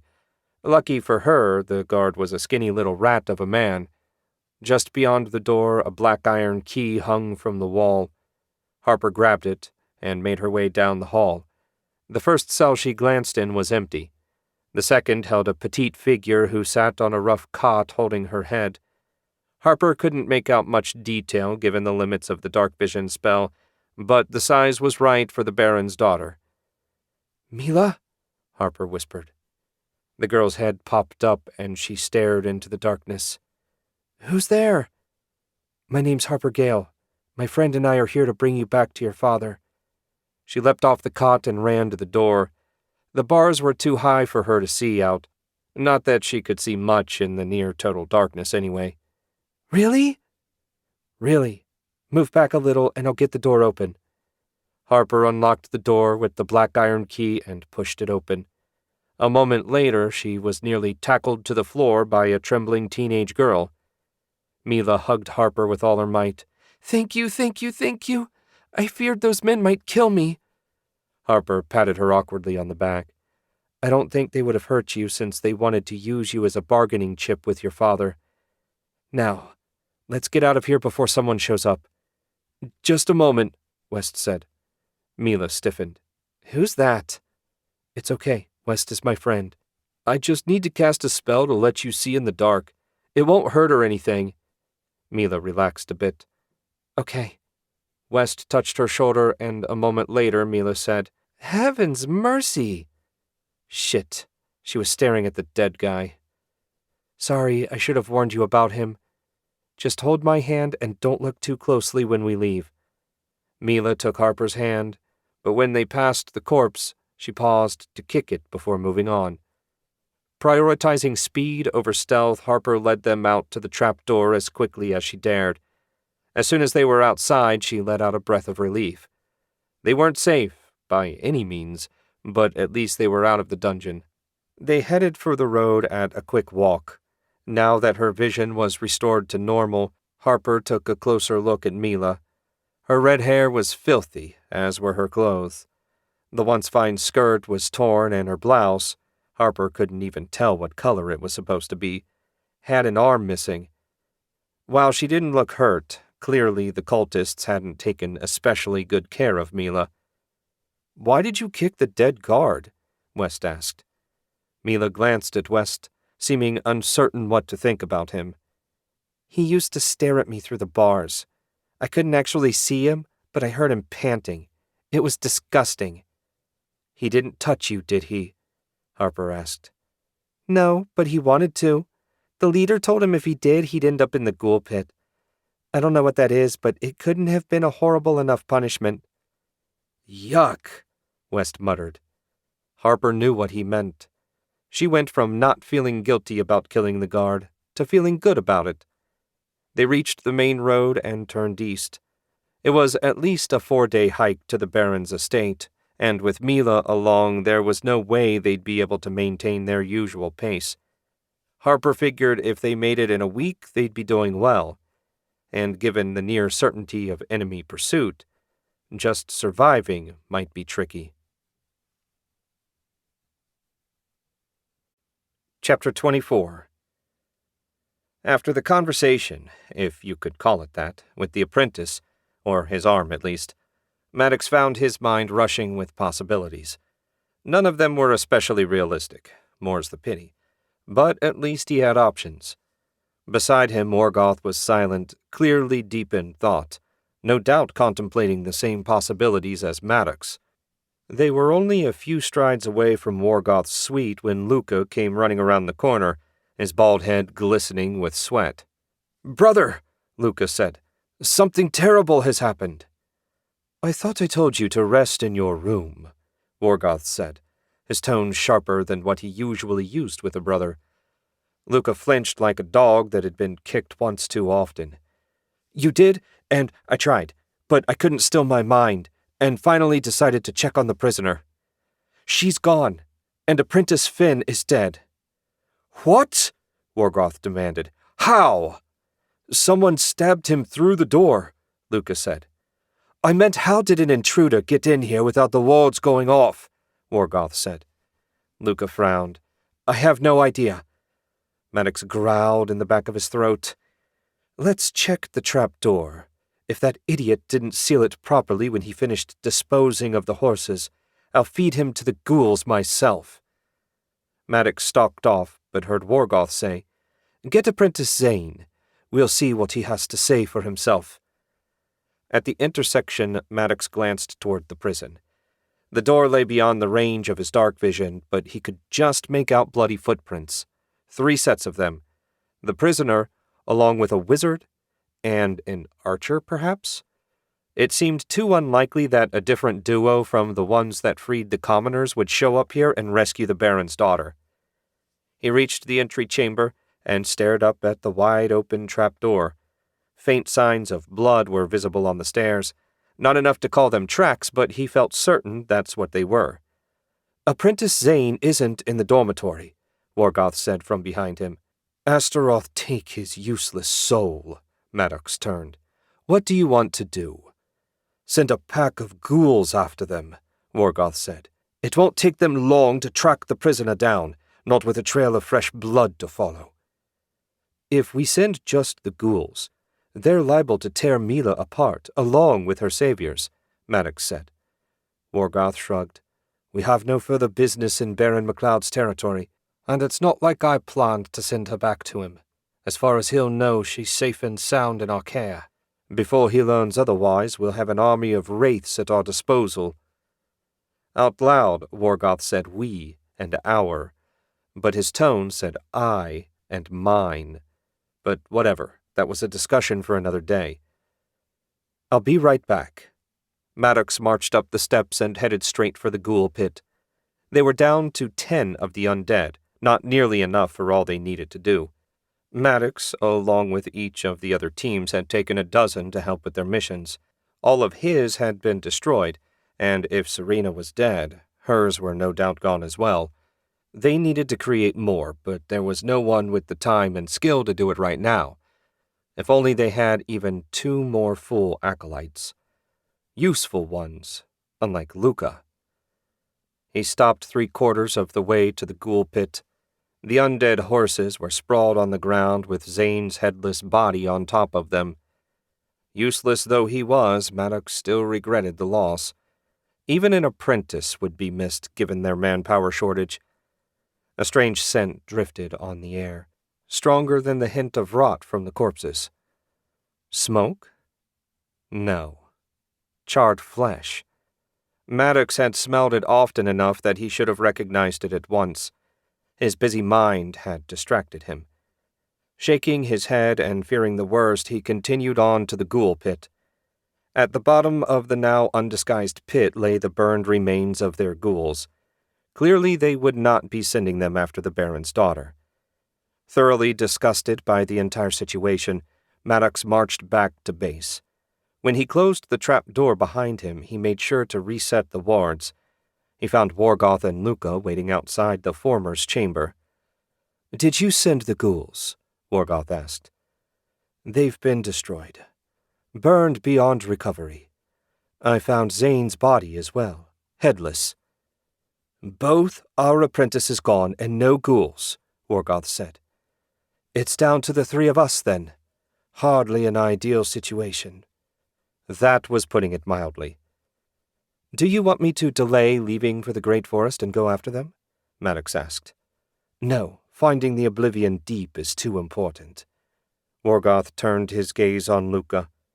"You will hunt them down, brother Gazar." Luca stared stupidly for a moment. "Me?" Though he remained silent, Maddox was thinking the exact same thing. Luca was marginally useful setting up camp and detecting magic, but the idea of him hunting down the girl, even if she'd been on her own, was a joke. If she had protectors as capable as these two seemed to be, Luca wouldn't stand a chance. Stupid as he was, Luca seemed to realize it as well. "I'm not sure I'm the best one for this mission." "Alas, brother, you are the only one available. Brother Elgin and I both have our own work to do. If Mila reaches her father, he will be free to act against us, and in doing so bring the wrath of the entire kingdom down on our heads. Should that happen, we'll have no hope of restoring the immortal apprentice to his proper place as ruler of this land, nor will we be able to take our places at his side. All our hopes for the future ride on your shoulders." Luca looked like he wanted to throw up. "Do not fear," Worgoth continued. "I have no intention of sending you after such dangerous foes all on your own." Luca's expression went from sick to confused.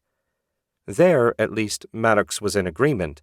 As far as he knew, they had no resources to spare. "What do you intend?" Maddox asked.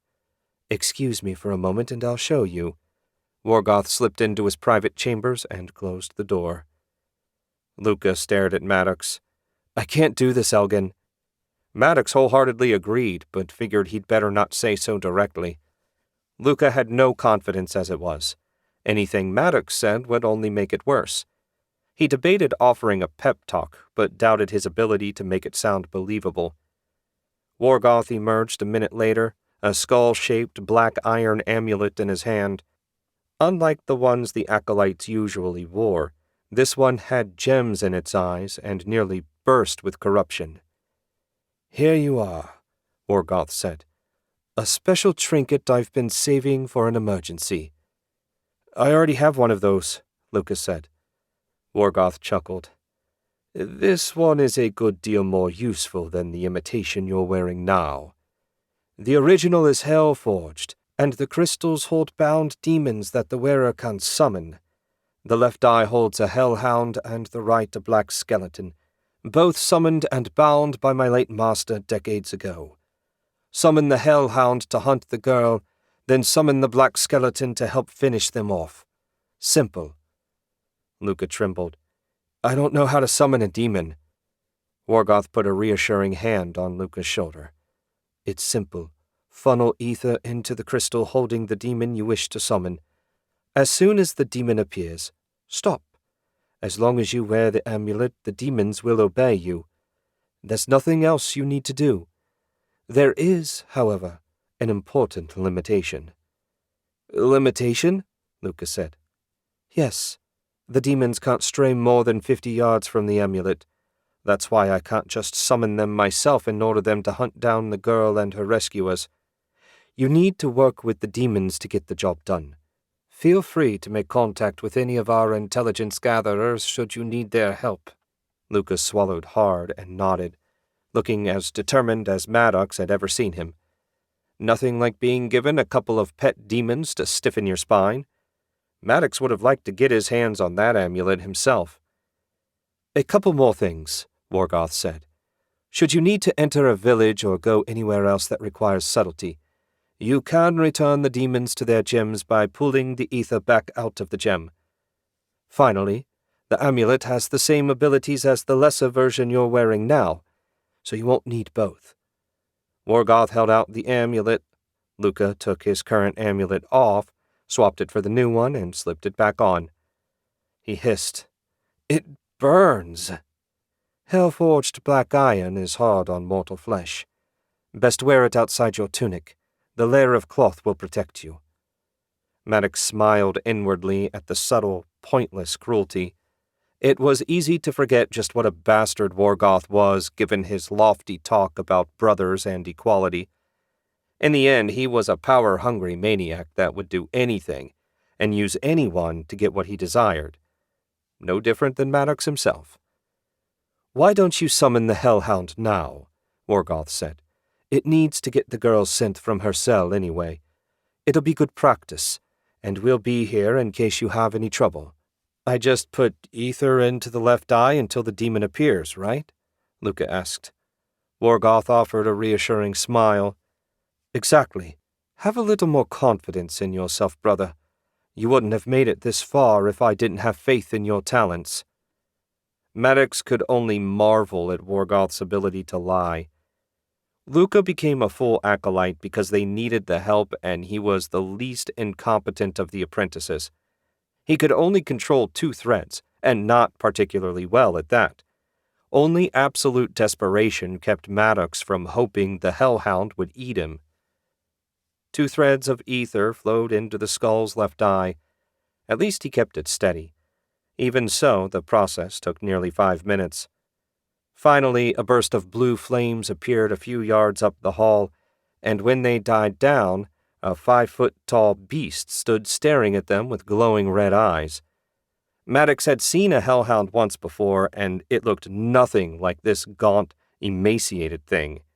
The demon Luca summoned resembled a skeletal mastiff that someone had stretched skin over. Luca trembled as the demon stared at him, waiting for orders.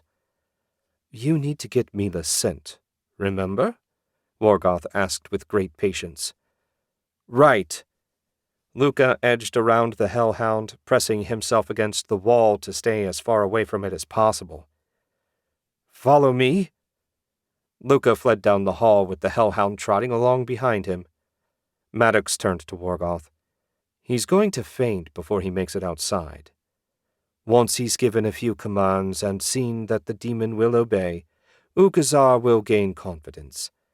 We need to encourage him as much as we can, mainly because we have no other options." Morgoth strode off after Luca and his new pet. "Speaking of which, what's wrong with that hellhound anyway? It looks nearly dead already." "There's nothing wrong with it. My late master summoned the demon from Astaroth's hell. Everything from there looks like an undead. It's part of the demon lord's aesthetic, I suppose." They rounded the corner in time to see Luca step over the corpse, still partially blocking the door. He pointed into the cell and said something Maddox couldn't hear. The hellhound stuck its head into the room. When it pulled back, Luca led it to where Maddox and Morgoth waited. "It has the scent. I'm not certain how I know that." "The amulet connects you to the demon," Morgoth said. "Not tightly, but close enough that you get a sense of what it's thinking. Since it can't speak to you, that sense is necessary for you to properly control it. You're doing very well, brother." Luca beamed at the compliment, clearly either not hearing or choosing to ignore the utter contempt with which Morgoth said it. "You should go before the girl gets any further away. Kill her as well as her saviors. Make sure the bodies are destroyed. Understand?" Morgoth asked. "I won't let you down," Luca said, with surprising strength. He turned toward the exit and walked out with his new pet. When he heard the trapdoor thunk shut, Maddox turned to Wargoth. 5 gold pieces says he's dead by the end of the week. Wargoth shook his head. Don't be so pessimistic. So, you'll take the bet? No. Maddox grinned. He rather thought not. Chapter 25. A day after his demonstration with Jacob, Lachlan found himself trudging his way over to the Temple of Brannock an hour after dawn. It was to be his first day of training his wild talent. A few hours spent reading in the library had revealed a little bit about his gift, if you wanted to call it that. 3 others in the history of Montague had been identified as having a wild talent, and none of them were the same as Lachlan's. In fact, none of them were even the same as each other. One woman could control fire. There was a man that could see or hear what was said from a mile away, and finally, a third man that could lift a full-grown horse over his head. That one came the closest to Lachlan's ability, though from the sounds of it the strong man hadn't been a warrior. Well, whatever. It was heartening to be part of such a small group. It was even rarer than being a member of the royal family. Not that the wild talents came with any perks. On the contrary, all 3 of them were forced to join the military and use their abilities for the glory of Montague, whether they liked it or not. As a member of the royal family, Lachlan already did everything for the glory of Montague, so at least that wouldn't change. When he entered the temple, the chapel was empty save for High Priest Marshall, who sat on one of the pews waiting for him. He wore steel-gray vestments with a black symbol of Brannock on the chest. "Morning, my boy. Ready to begin your training?" Lachlan nodded despite his apprehension. Sparring with his brother was fun, but he wasn't sure how he'd do with more experienced fighters. Marshall chuckled. "No need to be nervous. It'll be wooden swords and plenty of armor, just like you're used to. Your father insisted, after all." "I appreciate that, sir. I'm ready whenever." Marshall stood. "That's the spirit? And no need to stand on formality. You can call me by my first name, just like your father and brother. Come on." Lachlan fell in behind Marshall and they passed through the door into the private area of the temple. Not that there was much to see. Stone halls and an occasional hanging sword for decoration. They soon emerged in the backyard where a pair of men waited. Both of them were dressed in familiar training armor and they had helmets under their arms. In a little heap off to one side was an identical suit of protective gear for Lachlan. Both men snapped to attention when they spotted Marshall approaching. "Ready for duty, sir," they said in unison. Marshall rubbed his face as if tired. "Gentlemen, as I've told you more than once at this point, you're having a friendly match with His Highness, Prince Lachlan, not getting ready for a battle to the death. We just want to get a feel for what his talent can do to begin with. Once a baseline is established, we can start upping the pressure." Lachlan didn't care for the hint of glee in Marshall's voice when he said upping the pressure, but let it pass without comment. When he finished putting on his gear, he asked, "Where do we fight? There's no sand or circle marked out." In fact, the backyard of the temple looked literally like a house's backyard. There was grass, a few trees, even a table and wooden chairs if you wanted to have a picnic. Not exactly what Lachlan expected to find in the rear of a temple dedicated to the Sword Lord. "Don't worry," Marshall said. "The whole yard is yours to use. The grass will be dead soon anyway." Lachlan approached the 2 warriors, both men twice his age, with scarred faces and hard eyes that looked like they'd seen plenty of death. They put their helmets on and buckled the straps. Each man carried a 2-handed longsword a foot longer than the hand-and-a-half type Jacob preferred. He'd never fought someone with such a reach advantage. Should be interesting. "You'll begin at my command," Marshall said, "and I'll call any fatal hits. Everyone take your positions." Lachlan stood 2 paces from his opponents, who separated a bit and raised their swords to middle guard. Still uneasy about fighting 2 opponents, both armed with weapons well longer than his, He settled on high guard before steadying his mind. See and react, just like his swordmaster always said. The fundamentals didn't change no matter what. "Begin!" Marshall shouted. The church warriors sprang into action. Their long swords moved far too quickly for such huge weapons.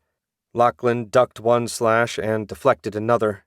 Darting right, he maneuvered so that only one could attack him at a time, at least for a moment. Taking advantage of the reprieve, he lunged forward in the hope that his shorter weapon would be an advantage. He nearly took a pommel to the head for his trouble. The second man circled around and attacked him from the back. He must have taken pity on Lachlan because the blow came in at about half speed, allowing him to leap over the blade, roll, and pop to his feet.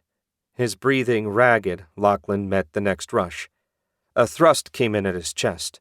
Lachlan spun away and counter-slashed, landing a solid blow to his opponent's chest. "Thomas, you're out," Marshall called.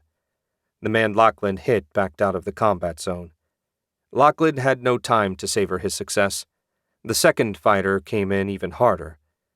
Unlike when it was 2 against 1, Lachlan had no trouble focusing and ended the match a second later with a solid blow to his opponent's helmet. "That's it," Marshall shouted. "Lachlan takes the first match. Well done, my boy." Lachlan bent over, panting, trying to catch his breath. That had taken so much more out of him than fighting Jacob. A gentle hand on his shoulder prompted him to look up at Marshall. "Are you okay, Lachlan?" "Yeah, just tired. The fight didn't seem that long, but it really wore me out. Your men are very talented." "True. They are the best the temple has to offer.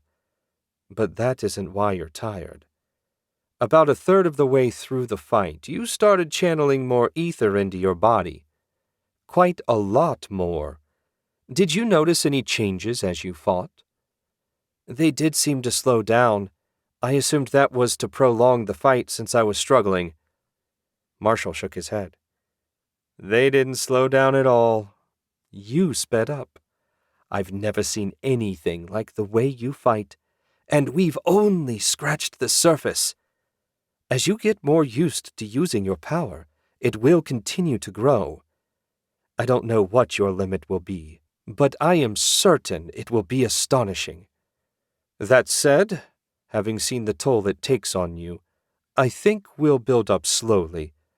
You can return to the castle and rest. We'll try again tomorrow." "I have duties tomorrow," Lachlan said. "No, you don't. Your father made it clear to me that this is to be your priority. You have nothing to do that will distract you from mastering your gift." Lachlan wasn't about to complain about not having to greet some baron from the middle of nowhere. But if Jacob got stuck with the job, he wasn't going to be in a good mood. Not that there was anything Lachlan could do about father's orders. "In that case, same time tomorrow?" Marshall nodded. "We'll keep things the same for a few days, then add a third opponent when you're used to using the current amount of ether." Lachlan had no idea how he'd manage with 3 opponents, but it wasn't like there was any real danger. They were just training, and Marshall was skilled at healing. If this was to be his new reality, Lachlan would just have to accept it, and maybe apologize to his brother for the extra work he was making for him.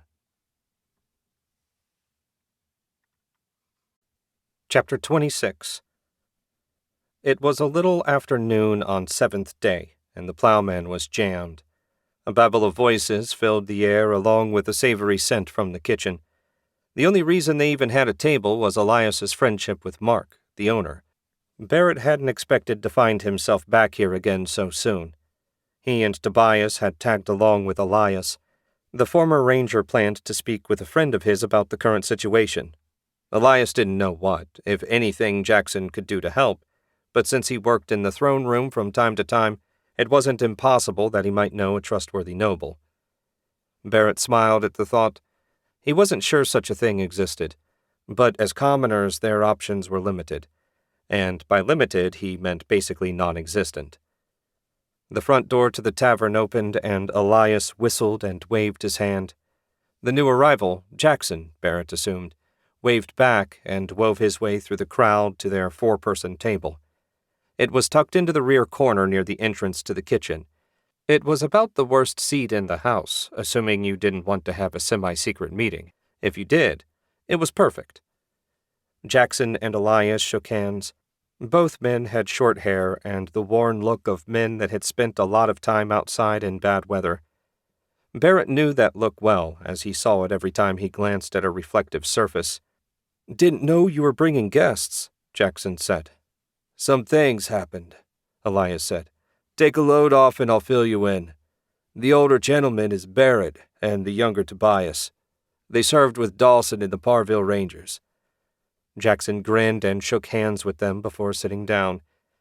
"Figures First Ranger Gale would name his deputies Rangers. If you two serve with Dawson, then you're brothers in my book."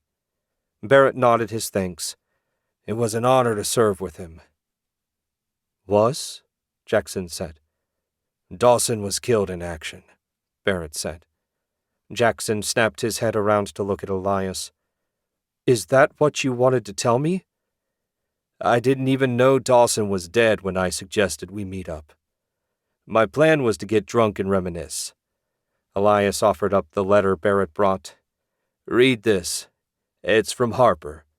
Jackson took the letter and unfolded it. His eyes slowly grew wider and his jaw dropped as he worked his way down the page. "This is—" Elias touched a finger to his lips as a youthful serving girl approached. Barrett guessed she was about Harper's age. Looked like all she had to worry about was a pinch from an overly enthusiastic patron. He envied her, not knowing what horrors were out there. "We've got cottage pies and fresh rolls for lunch today," she said. "We'll take 4 and ales all around." "Sure thing." She smiled and hurried away. When she'd gone, Jackson shifted his gaze to Barrett and Tobias. "You two are the ones the Baron's messenger warned the court about. You mean it's all true?" Barrett kept his voice low enough that only his table-mates could hear him. "If you mean, is it true that Baron MacLeod is working with the people that killed Dawson, then yes. Though it looks like he's being blackmailed into it, if that helps." "It doesn't," Jackson said. "Blackmailed or not, the bastard is at least partly responsible for Dawson's death. That's not something we can overlook." "It's also not something we can do anything about on our own," Elias said. "Only a duke or the king himself can make a move on Baron MacLeod. Officially, anyway. You work the throne room. Is there anyone you'd trust enough to share this with?" "In court? Hell no. Anyone you told would be more likely to use it to blackmail the Baron himself than bring him to justice.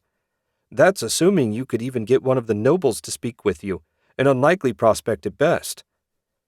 "So what are we going to do?" Tobias asked. "I want to go home."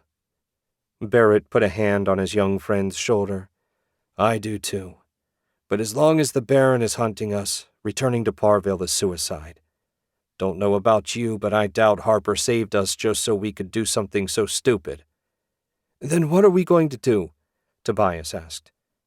"Be patient. No one knows we're here. I'm sure there's work to be found for 2 strong backs.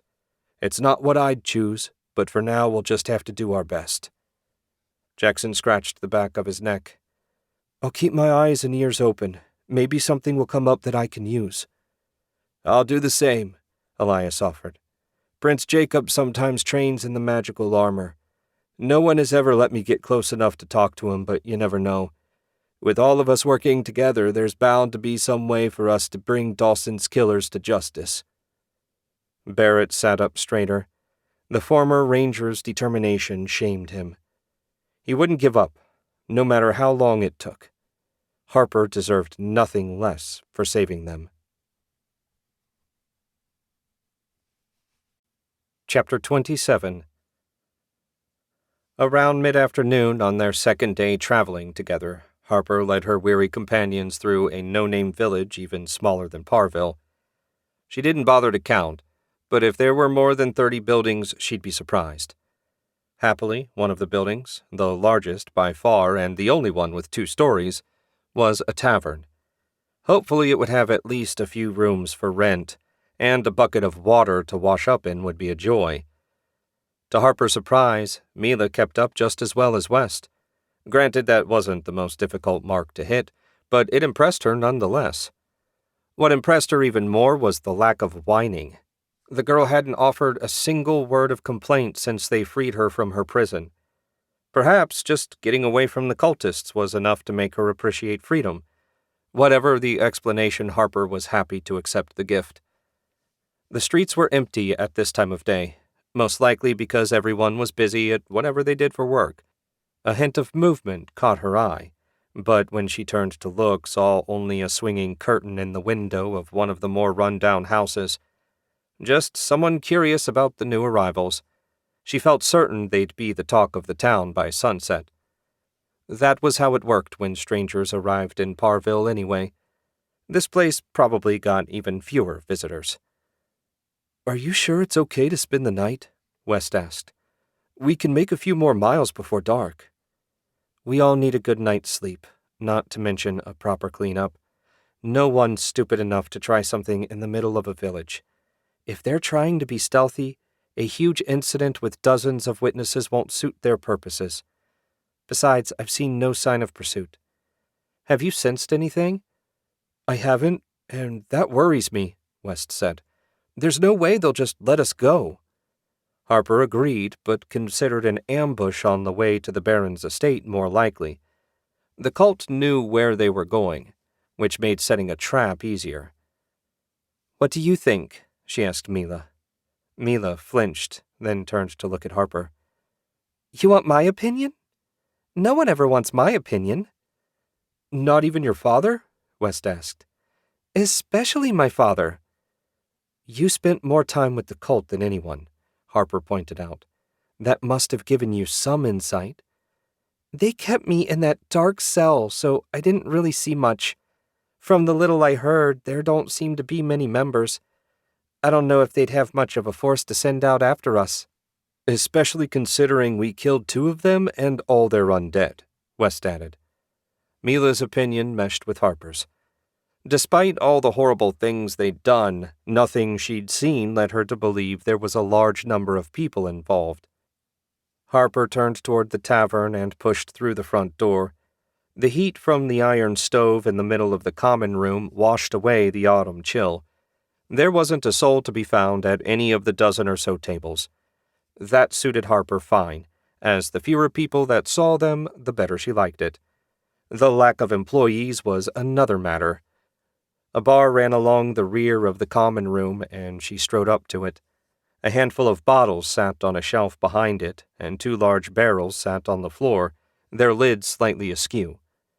One sniff at the sour alcohol scent wafting out of them convinced Harper that the contents of the barrels were best left mysterious. She slammed her fist on the scarred wood surface twice. "Hello? Can we get some help out here?" A door to the left of the bar swung open, and a harried-looking woman emerged, her hair sticking out here and there from under a bandana and a stained apron covering her from neck to knees. Harper guessed her age at mid-20s, though the dark ridges under her eyes made her look older. "Sorry, I didn't hear you come in. I was prepping for dinner. How can I help you?" "Do you let out rooms?" Harper asked. "We have 2 bedrooms upstairs available for travelers. They might be a little dusty since we don't get much traffic here." "I don't care about dust as long as we can each get a bucket of water to wash up in," Harper said. "That's no problem, though you'll have to draw it yourself from the well out back. Do you want both bedrooms or just one?" The tavern keeper shot West a pointed look. Despite her youth, it seemed the woman was the old-fashioned sort. Pity for their reputation, Harper had no intention of dividing their group. "We'll take 1 room. How much for the night?" The woman's lips turned down. 2 silver pieces. Food's extra, but the water for your bath is included." Harper dug 2 coins out of her meager savings and set them on the bar. "We'll eat later. Which room is ours?" "Top of the stairs on the right?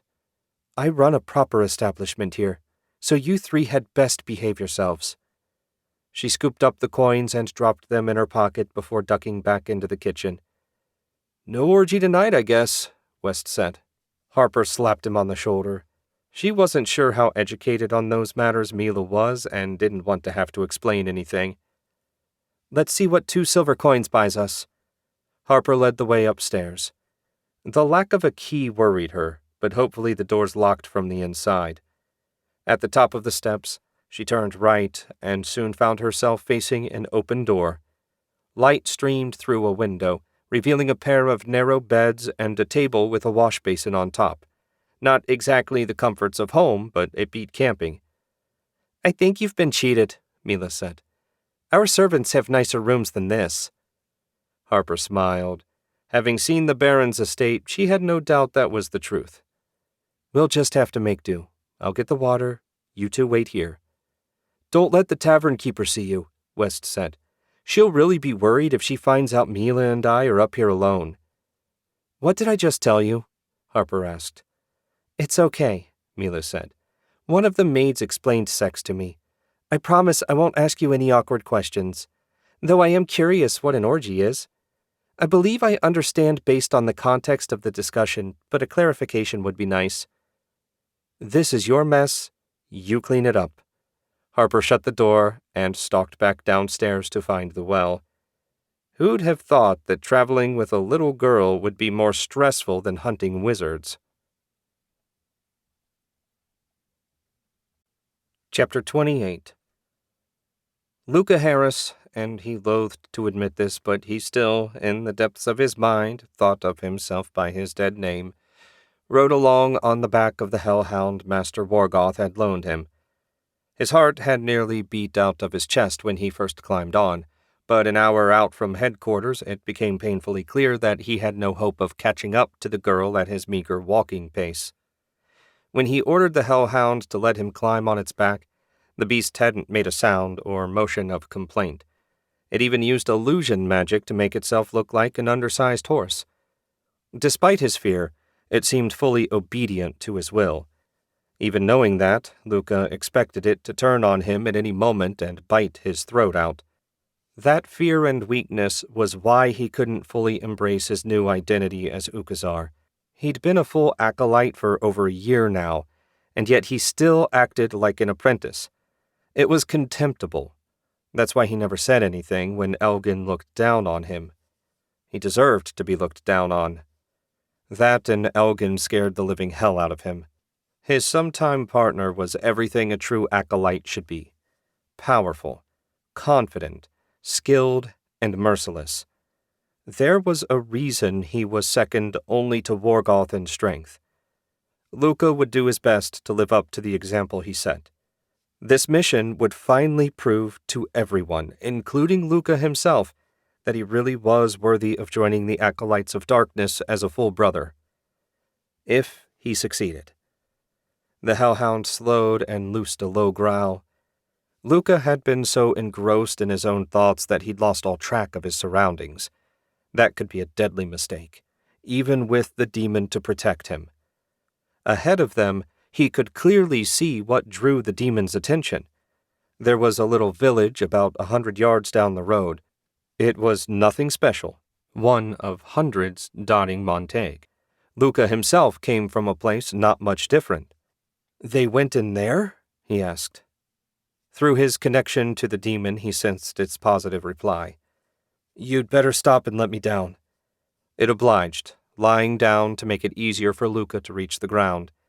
He doubted demons were so considerate, which meant it probably sensed his desire, even though he didn't speak the order out loud.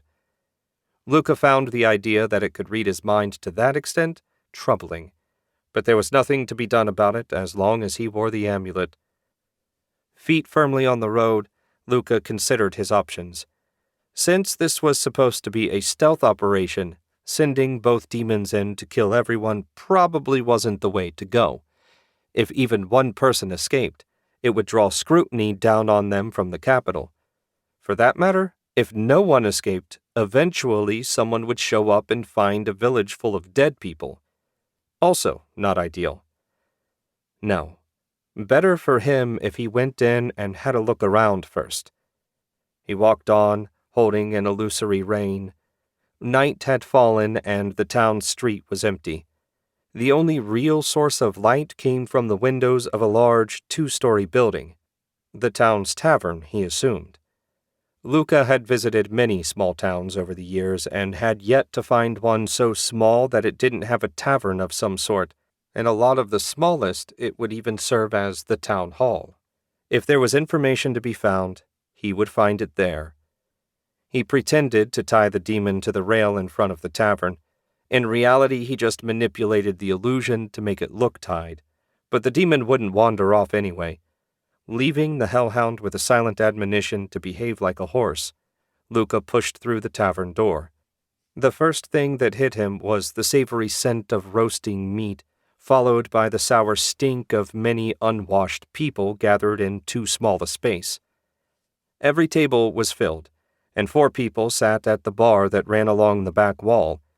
A few people glanced up at him, but quickly went back to their meals.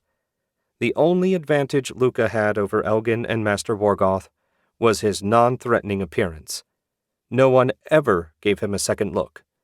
On a mission like this, that was ideal.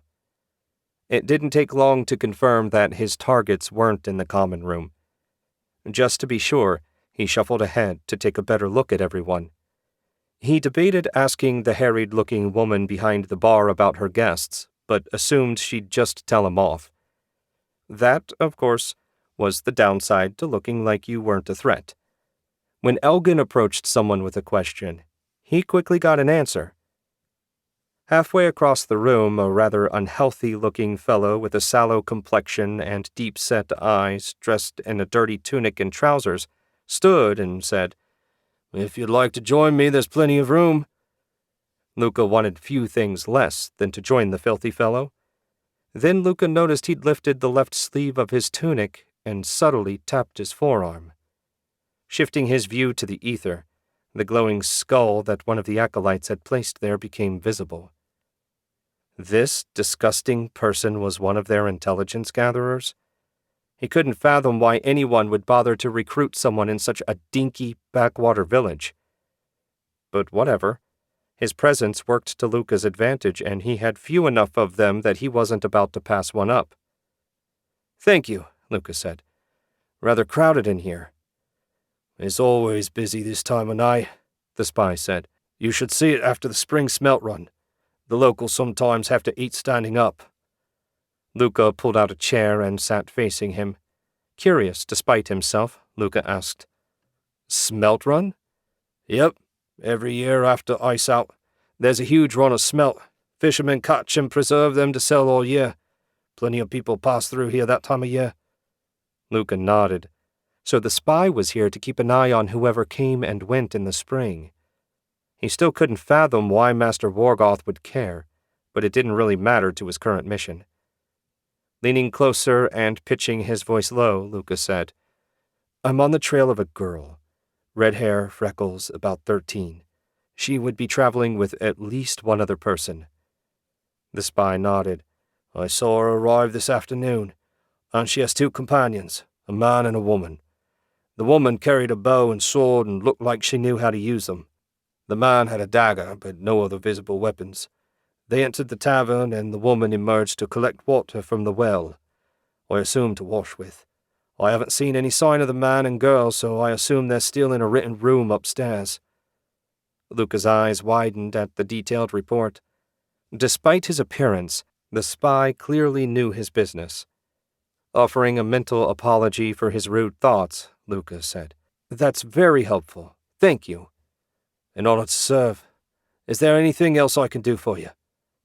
Luca considered for a moment, then said, "Would it be possible for me to sleep at your home? I want to leave before sunrise to get ahead of them and set a trap." "Of course you're more than welcome. My home isn't much, but the cot is yours. I'll keep watch on the tavern all night and wake you at whatever hour you wish. I'd begun to wonder if anyone was ever going to call on me. You will tell the master that I was useful, won't you?" "I'd be happy to. But I don't know your name." "We're not supposed to tell anyone our name," the spy said. "For security reasons, you understand. This is the Smelt Run post. The Master will know who I am from that." "Understood," Lucas said. "And thank you for your help." Luca felt reassured now that he had a human partner, even if it was only for one night. His confidence as high as it had ever been. He would certainly succeed in eliminating the girl and her companions. Luca couldn't wait to see the look on Elgin's face when he came back victorious. Chapter 29. Maddox finished washing the blood off his hands, dried them, and wiped the sweat from his brow. It had taken most of a day, but he now had a pair of enhanced ghouls to take on his journey north. The undead were nearly indistinguishable from a normal ghoul, but he'd used a more complex ritual to summon a stronger demonic spirit to inhabit the bodies. They could take more damage, heal faster, and raise spawn in less time than ordinary ghouls. All in all, well worth the effort, despite Wargoth's constant nagging that he needed to leave for the Great Forest as soon as possible. He ducked out of his unremarkable chamber and walked up to Wargoth's. A couple soft knocks drew no response. He must have gotten sick of waiting for Maddox to finish up and retreated to the ritual chamber to practice. Perfect.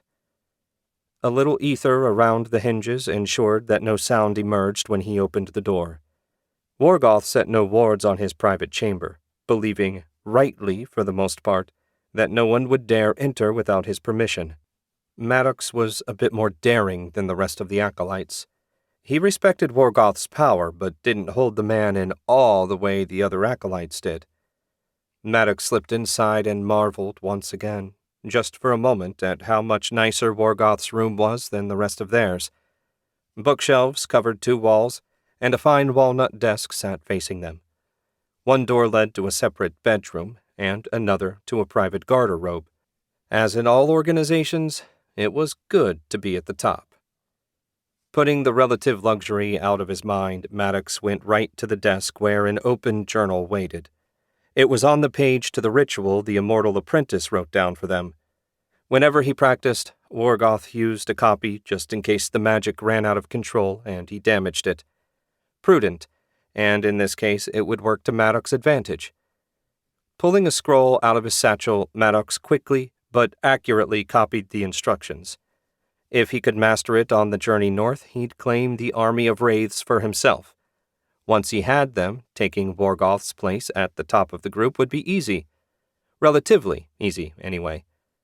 As soon as he finished, and the ink had dried, he put the scroll back and hurried out of the room.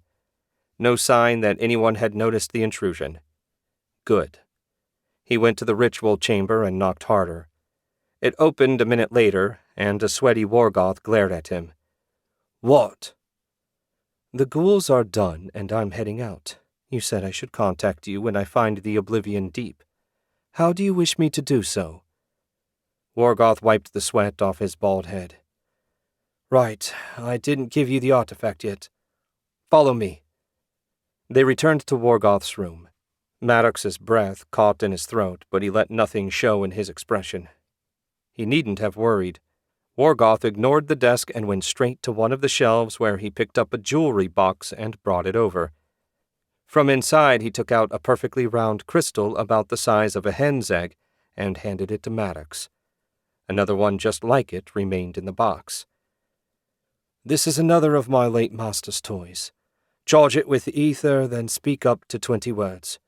When you release the flow, the ether will rush out, carrying the words back to this crystal, where they'll stay until I listen to them by pulling the ether you sent back out. I can then reply by the same method. We can do this until we run out of strength to charge the crystals.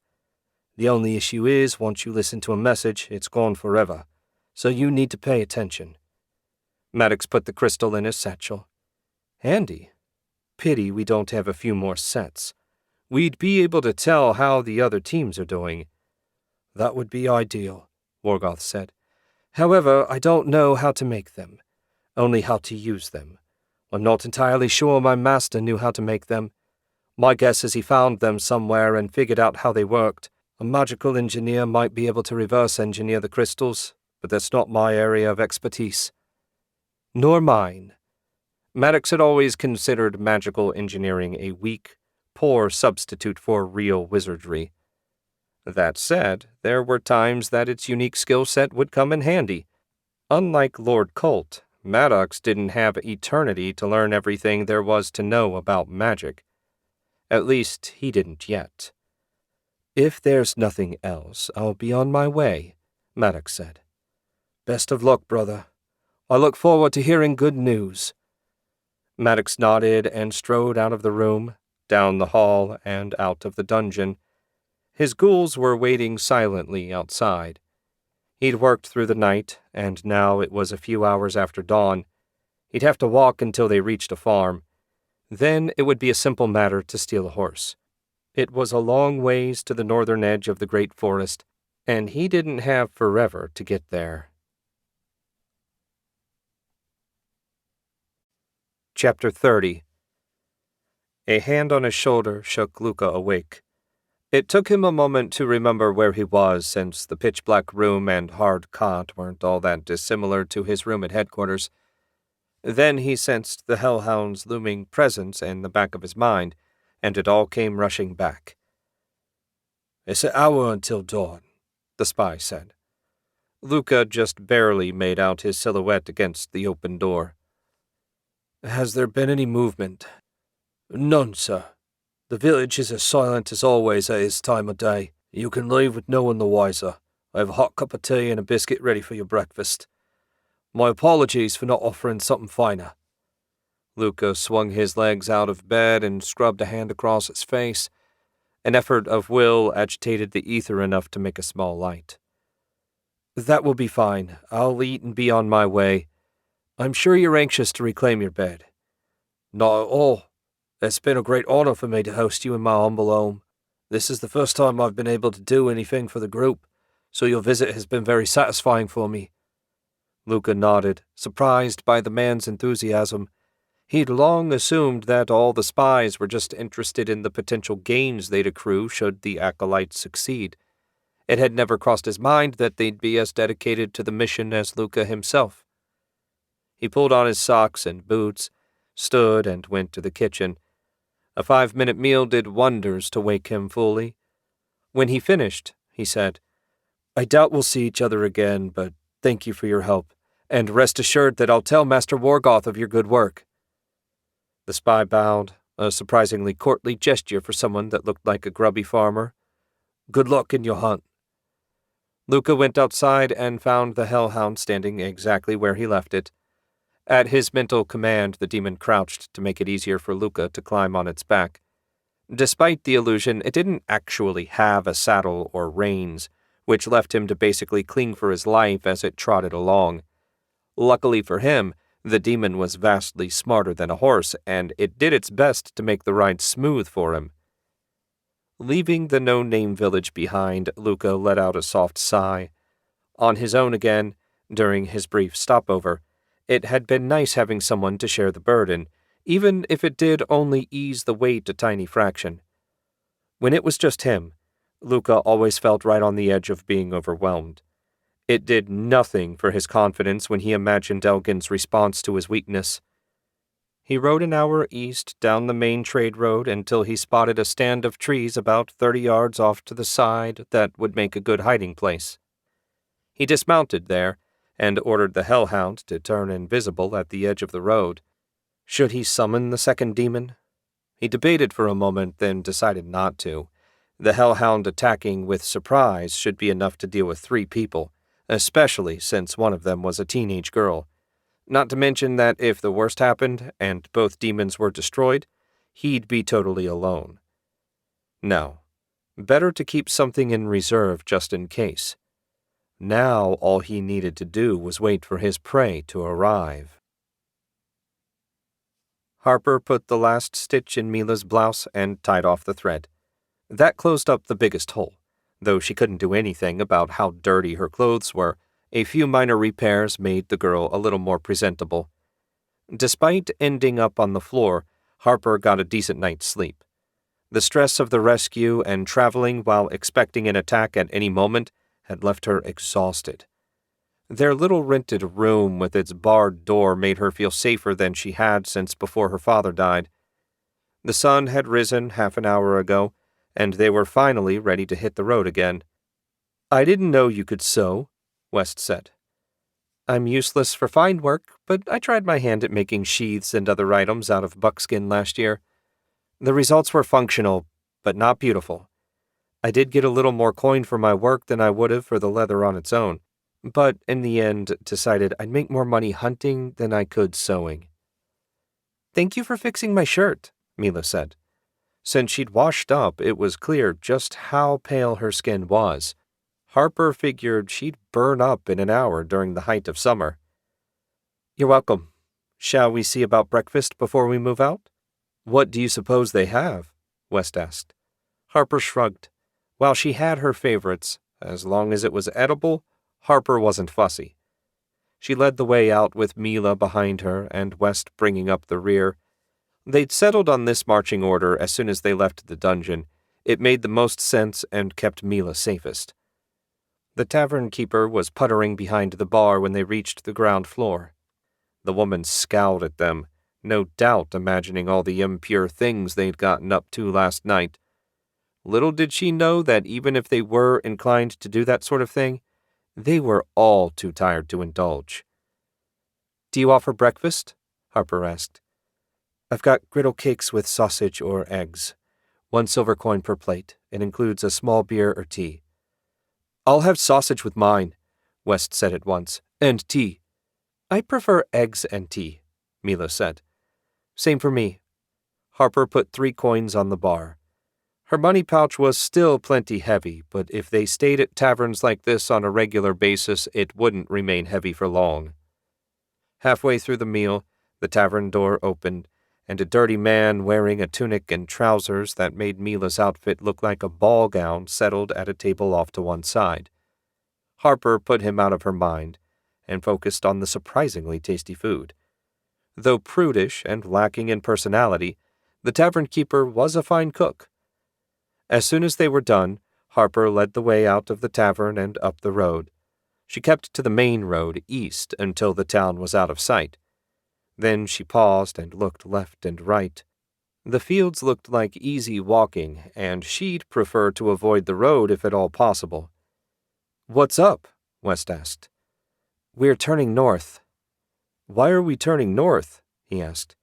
"Because anyone looking for us will assume we're headed straight east to the Baron's estate. We're going to go north, then swing east and approach by way of Parville. Even if someone laid a trap, they won't expect us to come from that way." "If you're thinking about asking my brother for help," Mila said, "I'm afraid you'll be disappointed.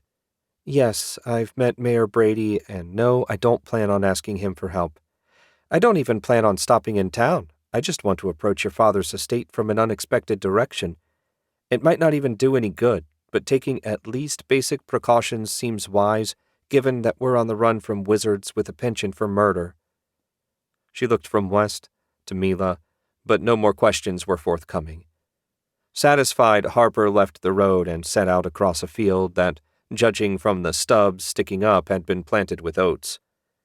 Harper dearly hoped she was wrong, and that the cultists had given up on capturing or killing Mila. That would be ideal, but in her heart she refused to believe it. And deep down, in the dark part she'd never tell anyone about, she hoped one of the bastards that had killed her father showed up to take a shot at Mila. If they did, she'd be ready. Luca wasn't much of an outdoorsman, but even he knew that when the shadows got as short as they were now, noon was fast approaching. He'd been hiding in his little clump of tree for hours, watching the occasional farmer walk past, and generally being bored out of his mind. What in the world could be taking so long? This was the only road that went east for scores of miles in every direction. If the busybodies that rescued her wanted to get Mila home, they had to come this way. Since it was impossible that they snuck past both him and the hellhound, only 2 things remained. Either they hadn't left yet, or they weren't traveling by the road. Neither option struck him as likely, yet one of them had to be true. With no other reasonable options, he left his hiding place and walked over to the invisible demon. It shimmered into view, the horse illusion in place, and bent down to let him climb on. Luca was glad the amulet only gave him the vaguest hint of what the demon thought, as he doubted it had a high opinion of its temporary master at the moment. Luca didn't have an especially high opinion of himself, so they had that in common. Head back toward the village and keep a lookout for the girl's scent. The hellhound trotted back the way they'd come, head swinging left and right as it sniffed the air. They hadn't even gotten within sight of the village when the hellhound stopped and turned north. Luca got a strong impression that Mila had left the road here. He checked the ground, and sure enough, there were tracks in the field. He scratched his bald head and found some stubble had grown in. His grooming issues aside, why would they turn north? It was well out of their way given that the estate was to the southeast. It seemed impossible that they knew Luca was on their trail. He snapped his fingers. They might not know that he was on their trail, but it would make sense that someone would be trying to get Mila back. He hadn't even considered that possibility. The more wary his prey, the harder it would be to catch them by surprise. "Let's get after them," Luca said. He had 2 demons at his disposal. Even if he couldn't take them by surprise, that should be plenty to get the job done. Chapter 31. Hiking across a farmer's fields wasn't any harder than following the road. Harper regretted the tracks they were leaving behind, but there was nothing she could do about that given the softness of the ground. Since anyone after them would likely have access to magic, worrying about something so mundane seemed rather pointless. She put it out of her mind and focused on keeping them on the right track.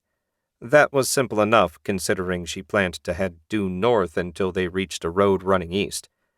If she was right, that would be the road that ran straight to Parville. Pity she didn't have a map.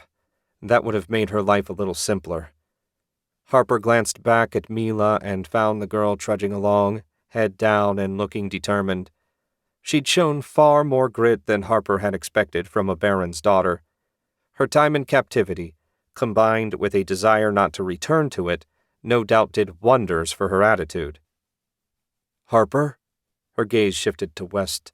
She knew him well enough to recognize the worry in his tone. "What's up?" "There's something coming up behind us. A powerful source of corruption. And I mean seriously powerful. It makes the ghouls look like nothing in comparison." Harper stopped and looked along their back trail. Nothing there as far as she could see. But that meant little given the number of little swales they walked up and down. Mila looked from Harper to West and back, her once stoic expression twisted by fear. "It's them, isn't it?" "Probably." Harper saw no point denying what they all knew. "How far west? Quarter mile, maybe? If I can sense it from that distance, it gives you an idea how strong the creature is." "Shit!" Harper looked around, but they were literally in the middle of a harvested cornfield. There was nowhere to hide and no defensive position to assume. It was about the worst-case scenario for a battle. "I see someone," Mila said. Harper and West both turned to look, and sure enough, a figure in a gray robe was riding toward them on an undersized, rather broken-down-looking horse. The pair didn't look threatening in the least. "The horse is the source of corruption," West said. "There's an illusion hiding its true appearance. The rider has a weak ethereal barrier protecting him. He's almost certainly a wizard, and my best guess is the horse is really a demon of some sort." "Heaven's mercy," Mila whimpered. Harper drew her sword. Silver steel would cut a demon just as well as a ghoul. "We're not dead yet. West, watch the wizard. If he tries anything magical, do your best to stop him. Mila, stay behind West. I'll deal with the demon." "You'll need my help," West said. "What I need is to not have to worry about the wizard. From the sounds of it, that's what got Dad in trouble." The wizard and his pet were only 100 yards away now. Harper could make out his bald head and smooth-shaven face. Was this one of the ones that killed her father? She dearly hoped so.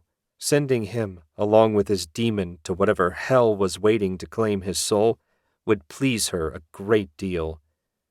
Harper took 10 strides and stopped, facing the approaching wizard.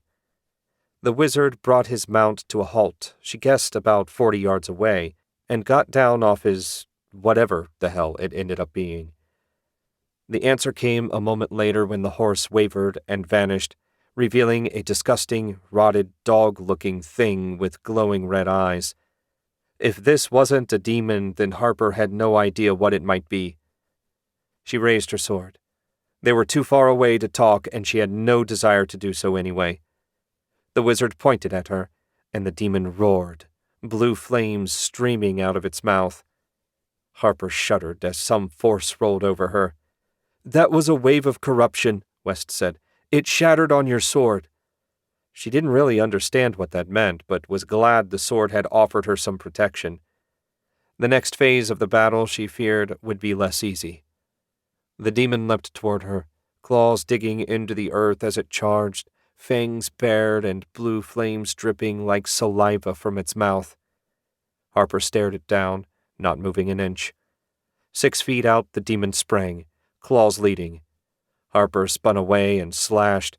Her sword bit, slicing a shallow line along the demon's ribs. It whined and hopped away. Something greenish oozed from the wound. She assumed it was the demon's blood. Harper squared up again, ready for the next round. The demon's eyes had shrunk to pinpoints as it stared at her. It moved left, and she shifted to stay between it and her companions. "What's the matter, you ugly mutt? Not so brave now that you know I can hurt you?" The demon bared its teeth and growled. Had it understood her? Despite its appearance, this thing was clearly smarter than a mere beast. Not a very reassuring thought. The demon's mouth opened and blue flames shot out at her. Harper dove out of the way. Not quick enough. The flames grazed her arm. Cold so intense her whole body shivered ran through her as her arm went numb. Thank Brannick it was her offhand side. If that blast had hit her right arm, she'd have been in serious trouble. "Harper!" West shouted. "I'm fine. Focus on the wizard." That was all she had time to say. The demon leapt at her again. Harper made a weak, one-handed slash that it dodged. They circled again.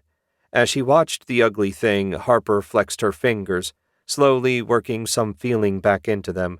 Hurt like hell, but she could almost use them again. The demon gathered itself and sprang at her. Harper dove and slashed at its belly, cutting deep into the black flesh before jumping to her feet again, both hands once more on the hilt. She couldn't fully wrap her left hand around it, but at least she could use it for extra leverage. It was hard to read the body language of a monster, but she thought it looked more wary than before. Whether that was a good thing or not, she had yet to determine. The demon opened its mouth, but this time Harper was ready. She dodged the blue flames and sprinted in, hacking hard at its neck. The silver steel blade cut deep, nearly decapitating the creature. Not at all inclined to give it a chance to recover, Harper struck again, this time fully taking its head off. The demon dissolved into a puddle of ooze, the same color as its blood. "The wizard's doing something!" West shouted. "Well, stop him!" Harper gathered what little energy she had left and sprinted toward the man in gray. She didn't know if West would be able to stop the wizard, but she felt confident that 2 feet of steel through his guts would do the job. The wizard fumbled with something in his hand before giving up and pointing at her. There was a spark from his finger, but nothing else happened. Panic filled his weak, frightened face. On anyone else, the expression might have filled Harper with pity, but for this man, she felt only rage. He collapsed in front of her, and Harper put her sword to his throat. "If I see so much as a spark, you're dead. Get me? Please don't kill me. Please, please, please. I only came after you because Master Wargoth told me to." Did he also tell you to join the Acolytes of Eternal Darkness? Did he tell you to go to the forest north of Parville? She pressed hard enough to draw blood. And did he tell you to murder my father? Elgin did that. You have to understand, I'm a nobody in the group. I only became a full brother a year ago. I do what I'm told. I help where I'm told to help. That doesn't make me feel the least bit better. Harper! West called out to her before she could hack the bastard wizard's head off. He and Mila came jogging over. Are you okay? More or less. My arm hurts, but I'm in better shape than this piece of shit is about to be. The wizard let out a little whimper at that. Maybe we should take him prisoner, West said. He might know something useful. No. He just finished telling me how he was a nobody that only became a full member a little while ago. I doubt he'd know anything more than what the other one told us. Besides, keeping a wizard as a prisoner is just asking for trouble. You're the only one that can tell when he's up to something, and you'll need to sleep at some point. That's true. I guess I don't like the idea of just killing him. Don't worry, I'll be happy to handle that part of the job. Mila, you might want to look away. Mila shook her head. I've seen men beheaded before. Father insisted it was something a noble needed to get used to. I got sick the first time. The second time wasn't so bad, and by the third I barely felt anything. Criminals need to die, and this is the most efficient means to go about it. The wizard was staring at Mila in absolute horror. Maybe he figured the little girl would be the one to beg her to spare him. Looked like he'd miscalculated there. What's that necklace? It reeks of corruption, West asked. It's a magical artifact Master Wargoth gave me. It's what allowed me to control the Hellhound. No one told me you'd have a mithril blade. It's not fair. If I'd known, I'd have made different plans. Poor baby. Harper glanced at West. Any other questions? West shook his head. Without another word, Harper swung. The wizard's head fell to one side, and his body collapsed. That was one down and one to go. West flipped the body over and took the necklace carefully by the string. We can't leave this lying around. Heaven knows who might stumble across it. I can't detect anything else magical on his body. Check him for coin. The bastard might as well pay our way home. Harper winced. Her arm was really hurting now that the rush of battle was past. Don't suppose you're any good at healing? Sorry, West said as he patted the body down. But now we really need to get to Parville. Maggie will be able to do something for you. I do have some bandages so we can wrap your arm up and keep it from getting infected. Your injuries look more like really bad frostbite than burns. I felt the cold from those flames. Harper shivered when she remembered. Let's get out of here. I want to put some distance between us and the body before dark. Should we bury him? West asked. We have no shovels, and he's not worth the effort in any case. Harper turned away and started walking.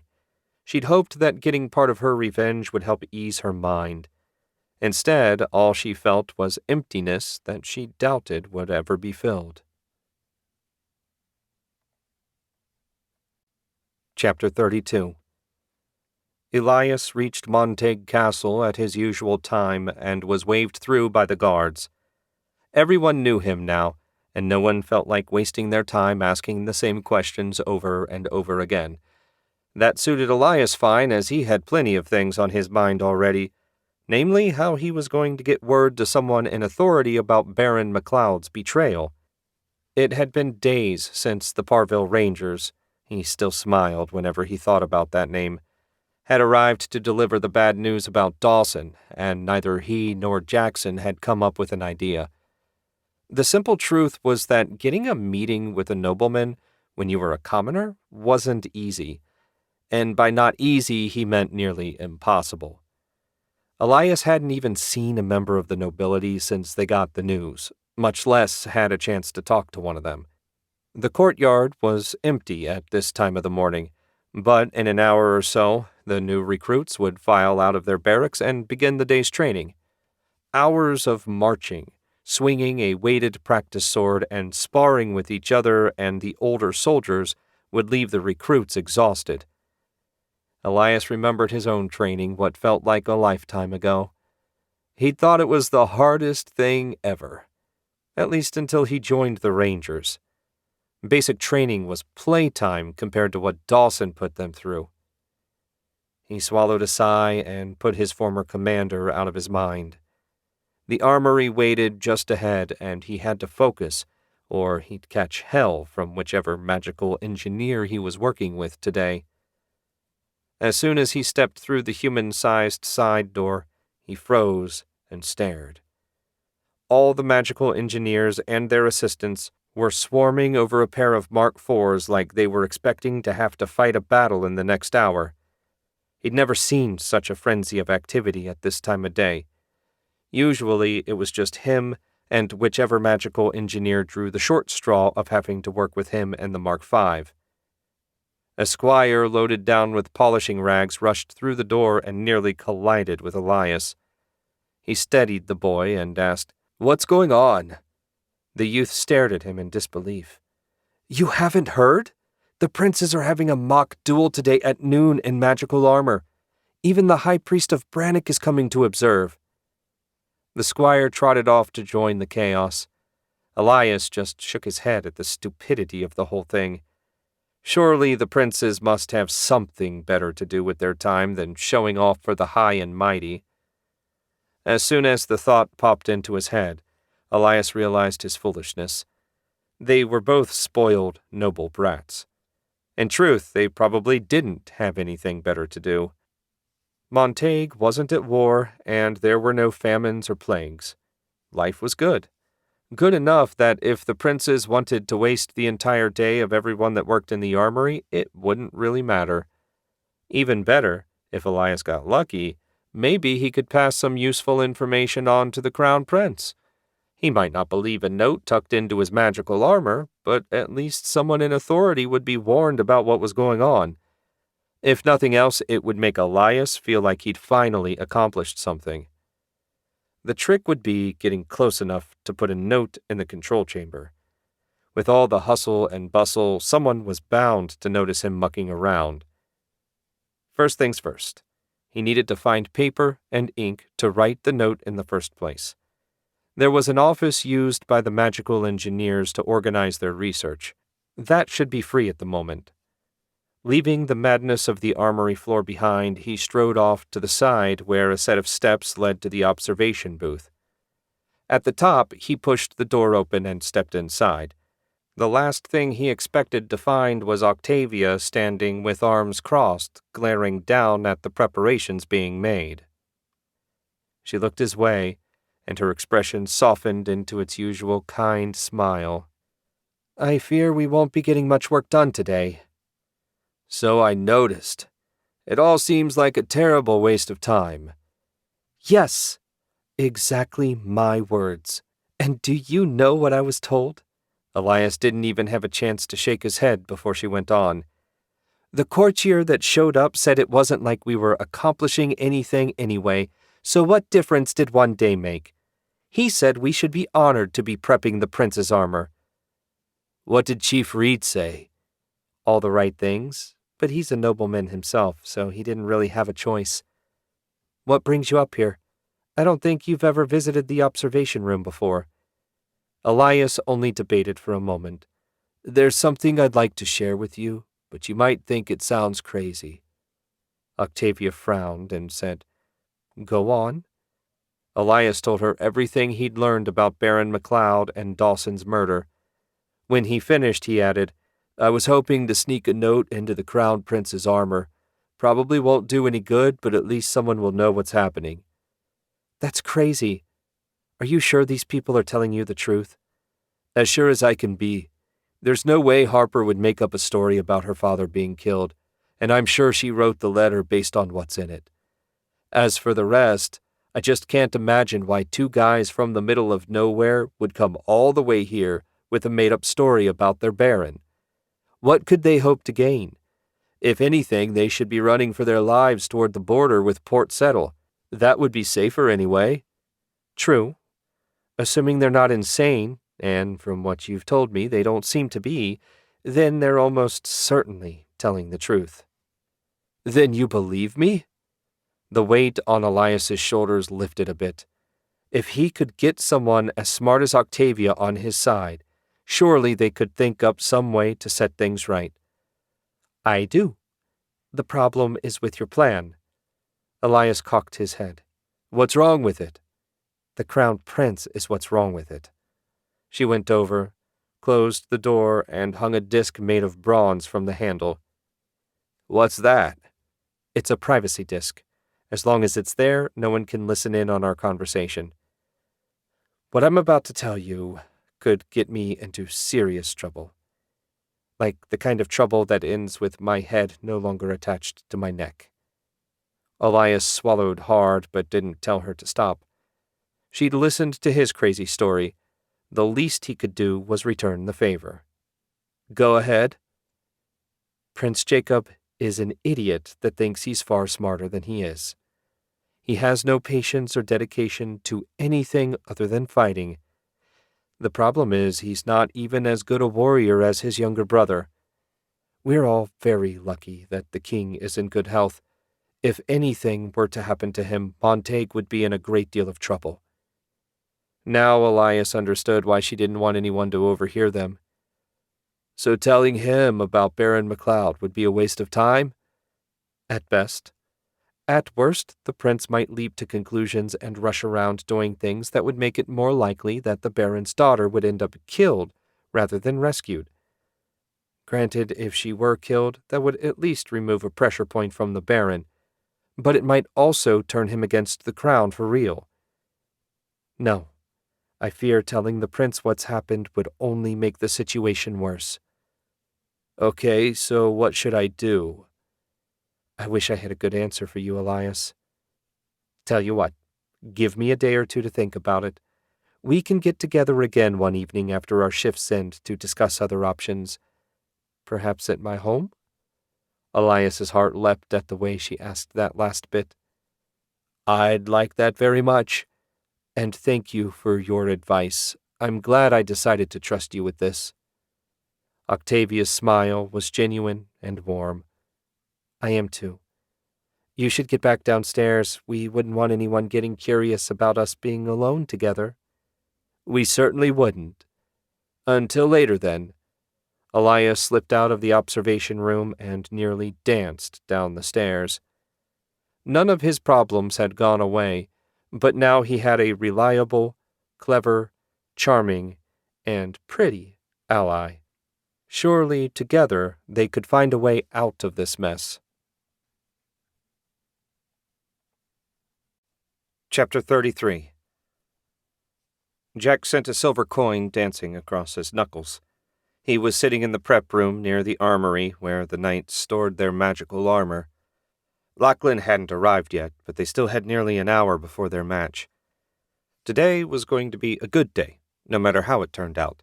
Not only had he finally gotten all the runes on the sun sword to light up, but he was also getting to fight in a mock battle with Lachlan.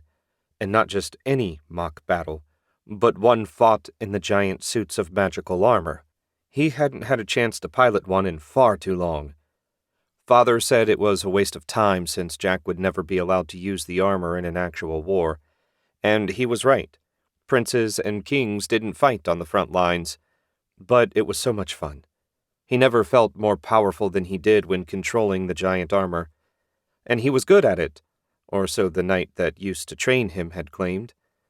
Naturally, as a prince, people told him what they thought he wanted to hear all the time, so he took it with a grain of salt.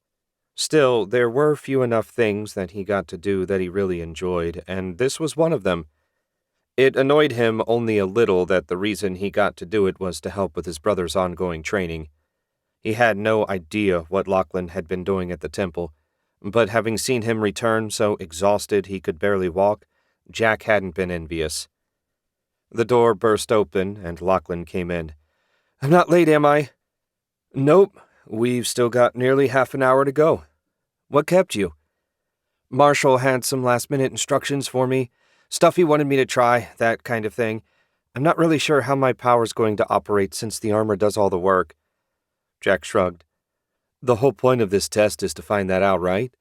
I say we just have fun and let Marshall worry about it. This is the first truly fun thing I've gotten to do in far too long, and I plan to enjoy it. What about the chambermaid you're— Okay, second fun thing. The point is, let's not stress the details. Have we ever sparred in the armor before? No. Father wouldn't let us on the off chance we might damage them. I think the peace, along with Marshall's request, combined to change his mind. Lachlan grinned. At least it'll be one-on-one. I'm sick of fighting 3 guys at the same time. You're what?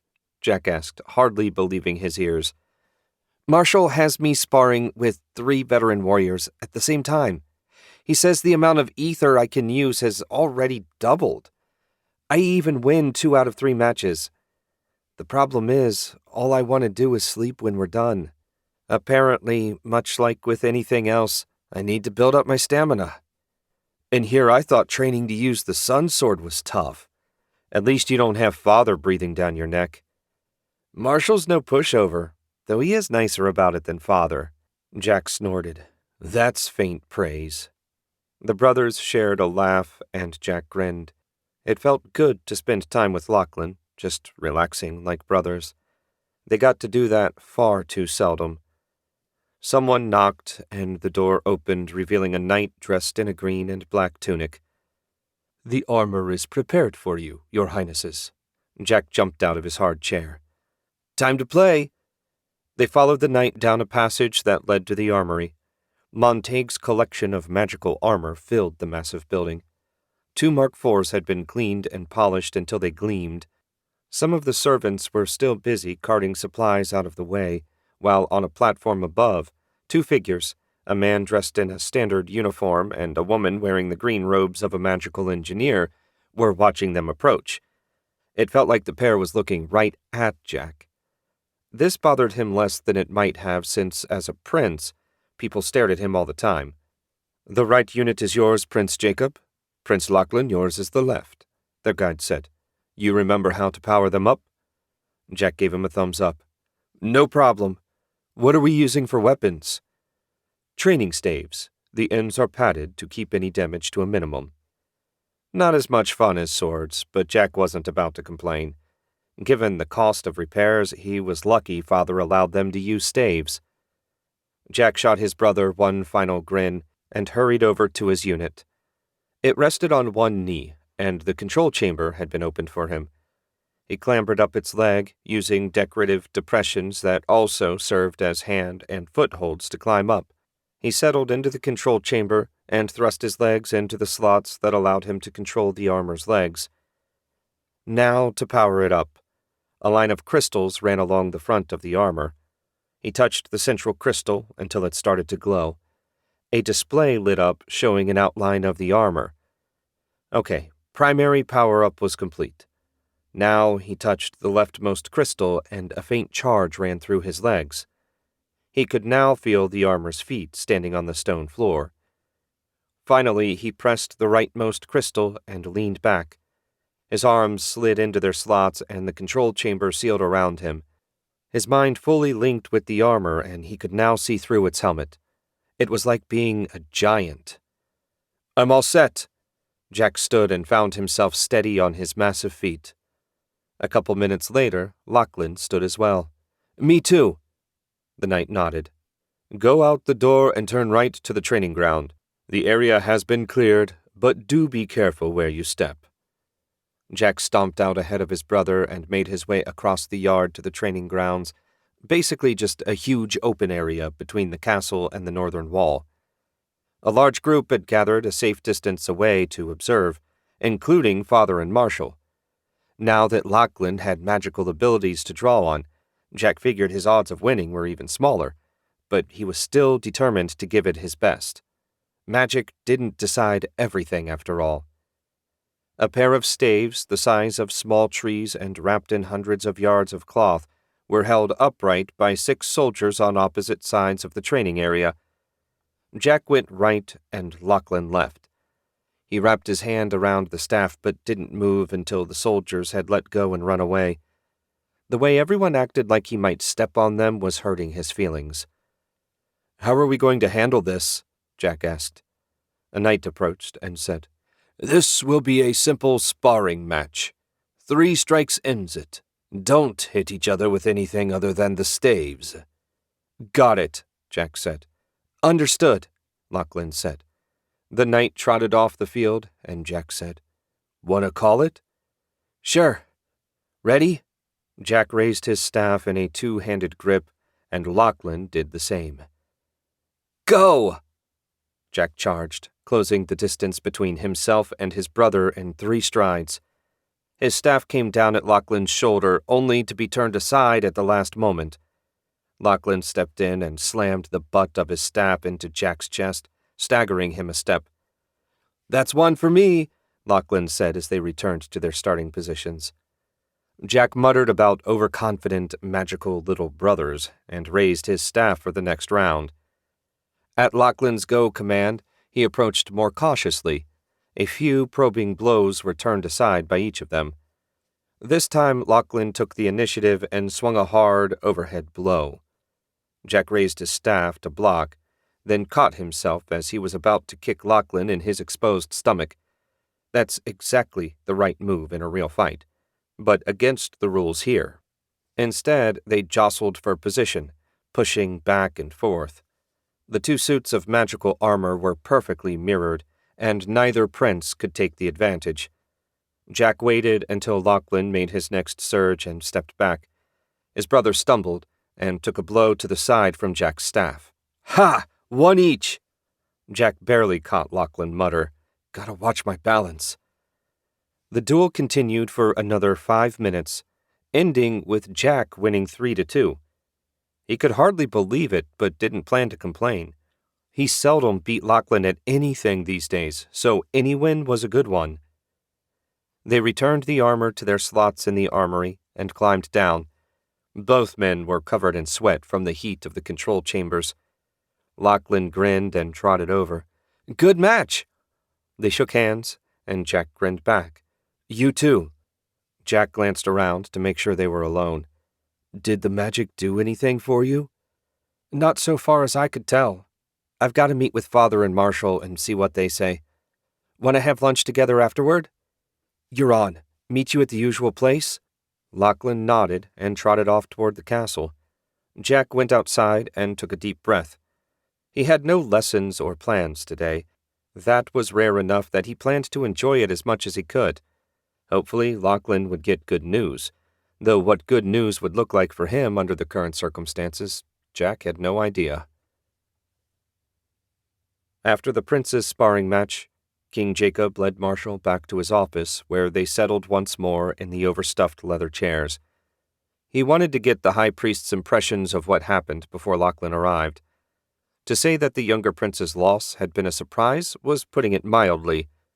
The one with the magical ability wasn't supposed to lose to the one without. So what happened? Jacob asked. Marshall frowned at the question. What do you mean? Don't give me that. Lachlan lost. That wasn't supposed to happen. No. You misunderstood the purpose of the test. I wanted to see if his talent would manifest outside of direct combat. In this case, while he was piloting a suit of magical armor. It didn't. Not in any meaningful way, at least. The ether did stir as he fought, but making his body stronger and faster doesn't do much good when the moves are naturally slowed by the armor's reaction time. So he has to be fighting someone toe-to-toe for it to work? Likely. We haven't tested archery yet, but I doubt that would be intense enough to trigger the magic. Danger is the key. At least, I believe it is. The range of archery and the protection provided by the magical armor both serve to reduce his sense of danger. That's also why the magic reacts weakly when Lachlan fights his brother. He really doesn't feel threatened by him. Why does it work that way? Marshall shook his head. No one knows why any given wild talent works the way it does. It just does. I hate to say, because it's magic, but that's basically it. Jacob grunted. Even though it was his responsibility as king, he hated dealing with things like this. There was a knock on the door. It's Lachlan, Come in, Jacob said. The door opened, and his younger son slipped inside. He offered a sheepish look and bowed. Sorry I lost. We discussed this, Marshall said. Winning or losing wasn't the point. It was an experiment, and as such, the information I gained was valuable. I now understand better how your talent works. Lachlan brightened. That's good, right? How does it work? Marshall went over everything he'd already told Jacob. We'll try archery next session. I appreciate your dedication to this project. Not at all. Knowing how all this works might save my life one day. Was there anything else? Jacob and I were going to have lunch together. Go ahead, the king said. The rest of the day is yours. Thank you, Father. Lachlan bowed and hurried out. When he'd gone, Marshall said, He's a remarkably good person. Lucky for everyone that someone like Lachlan gained such a dangerous wild talent. Can you imagine if he had the temperament of an assassin or, worse, a mad killer? I shudder to think. Jacob grunted. Too much kindness is no good thing for a warrior. On the other hand, his lack of ambition is ideal for a second son. I'll call it a toss-up for now. Keep me informed as your tests continue. Marshall stood and bowed. Of course. I feel like I'm pretty close to fully understanding his talent. Going forward, the task will be to help him hone it as much as possible. Jacob waved his old friend out.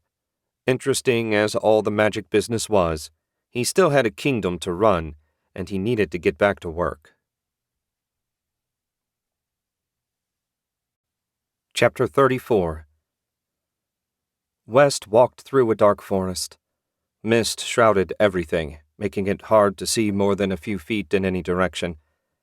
He was dreaming. West knew that because he'd visited this exact same forest last night as well. Now, as then, nothing presented itself beyond trees and darkness. Try as he might, West couldn't imagine why his mind had conjured this particular dreamscape. The forest wasn't a place he liked to visit. Maybe if Harper was with him, it would make more sense. But him? Alone in a forest? No, that made no sense at all. Since he had only two options, walk or stand still, West kept moving. Maybe there was a way out of his dream. Waking up would do it, but he didn't know how to wake himself up. Since no one else was doing it, he assumed he hadn't started screaming or thrashing. Harper kept watch right now, so if he did anything strange, she'd see it at once. For no other reason than to see if he could, West tried whistling. Turned out he could, but the mist dampened the sound, making it seem weak and timid. He didn't care for the implications, and fell silent.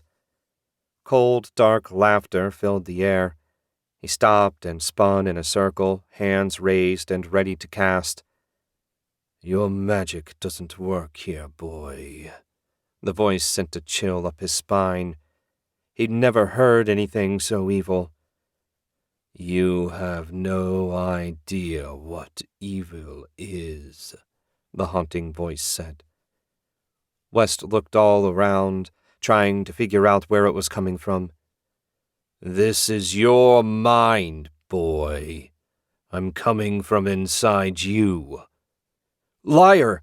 There's nothing in me that sounds anything like you. Whatever you are, you're not a part of me. Silly mortal. All humans have a bit of darkness in them. Don't believe me? Just take a look at that girl you like so well.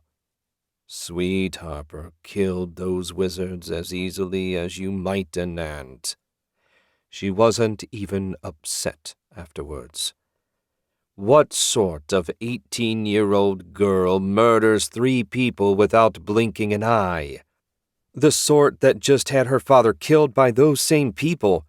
Harper isn't a bad person, just angry and determined to find the ones responsible for that crime. She'll turn back to normal once it's done. The cold laughter came again, and even West was honest enough to recognize the lie he'd told himself. Harper would never be the same, not after losing Dawson the way she did.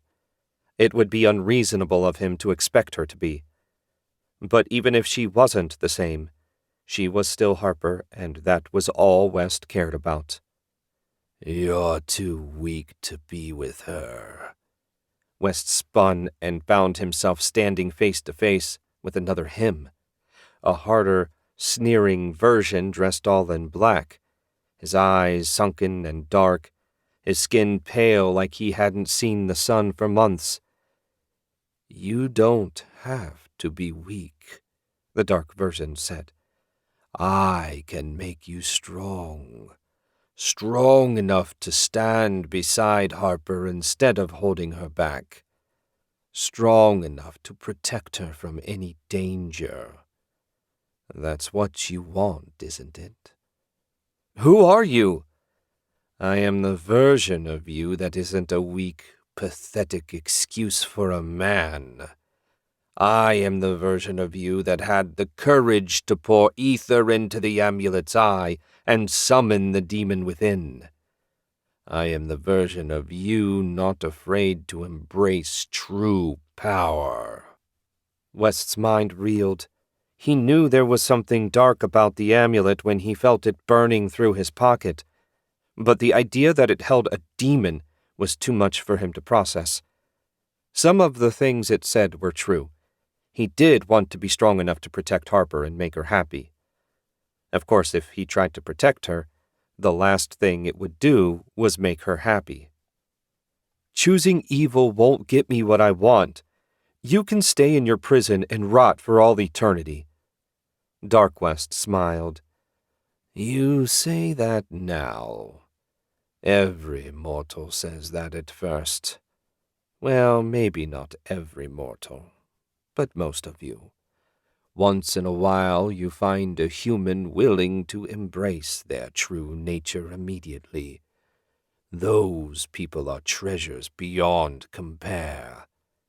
But the rest need time to accept the truth. And if there's one thing a demon has, it's time." West sat up with a gasp. The light from a small fire illuminated the clearing where they'd set up camp. Mila was sound asleep, one arm under her head. Nothing like walking for hours on end to assure a good night's rest, assuming you weren't carrying a necklace with a demon inside. "Bad dream?" He flinched and turned enough to see Harper sitting in the shadow of a maple. She held her father's sword across her knees. "Yeah, I guess the fight with that wizard and his pet freaked me out worse than I thought. I can take over if you want to turn in." "It's only been an hour. You won't last half a day if you don't get more sleep than that." West doubted he was going to get any more sleep at this point, and said so. What he didn't point out was the demon's presence. He wanted to talk to Maggie about it first. "Want to tell me about it?" Harper asked. West shook his head. That was the last thing he wanted to do. "I might not sleep, but I will try and rest." "Good idea. I'll give you a shake when it's your turn to stand watch. One more day should put enough distance between us and the dead guy that we can go back to just using your ward at night. On the off chance some of his friends came looking for him, I didn't want to get caught unaware." West nodded. "You'll hear no complaint from me. No one ever died from an excess of caution." He lay back down and closed his eyes, but as he both hoped and feared, sleep refused to come. Chapter 35. Maddox made excellent time traveling north on his undead mount. The farmer he'd taken the horse from had objected by leveling a pitchfork at Maddox, which gave him all the excuse he needed to kill the man and his wife before adding them to his collection of ghouls. He burned the farmhouse down for good measure. Hopefully it would keep anyone from looking too hard for the bodies. Not that he especially cared if anyone realized the bodies were gone.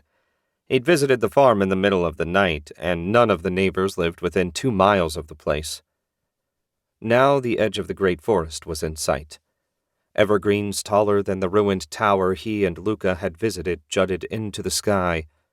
What separated the great forest from every other collection of trees in Montague was the old growth. No one had ever logged here, at least not in hundreds of years. That would change, of course. Montague's hunger for timber was inexhaustible, and the massive trees were too tempting to ignore for long. He shook his head. All men wanted something, but most lacked the will to do whatever it took to get it. Maddox wasn't so weak.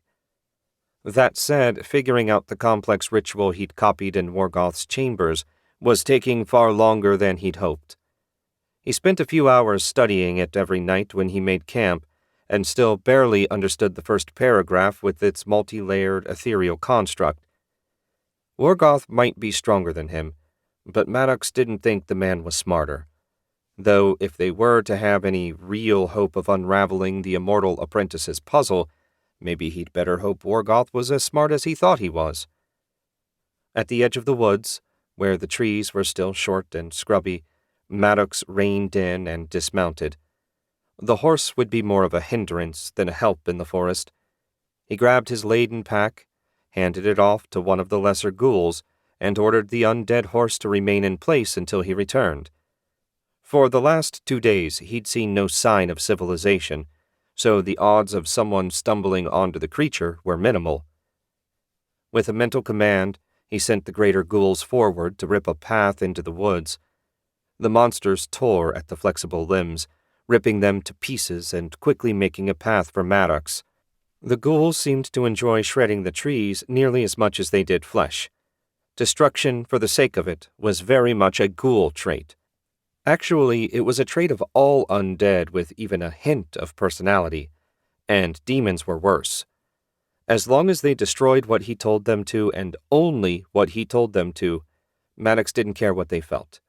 In the end, they were tools to be used as he saw fit and discarded when no longer of value.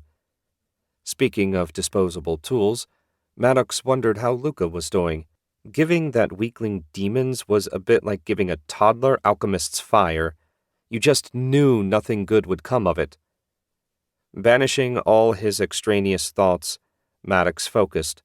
The blighted lands, assuming they lived up to their name, must be rife with corruption. That should make them easy to find for a wizard. Of course, the Great Forest wasn't called that because it was small, and he only had a vague direction to work with. He shrugged and kept moving. An hour after he started, the forest opened up under the old-growth canopy, and the walking became easy. His every magical sense alert for any hint of corruption, Maddox marched along steadily, pausing only once for lunch.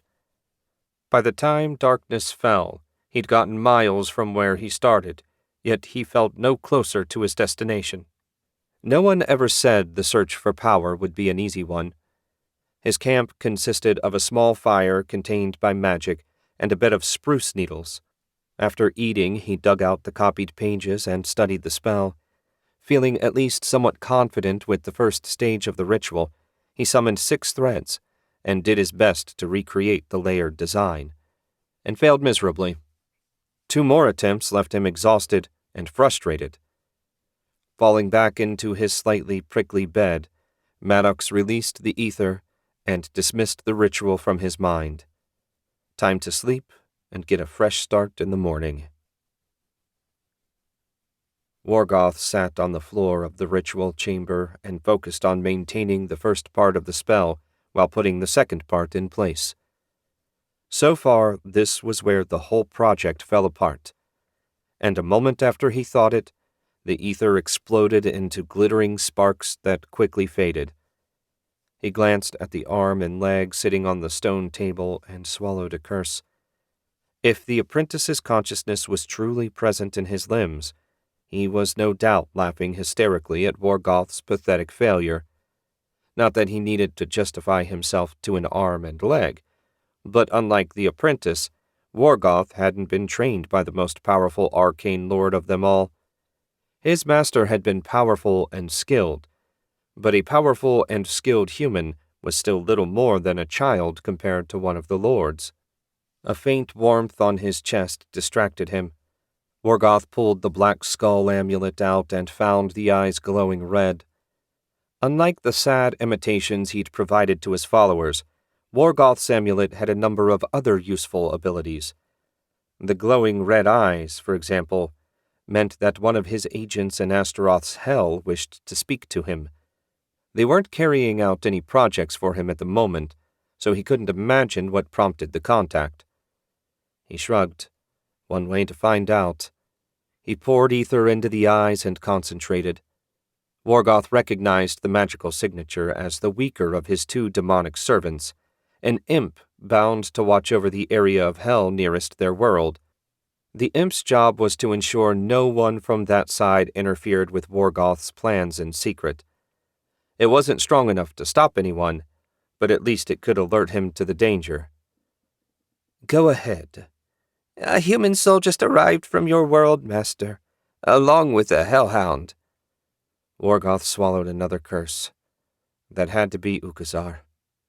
Damn Elkin for being right about the useless fool.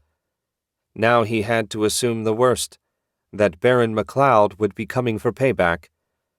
Strong as he was, Morgoth couldn't fight off all the Baron's soldiers on his own. He'd have to make arrangements to relocate. The question was how to go about it. "Well done," he said when he remembered the imp was still connected to his amulet. "Keep me posted as usual." Releasing the imp, Morgoth considered the best way to get all his precious books, as well as the apprentice's arm and leg, out of here by himself. At least he had a place to escape to. His late master had a redoubt for just such an emergency. Naturally, when Morgoth killed him, he inherited that along with everything else. Offering a faint shake of his head, Morgoth stood. He had so many more pressing matters to deal with. Now the incompetent nitwit had added to his burden, but then again it was the burden of all great men to be dragged down by fools. He left the ritual chamber and returned to his room. Inside, he collected the crystal that would let him send a message to Elgin. His less-than-loyal follower needed to know what was happening. The rest of them did as well, but Morgoth had no way to contact the other teams. It looked like they'd be in the field for the foreseeable future anyway, so he saw no reason to worry about them for the time being. Taking a moment to compose his thoughts, Morgoth said, "Ukazar has failed. Abandoning base and moving to emergency hideout. Continue the search." Satisfied with that, he sent the message off. Now to get to work. His collection wasn't going to move itself. Chapter 36. Walking down the dirt road to Parville seemed strange to Harper. On the one hand, she was happy to be home, and on the other, it didn't really feel like home with her father gone. At least she'd sent one of his killers to whatever hell awaited him. She took some small satisfaction from that. She winced as a pain from her arm stabbed her. The burned, if that was the right word, arm had been jabbing her more and more the last day and a half. She tried her best not to think what that might mean. West assured her that Maggie would know what to do. Hopefully Maggie could do something for West as well. He looked exhausted, worn down to a nub from lack of sleep. Something was bothering him, obviously, but he wouldn't share whatever he had on his mind with her, probably because he didn't want to add to her burden or something equally foolish, as if seeing him like this didn't add to her burden. Only Mila, to her surprise, remained in good shape. The girl walked along without complaint, slept like the dead no matter how hard the ground, and generally did nothing to make Harper regret getting her out of her cell. And thoughts of that cell no doubt played a big part in her excellent attitude. When you'd been kidnapped and locked up by a bunch of crazed cultists, there really was nowhere to go but up. When the first building appeared in the distance, Harper asked, "Are you sure you don't want to see your brother?" Mila shook her head. "Brady and I never got along. He thinks it's my fault Father shipped him off to this backwater village. No offense." "None taken," Harper grinned. "Parville is without a doubt a backwater village, and we like it that way. Generally, we have nothing worse to worry about than an occasional bandit or poorly behaved bit of wildlife. Insane, murderous wizards are happily a rarity." "Not rare enough," West muttered. Harper couldn't argue with that. Noon was fast approaching as they strode down the main street. West picked up the pace, practically jogging in his haste to reach Maggie's shop. "Calm down," Harper said. "It's not like she's going anywhere." West slowed to a quick walk. "Right. Sorry. I'm just so tired." Harper bit her lip and stayed quiet. They'd had some variation of this conversation half a dozen times since that first night he woke up from the nightmare. A seventh attempt wasn't going to make any difference. Mila looked from her to West and back, clearly ill at ease. Harper did her best to plaster on a smile. "Don't worry. As soon as we get my arm sorted out, we'll have you back with your father in no time." "I'm grateful for everything you two have done for me," Mila said. "It's strange, though. I want to go home and see my father, yet I can't help wondering if I'll feel safe once I get there, given what's already happened." Harper wished she had an easy answer for Mila, but the ugly truth of the world was that you were never completely safe anywhere, including at home, surrounded by people that loved you, servants, and soldiers. Life just didn't work that way. But how did you tell a 13-year-old girl that? Before she could come to a conclusion, West angled across the street to Maggie's shop and pushed the door open before they had a chance to join him. Harper caught the faint tinkle of a bell as West went through. "Maggie, are you here?" Harper and Mila walked into the shop, and Harper took a deep breath of the many dried herbs hanging from the ceiling. She came here once in a while, and the smell always soothed her nerves. For all she knew, Maggie may have hung them there for exactly that purpose. "What's got you so riled up?" Maggie emerged from the back room and stared at the three of them. "You're back, and sooner than I feared." "Harper's hurt, Maggie. Can you take a look?" "Sure, but you'd be better off over at the Temple of Brannock.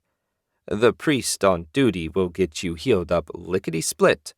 Harper made no comment as West stared at his mentor with his mouth partway open. "I never even thought. I was so eager to get here." "Why don't you and Maggie have a talk?" Harper said. "I'll head over to the temple. I've known Father Enzo almost as long as you." Sure. That might be best. Thanks, Harper. I know I haven't been much help lately." West sounded as miserable as he looked. "I wouldn't have gotten as far as I did without your help. Get yourself sorted out and we'll meet at the Bear for lunch. A hot meal and a mug of ale will do you good. Hell, it'll do me good, too. Nice seeing you, Maggie." Harper led Mila out of the shop and turned toward the side road that led to Brannock's temple. Heaven's mercy, she hoped Maggie could get whatever weighed on West's mind out of him. "Will he be okay?" Mila asked. "I hope so.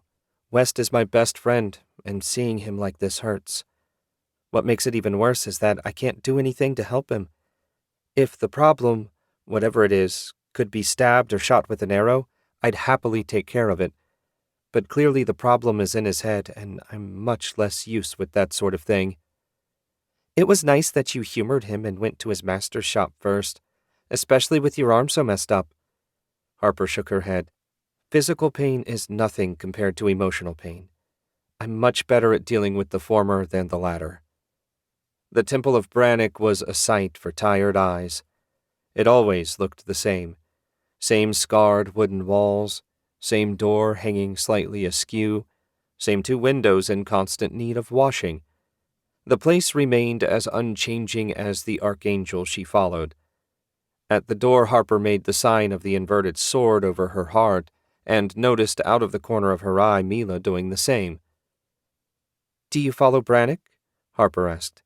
"Not especially. My family has always followed the Queen of Coins, but Father said that we need to show proper respect to all the temples. As nobles, we can't show favoritism lest we give offense." "Your father sounds like a wise man." Harper pushed the door open and stepped into the chapel. "He is, usually. He can be a little overprotective when it comes to me and a little bit sharp-tongued when it comes to Brady, but for the most part he does his best to tend his lands for the good of all the people. Having met a few of the other nobles, I can say with confidence that my father is one of the better ones." Harper figured he was just on his best behavior around his beloved daughter, but she kept the thought to herself. After all she'd been through, there was no reason to disillusion the girl now. "I thought I heard someone come in." Father Enzo stood in the doorway that led deeper into the temple. A little over 6 feet tall and built like a warrior, he was exactly what you'd imagine when you thought of a priest of Brannock. Of course, he always carried a one-handed arming sword at his waist. Beyond the door were healing quarters as well as the little apartment where he lived, along with other rooms Harper had never visited. "Hello, Father Enzo," Harper said. "Harper, this is a surprise.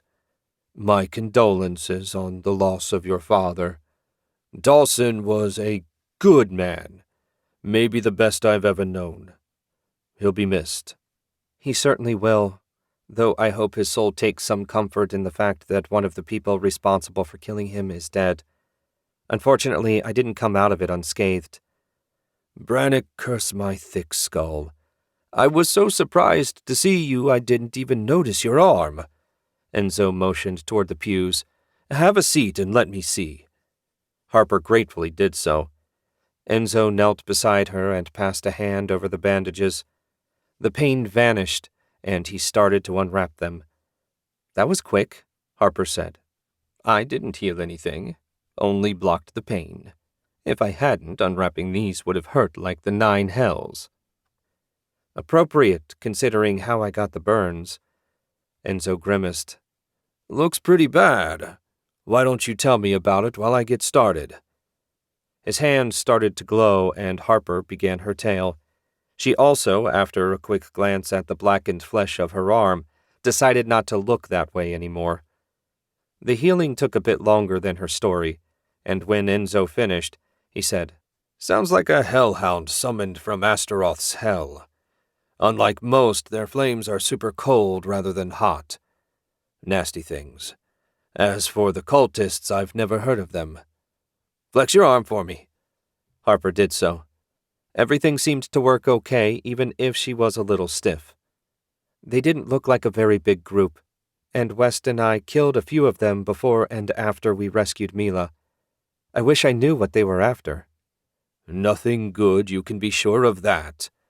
Enzo stood and straightened, his back popping. "I did the best I could, and the damage is repaired. The aesthetics, on the other hand, leave something to be desired. Don't be shocked when you look." Harper gritted her teeth and shifted her gaze. Her arm was now covered in dark blotches, making it look almost camouflaged. At least the pain was gone, and everything seemed to work like it was supposed to. A little skin discoloration didn't matter much. "It's fine, Enzo. Thanks for the healing. I know it isn't much, but the temple is welcome to the furs I trapped last season. I fear I might never get around to selling them." "The temple looks after its own," Enzo said, "and payment is not required." Harper stood and made the sign of the inverted sword over her chest. "I'm most grateful. Now I need to get something to eat." "Be sure to have plenty of meat," Enzo said. "It'll help you regain your strength. Lady Mila, it was a pleasure to meet you." Mila curtsied. "The pleasure was mine, Father Enzo. I'll be sure to tell my father, the Baron, what a fine job the temple is doing in Parville." Enzo grinned. "I can see you'll have a great future.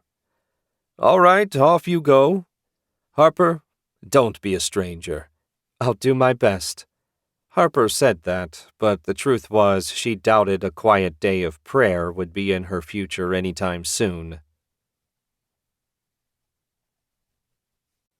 Chapter 37. When Harper and Mila had gone, Maggie flipped the sign on the door to closed before turning to West. "Tell me everything." Some of it he didn't mind telling her. He was actually pretty proud of rescuing Barrett, Tobias, and Mila. Slaying the ghouls had been a definite good deed. Killing the wizards probably was too, but they were also still living humans, and part of West balked at the idea of killing them. A smaller part of him didn't think it would be so easy for Harper to do what she did, but then he wasn't the one whose father had been murdered. West finally blew out a long breath and started talking. Maggie sat on her stool behind the counter and listened without comment until he got to the fight with the wizard and the hellhound. He glossed over both the amulet and his nightmares. Whatever she saw on his face gave away the game. "I said everything." Maggie glared at him the way she used to when he was first starting his lessons and claimed he understood some principle better than he really did. "I took a second amulet off the dead wizard," West admitted. "Every night since then I have nightmares where a demon that claims to be bound in the amulet's eye tells me I can have everything I want if I'll just set it free." "Sounds like something a demon would say. Since there's no insane demon running around Parville, I assume you were smart enough to ignore its promises?" "I'm not sure ignore is the right word." West hated himself for what he was about to say. Some of what the demon told me sounded so good. If I was stronger, I could do more to help Harper. I know demons are evil, but using evil to defeat evil isn't wrong, is it? "Yes," Maggie said in her typically blunt way. "Any interaction with a demon, especially summoning and commanding one, risks tainting your soul. Some wizards take minor demons as familiars, and it does give them a power boost. Only the strongest-willed ones can resist the temptation to summon another, stronger demon after they see what the first one did for them. After that, it's a downward spiral that ends with you becoming like the men Harper's hunting. Don't make her do to you what she had to do to her father." West grimaced and put a hand on his chest as he remembered the ghoul Dawson had become. He couldn't become a monster like that. Harper was strong, but losing one more person she cared about might be too much even for her. "What should I do?" West asked. "Let me see the amulet. Maybe I can destroy it before anyone can use it to do something really stupid." West pulled the carefully wrapped amulet out of his pocket and set it on the counter. It had already blackened the once white cloth he'd used to keep it from touching his skin. Maggie shuddered. "I can feel the wrongness of it already." She carefully unwrapped the bundle, making sure her skin didn't make contact with the amulet itself. When Maggie finished exposing it, West was reminded again how ugly the thing looked. The black iron skull seemed to suck in the light around it, save for a faint glow from the crystal in its right eye. Maggie passed a hand over it, lightly brushing the amulet with ether. She immediately jerked her hand back as if burned. "It's worse than I thought. This is hell-forged black iron. Just keeping it close to you corrupts the ether. No bloody wonder you've been having nightmares. Even without the demon trapped in it, having this nasty thing would mess with you." "Harper and Mila seemed fine." "They're not wizards, and so aren't sensitive to the ether the way you are. The first amulet you mentioned caused no issues?"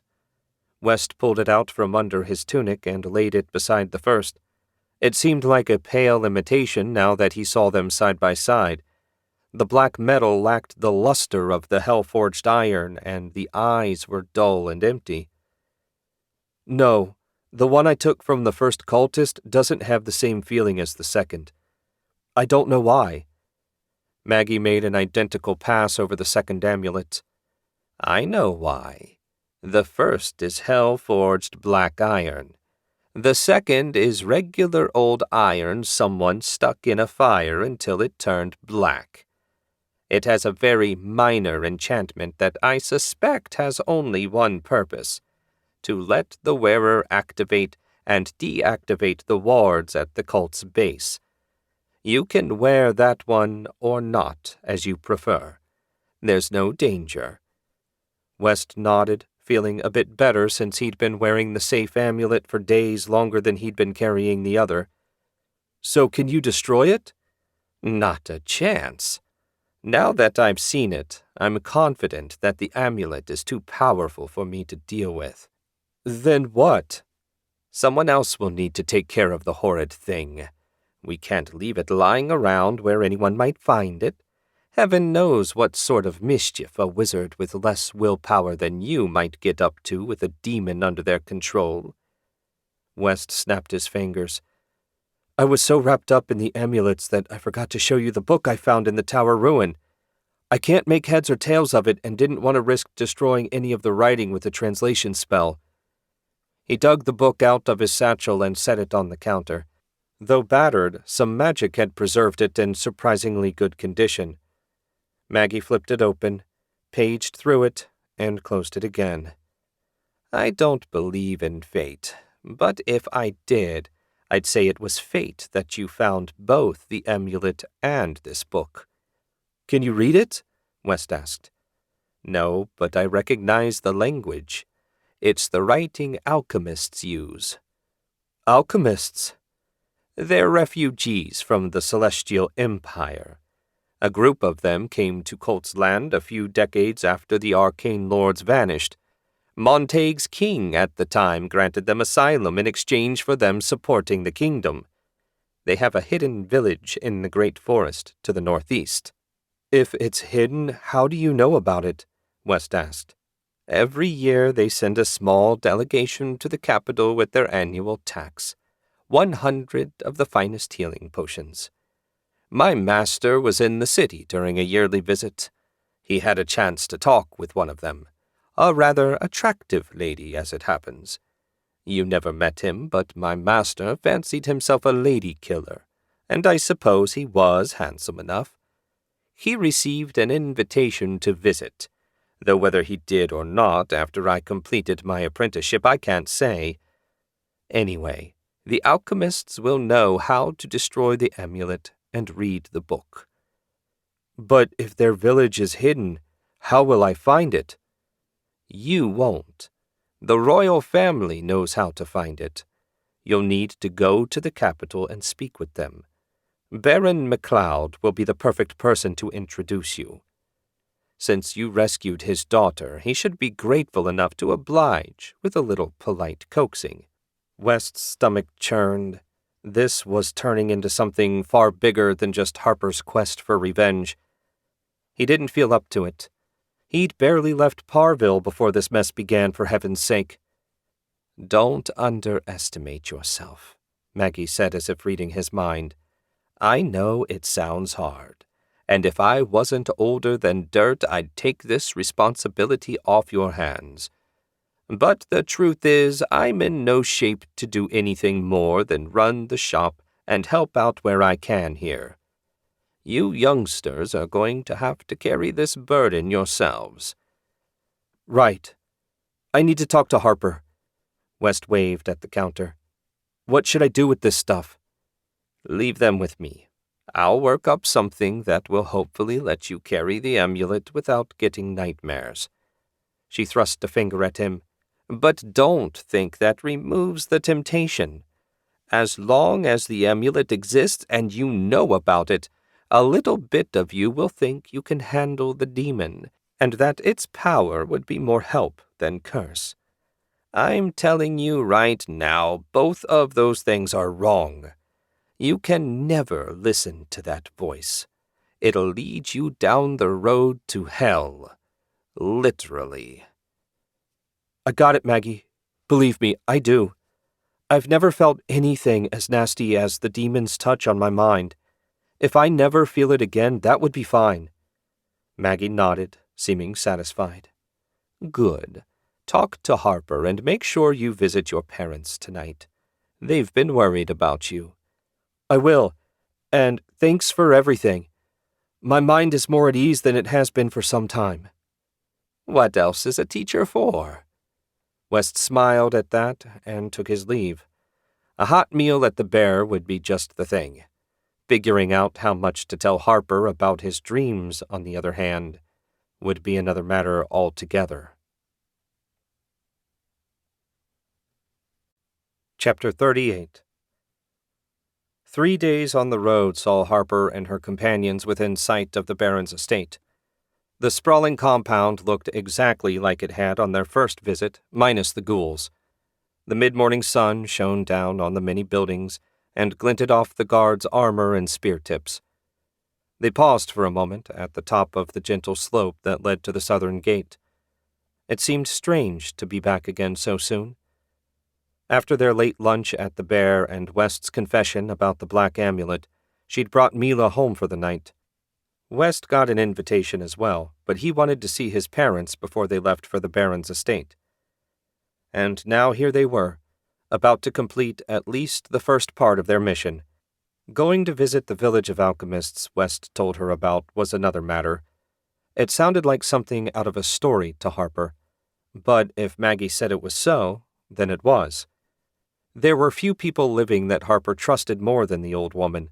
Considering all West had done to help her in her quest for revenge, the least she could do was accompany him to the village. Destroying that cursed amulet would be an unquestionable good. Right.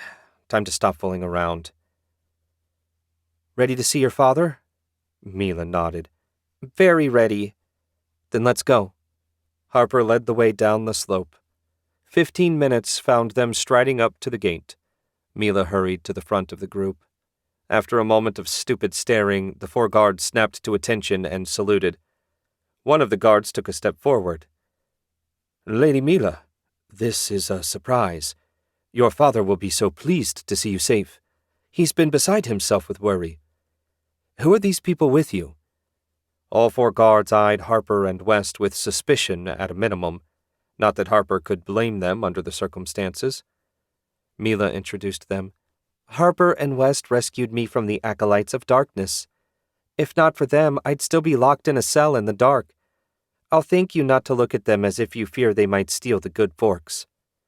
The guard winced. Apologies, Lady Mila. It's our job to be suspicious of strangers, after all. Fair enough, Mila said. Would it be possible for us to enter and see my father? The guard scrubbed a hand down his face. Clearly he was not having a good day. Of course. Open the gate! It is good to have you home, miss. It's good to be home. Mila led the way through the open gate, 2 of the guards falling in beside them. For her part, Harper was happy to let the young lady take the lead. She knew damn little about dealing with the nobility. Mom had tried to teach her manners before she died, but Harper had been less interested in them than she had her math lessons, and she hadn't been interested in them at all. What should we do when we meet your dad? West asked. The only noble I've ever met is Mayor Brady, and he was half drunk at the time. Mila laughed, for a moment sounding like the girl she was.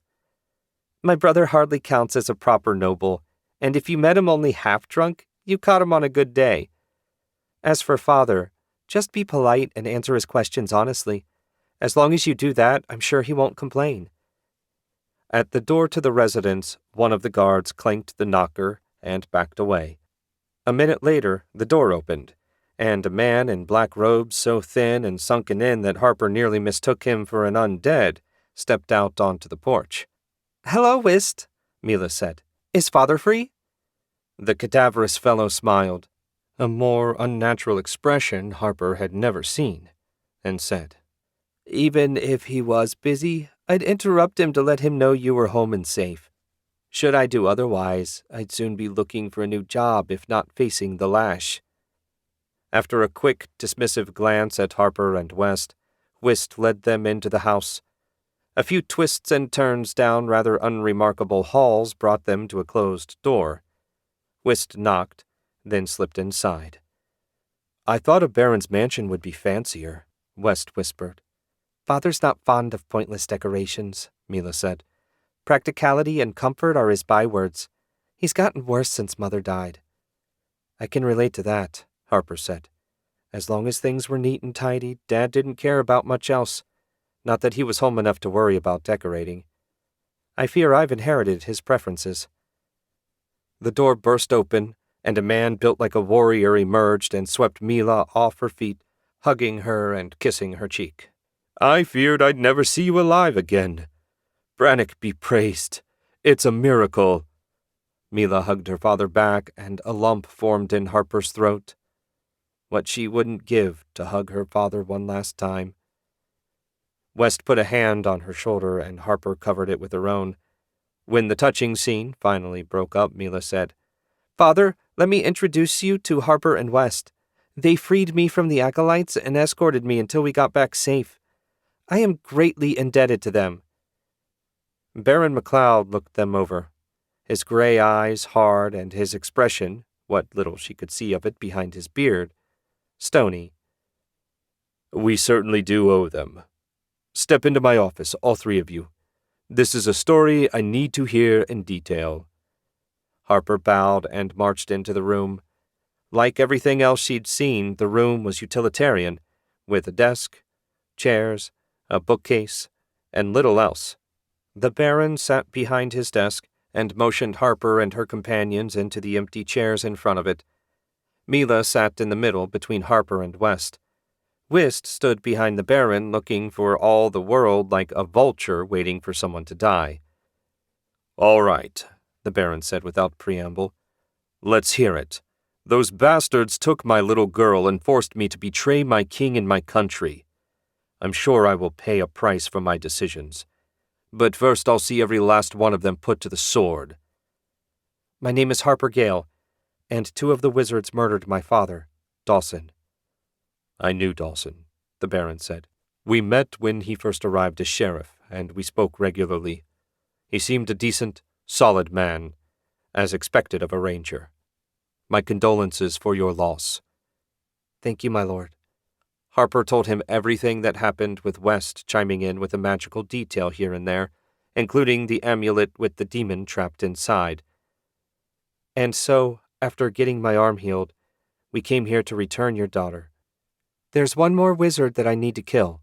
How many other members the cult might have, I can't begin to guess." "I don't know how many members the cult has myself," the Baron said. "I always dealt with the 2 you followed here. Quite bold of you to sneak into my estate and rescue those 2 men." "Rangers never leave a man behind," Harper said. Baron McLeod laughed, a deep, booming sound that filled the room. "You're Dawson's daughter, and no mistake. Understand that I'm not upset. When morning came and they were gone, I was relieved that no more of my people would suffer at the hands of those lunatics." Harper didn't care if he was upset or not. She wouldn't have left Barrett and Tobias behind, no matter what. "Will you introduce us to the king so we can get directions to the alchemist's village?" "No need for that," the Baron said. "I know the way." Harper's eyes widened a fraction. She certainly hadn't expected that. "Maggie said only the royal family and a few high-ranking nobles knew how to find the village," West said. "No offense, my lord, but I assumed that meant the dukes." "Oh, I'm sure the dukes know. As for me, when I was younger, I was in the capital when the alchemist's representative came to the city with the yearly tribute. One of the man's guards was a lovely woman named Feng. She was Mila and Brady's mother. When she died, I was given permission to return to the village to tell her parents. So, as you can see, we'll have no problem there. As soon as the cultists are dealt with, I'll guide you myself. It's the least I can do for you saving Mila." "If you'll forgive me for saying so, my lord, neither Brady nor Mila have very exotic looks," West said. "Brady has his mother's dark eyes." The Baron got a faraway look in his eye. Harper would have bet gold against copper he was picturing his late wife just then. "Mila is the spitting image of my late mother. Any sign of Feng is hard to see." Harper and West both offered a seated bow. "We're very grateful for your offer to guide us, my lord," Harper said. "The Acolytes of Darkness's base is a few days west of here. I'm pretty sure it's outside your lands. Will that be a problem?" "No. I'm on excellent terms with Baron Lambton. If he's even aware of us crossing the border, a quick explanation will sort things out. I will need to send him a letter once it's done, but there's no need to concern yourselves about that." Harper nodded. "When do we leave?" "First light tomorrow." Chapter 39. Maddox had been wandering the great forest for days. How many days he wasn't exactly sure. Enough that, had he the power, he would have happily burned every tree to ash. So far he'd seen nothing that indicated a section of the forest was less than healthy, certainly nothing that screamed blighted lands. He'd begun to believe the disembodied arm had sent him on a wild goose chase. He shook his head. That made no sense, and he recognized his impatience talking. The great forest was a huge area, and the directions he'd received were vague at best. If the entire team was here searching, that would speed things up. But even then, there weren't so many acolytes that they could quickly search the entire forest. A faint smile quirked his lips when he thought about poor, dead Luca. The incompetent waste of magic wanted so badly to be something he hadn't the least inclination toward. Maddox had often wondered what prompted a weakling like Luca to join in the first place, but he didn't actually care enough about the answer to ask. He shrugged and turned his attention to the massive evergreens shading the ground.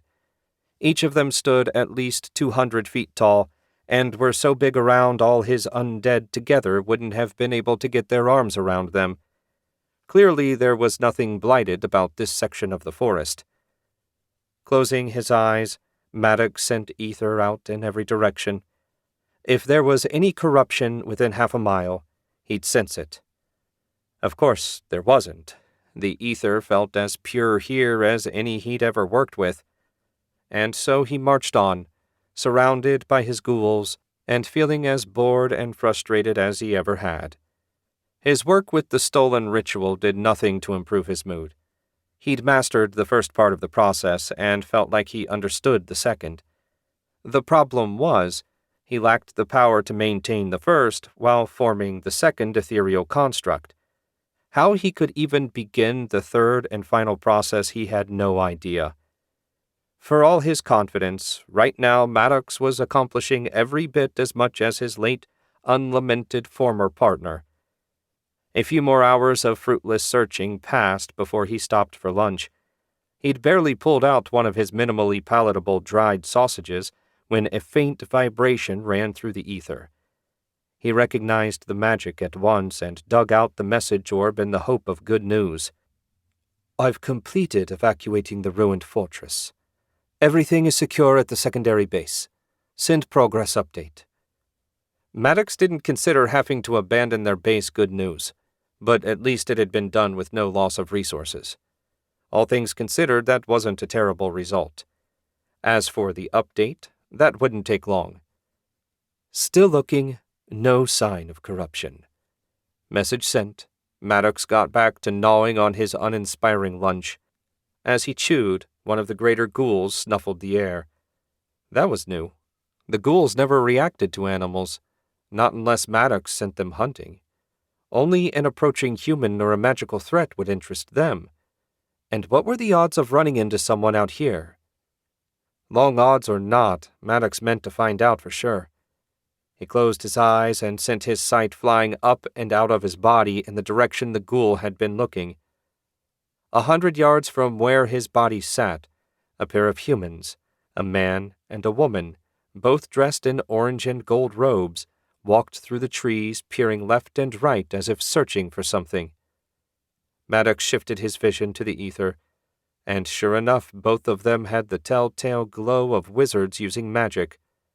No way were wizards just randomly wandering around out in the middle of nowhere. His meal forgotten, Maddox sprang to his feet. "I want the humans alive. Paralyze them, but do not kill them." The greater ghouls bobbed their heads, acknowledging his order. "Circle around behind them and attack at my signal." The greater ghouls hurried away to get in position. Maddox strode toward where he'd spotted the humans. The lesser ghouls stayed well behind him out of sight. They were too weak and stupid to be of any use against wizards. Better to keep them as backup and out of the way. Maddox quickly spotted the pair in their brightly colored robes. They had deep bronze skin, lean builds, and dark hair and eyes. You seldom saw that particular combination of features in Montague. They spotted him a moment later and turned his way. "Greetings," Maddox said. "My name is Maddox Mays, and it's good to see a human face out here." "Greetings to you as well," the man said without offering his name. "What brings you to such a remote place?" "I'm a scholar of ancient magic. In my research, I came across the name the Blighted Lands and a general location. As is my habit when something piques my interest, I came to investigate. So far, I've begun to think it's more legend than reality." The two shared a look, and Maddox had dealt with enough people trying to hide something to know exactly what it meant. "The forest can be dangerous," the man said. "It would be wise for you to return to civilization." Maddox sensed the ghouls getting closer. They weren't in position yet, so he decided to play along a little longer. "Really? I've been wandering around for most of a week and have yet to see anything more dangerous than a small herd of deer." "Unless you're threatening me." "Not at all," the man said. "There are brown bears, wolves, and the occasional mountain lion. We have also heard rumors of more unnatural things, demons and the like." Maddox smiled. He almost sounded offended that Maddox would suggest that he was making a threat despite the fact that he certainly was, albeit in a roundabout way. "What about you two? Surely if it's dangerous for me, then it's also dangerous for you." "We've lived here for many years and are familiar with the dangers. We know how to avoid things that would take you by surprise." "Well, much as I appreciate your concern, I think I'll continue my search.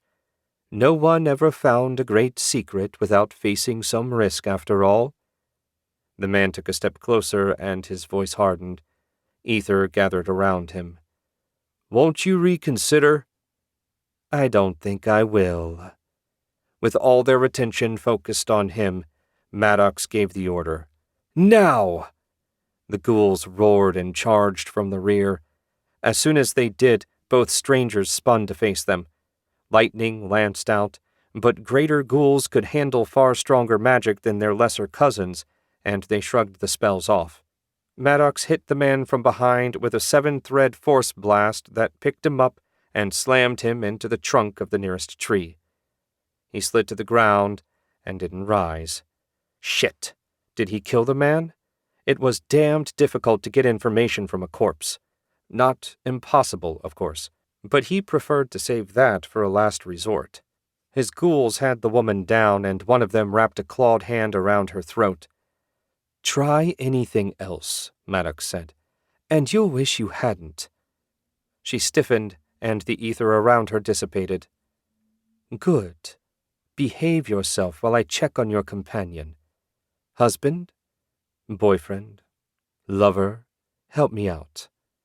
She remained silent, and Maddox swallowed a sigh.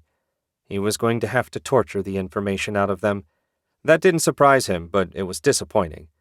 Unlike some of the more depraved acolytes, Maddox took no particular pleasure in hurting people. As far as he was concerned, torture was just another tool to get what he wanted. He used it where it would serve and didn't give it another thought otherwise. When he reached the unmoving fellow, he was happily still breathing, though completely insensible. At Maddox's mental command, the lesser ghouls came loping closer. They grabbed the unconscious figure and dragged him into an open space between the giant trees. A single thread's worth of lightning to the genitals brought him quickly awake and screaming. The man jackknifed into a sitting position. He tried to form a spell, but Maddox smashed it apart. "None of that? Not unless you want to watch my ghouls peel your lady friend like an apple. Greater ghouls are surprisingly adept with their claws. I imagine they could get her arms and legs done before she died." "What do you want?" the man asked. "I want to know where the Blighted Lands are, specifically the Oblivion Deep. Please don't waste both of our time claiming you don't know what I'm talking about. I saw the way you two looked at each other when I mentioned it earlier." "You'll just kill us both anyway," he said. "True, but I promise to stop your heart painlessly. Rest assured that the alternative will be anything but." "Better to die painfully and keep my honor. Both of us would rather die than tell you what you want to know." Maddox shrugged. "Have it your way." He shaped the ether into a complex spell and smashed it into the man's head. He shuddered and frothed at the mouth. As the magic continued to do its work, he fell on his back and flopped around like a fresh-caught fish. Maddox watched the process impassively, keeping the flow of ether to the spell slow and steady. Extracting the information would leave the man's brain little better than pudding. "What are you doing to him?" the woman asked. "Shut her up." There was a loud crunch, then silence. It took another 10 minutes for the spell to run its course. When it finished, the information Maddox needed flowed into his mind. It seemed there was a little collective, only 10, now 8 people, working to purify and restore the blighted lands to healthy forest. Most interestingly, the people were all from the village of alchemists. Maddox had heard of it. Anyone at all involved with arcane matters knew about the refugees from the Celestial Empire. It simply surprised him that some of them would be here. He had always believed they seldom left their village. Interesting as the information was, it didn't really matter for his purposes. 8 people shouldn't be much of a challenge for his ghouls, especially once he transformed these 2. Maddox's enthusiasm had returned now that he had a definite target and some hope of actually completing the mission. Chapter 40. The trip back to the ruined fort took a good deal less time on horseback than it had on foot, especially since they didn't need to avoid detection. Not that 100 fully armed and armored soldiers would be much good at sneaking around. The Baron had proven a pleasant traveling companion, spending each evening after the group made camp chatting with Harper and West. No doubt their rescue of his daughter had made him well disposed toward the pair. Or maybe he just wanted someone to talk to other than a servant or soldier. Harper found the situation awkward, but did her best not to give offense.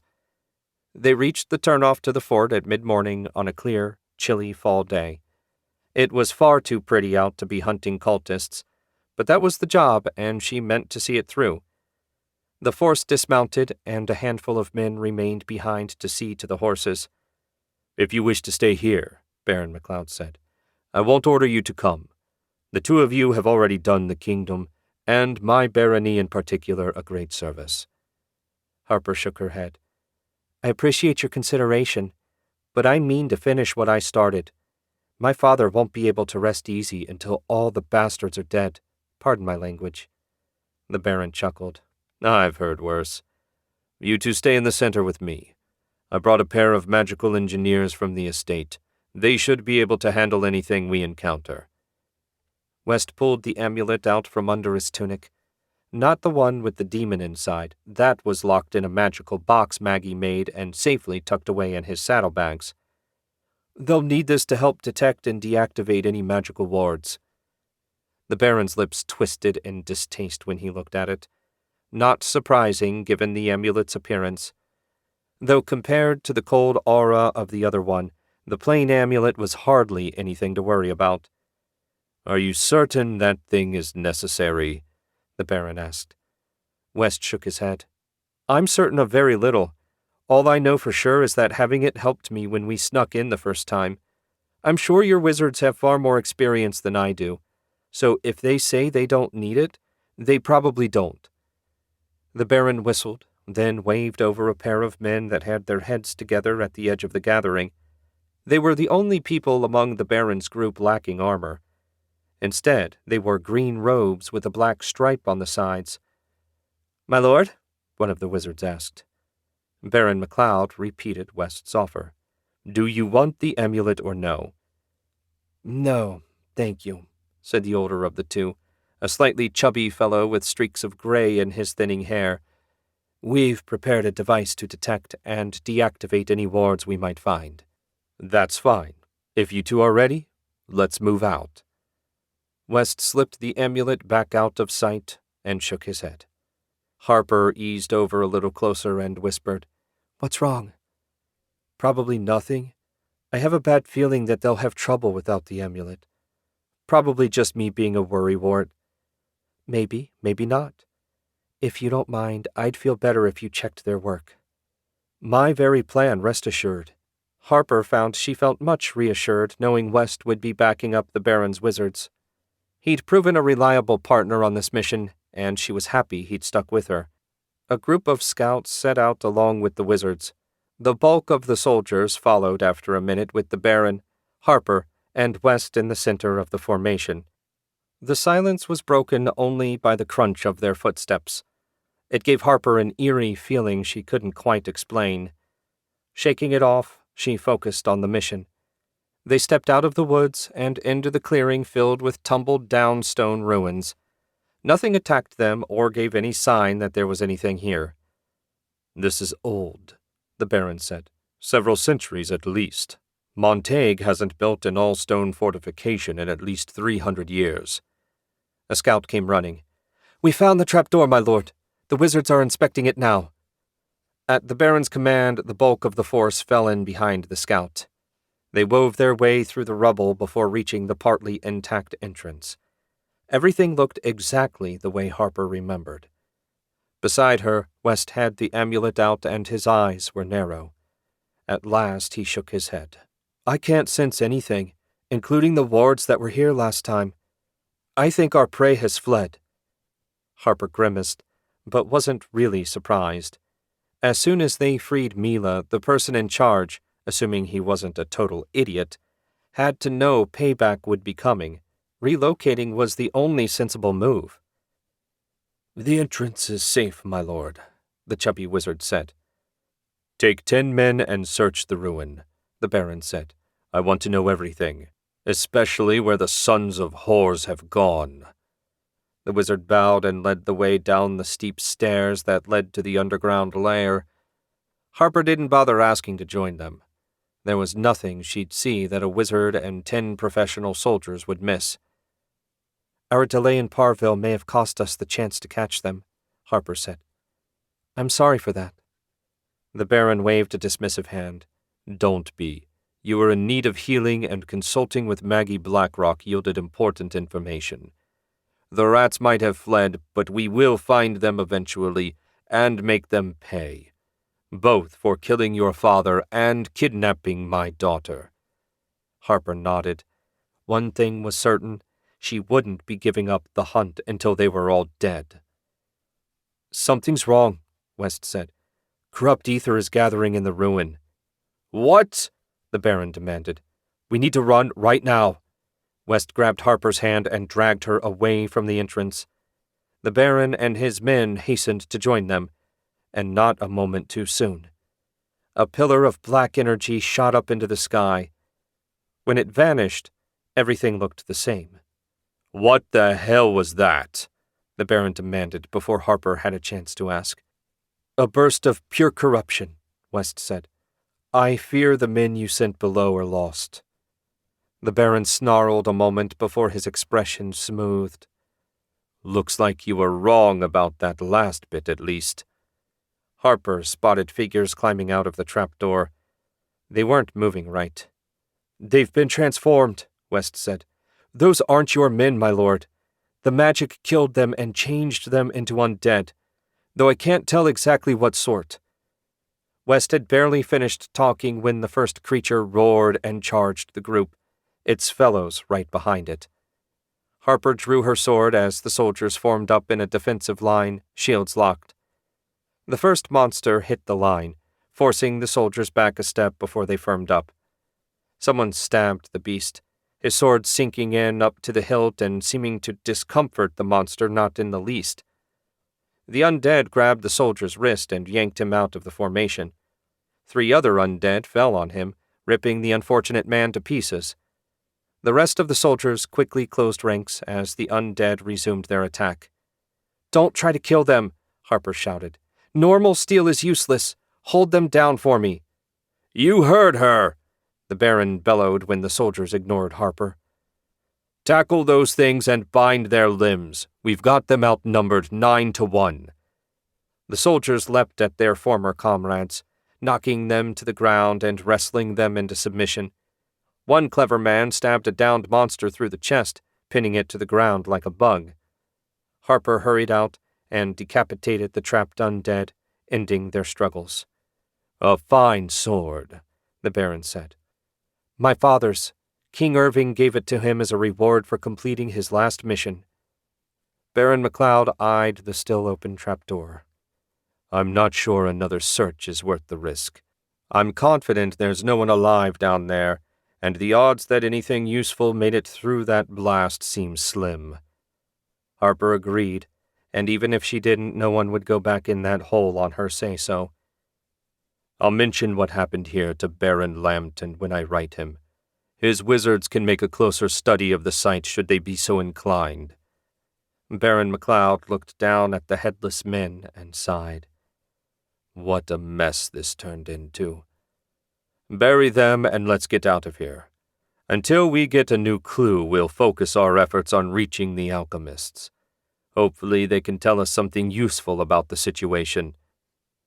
Harper and West moved a little ways away so as not to intrude on the solemn work.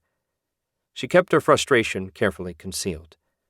There was nothing to be done at the moment. Her prey would surface again. She felt certain of it. And when they did, Harper would be waiting. Chapter 41.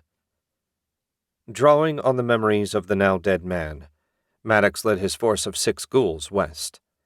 The collective lived only a mile or so from the site of their encounter with the wizards. Apparently, Maddox tripped some unseen ward when he got too close. That he hadn't noticed it argued for some sort of magic he'd never encountered before. No surprise, given that these people were the descendants of refugees from the Celestial Empire.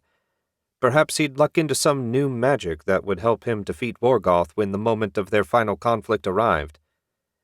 Given what little he knew, this healthy, growing land should be dead and blackened earth. Clearly, the alchemists had made great strides in repairing whatever damage the immortal apprentice had done. 10 minutes of sneaking through the trees and brush of the new-growth forest brought Maddox within sight of a circle of 5 huts. Some sharp, spicy scent wafted out of the circle and smoke rose from the northernmost hut.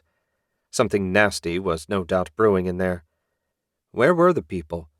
It seemed like at least some of them should be outside. He shrugged. Go! Kill everyone! The ghouls surged into the clearing. One of the lesser ghouls ducked into the nearest hut and was immediately blown back out, now in several pieces. A man in orange and gold robes emerged, a vial in his hand ready to throw. Before he could, Maddox bound him in place, and one of the greater ghouls ripped his throat out. Maddox left his hiding place as more screams rang out. Another explosion sounded, and he hurried deeper into the village. Another alchemist, a woman this time, hurled a vial at the second greater ghoul. It dodged, but was still knocked off its feet by the explosion. Maddox blasted her with a 7-thread lightning bolt, burning a hole through her chest and dropping her to the ground. A few seconds of total silence convinced him that the fight was won, for the moment at least. Drag the bodies into the center of the clearing. Be sure and check all the huts for survivors. The ghouls hastened to carry out his commands, and when they finished, 6 mangled corpses littered the ground. Along with the 2 he killed earlier, that made 8. So there were 2 stragglers around here somewhere. With a mental command, he ordered 1 greater ghoul and 1 lesser to hunt down the strays. The pair charged into the forest, snuffling as they went. Satisfied for now, Maddox ducked into the hut from which the smoke emerged. As he suspected, it was an alchemy workshop. Nothing complex, but enough to perform the basics. Maddox himself wasn't especially well versed in this particular form of magic. He knew enough to create a handful of simple potions, but it was generally easier to do what he needed to with direct magic. A flick of ether deactivated the heat stone under a bubbling flask. Whatever it was, he didn't want it over-concentrating, then blowing him up. Leaving the primary workbench, Maddox went to the rear of the hut where a small end table sat. A leather-bound tome rested on top. He flipped it open and grimaced. Of course it was written in the language of alchemists. Well, he was familiar with the translation spell. Hopefully what he wanted to know would be near the start, as it was a thick tome. To his considerable delight, he found what he sought after only an hour of reading. A mild headache had started to form, but that was an acceptable price to pay. The Oblivion Deep lay 5 miles west of the huts. Apparently, they deemed it unsafe to build any closer to such a concentration of corruption. That very much confirmed his assumption that the army of wraiths was hidden there. Slamming the book shut and rubbing his tired eyes, Maddox left the hut and headed west, his ghouls falling in beside him. The walking was considerably harder in the thick new growth of the reclaimed blighted lands, but with the ghouls tearing apart anything that might get in his way, they made pretty good time. By mid-afternoon he could sense the corruption. Half an hour after that, he spotted a black circle in the earth. It was a pit that descended straight down for as far as Maddox could see. A set of stairs ran around the pit, but there was no railing, and they were only 2 feet wide. A bit iffy, he had to say. On the other hand, there was no other way down. Maddox only debated for a moment before starting the descent. He refused to contact Morgoth only to learn that he'd found the wrong place. Not that Maddox could imagine anything else being the Oblivion Deep. With his greater ghoul in the lead and the surviving lesser ghouls behind him, Maddox kept one hand on the rough stone wall and his feet as far from the edge of the steps as he could manage while still making steady progress. The descent seemed to take hours, but that was probably the stress talking. When he finally reached the bottom, Maddox let out a long sigh and looked up. The sky looked like little more than a bright dot. The entrance to a tunnel was barely visible directly across from the last step. A dark vision spell allowed him to see well enough to proceed, once more with the ghoul in the lead. Even for someone used to dealing with undead and demons, the amount of corruption filling the air sickened him. Much as Maddox wished it were otherwise, he remained painfully human. Focusing his will, he formed a bubble of pure ether around his body. Maintaining it would be no easy task, but at least he could breathe freely and no longer feared losing the contents of his stomach. Hopefully, the Wraith army wouldn't be too far from the entrance. His hopes, it seemed, were doomed to be dashed. An hour of walking through the silent darkness, avoiding stalagmites and listening hard for anything at all that might give him a clue where the army waited, and still Maddox found nothing. He considered conjuring a light to take a proper look around, but somehow that felt wrong down here, like the light would be an insult to the darkness. Ludicrous, of course, but that was how he felt. A few minutes later, the lead ghoul stopped dead in its tracks. Since Maddox had given no order, he assumed something else must have stopped it. No physical barrier impeded them. Shifting his vision to the ether, Maddox found a massive ethereal construct blocking the way. He'd never seen anything even close to this in all his years of study. In fact, he doubted anyone had seen anything like this since the time of the Arcane Lords. He made a slow survey of the construct. Maddox had been so focused on the path directly in front of him that he hadn't noticed that the tunnel had opened up into a cavern. The construct filled most of it, leaving only a 4-foot-wide path around the perimeter. Though he couldn't see them, Maddox assumed the wraiths were inside. On the far side of the cavern, he found markings carved into a stone column that rose all the way to the ceiling out of range of his spell. They were a match for some of the markings in the control ritual. This had to be where the ritual was meant to be performed. Nowhere near stupid enough to try and perform a ritual he hadn't fully mastered, Maddox retraced his steps and made the nerve-wracking climb out of the pit. Back in the sun, he took in deep lungfuls of clean air. How long had he been down there? It felt like hours, but the sun was still up. The darkness must have warped his perception of time. He turned toward the collection of huts. That would make as good a place as any to set up while he waited for Morgoth. Hopefully his hunters had succeeded in killing the last 2 alchemists. When he got back, he found the 2 ghouls he'd sent, but no extra bodies. That being the case, they shouldn't have returned until he summoned them. Talking with a ghoul, even a greater ghoul, was impossible. but he could get a rough idea of what happened by contacting it mind to mind. He commanded the undead to kneel in front of him and touched the center of its forehead with his index finger. As best he could determine, the ghouls had lost their prey's scent along with any indication of where they'd gone. Magic of some sort had to be involved. No matter.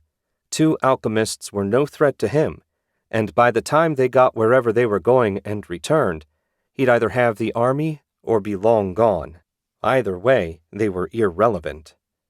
Maddox ordered the ghouls to protect the clearing and went into an empty hut. The search had left him exhausted, and the rough cot looked exceedingly comfortable right now. But first, he needed to let Worgoth know what he'd found. Digging out the communication sphere, he said, "Found the Oblivion Deep. No sign of the wraiths, but did locate the ritual site." He released the ether and sent the message on its way. Worgoth must have been waiting for it, as his reply came only moments later. "On my way. Activate ethereal beacon." He returned the sphere to its case and lay down. Setting up the beacon would keep until tomorrow, when a good night's sleep had restored his strength. Once he was done, he'd have until Worgoth arrived to master the ritual and seize the army for himself. Chapter 42. After a one-day stop at Baron MacLeod's estate so he could take care of some odds and ends and spend some time with his daughter, Harper and West, along with the Baron and 10 guards, set out for the village of alchemists. Harper found herself slightly ambivalent about the side trip.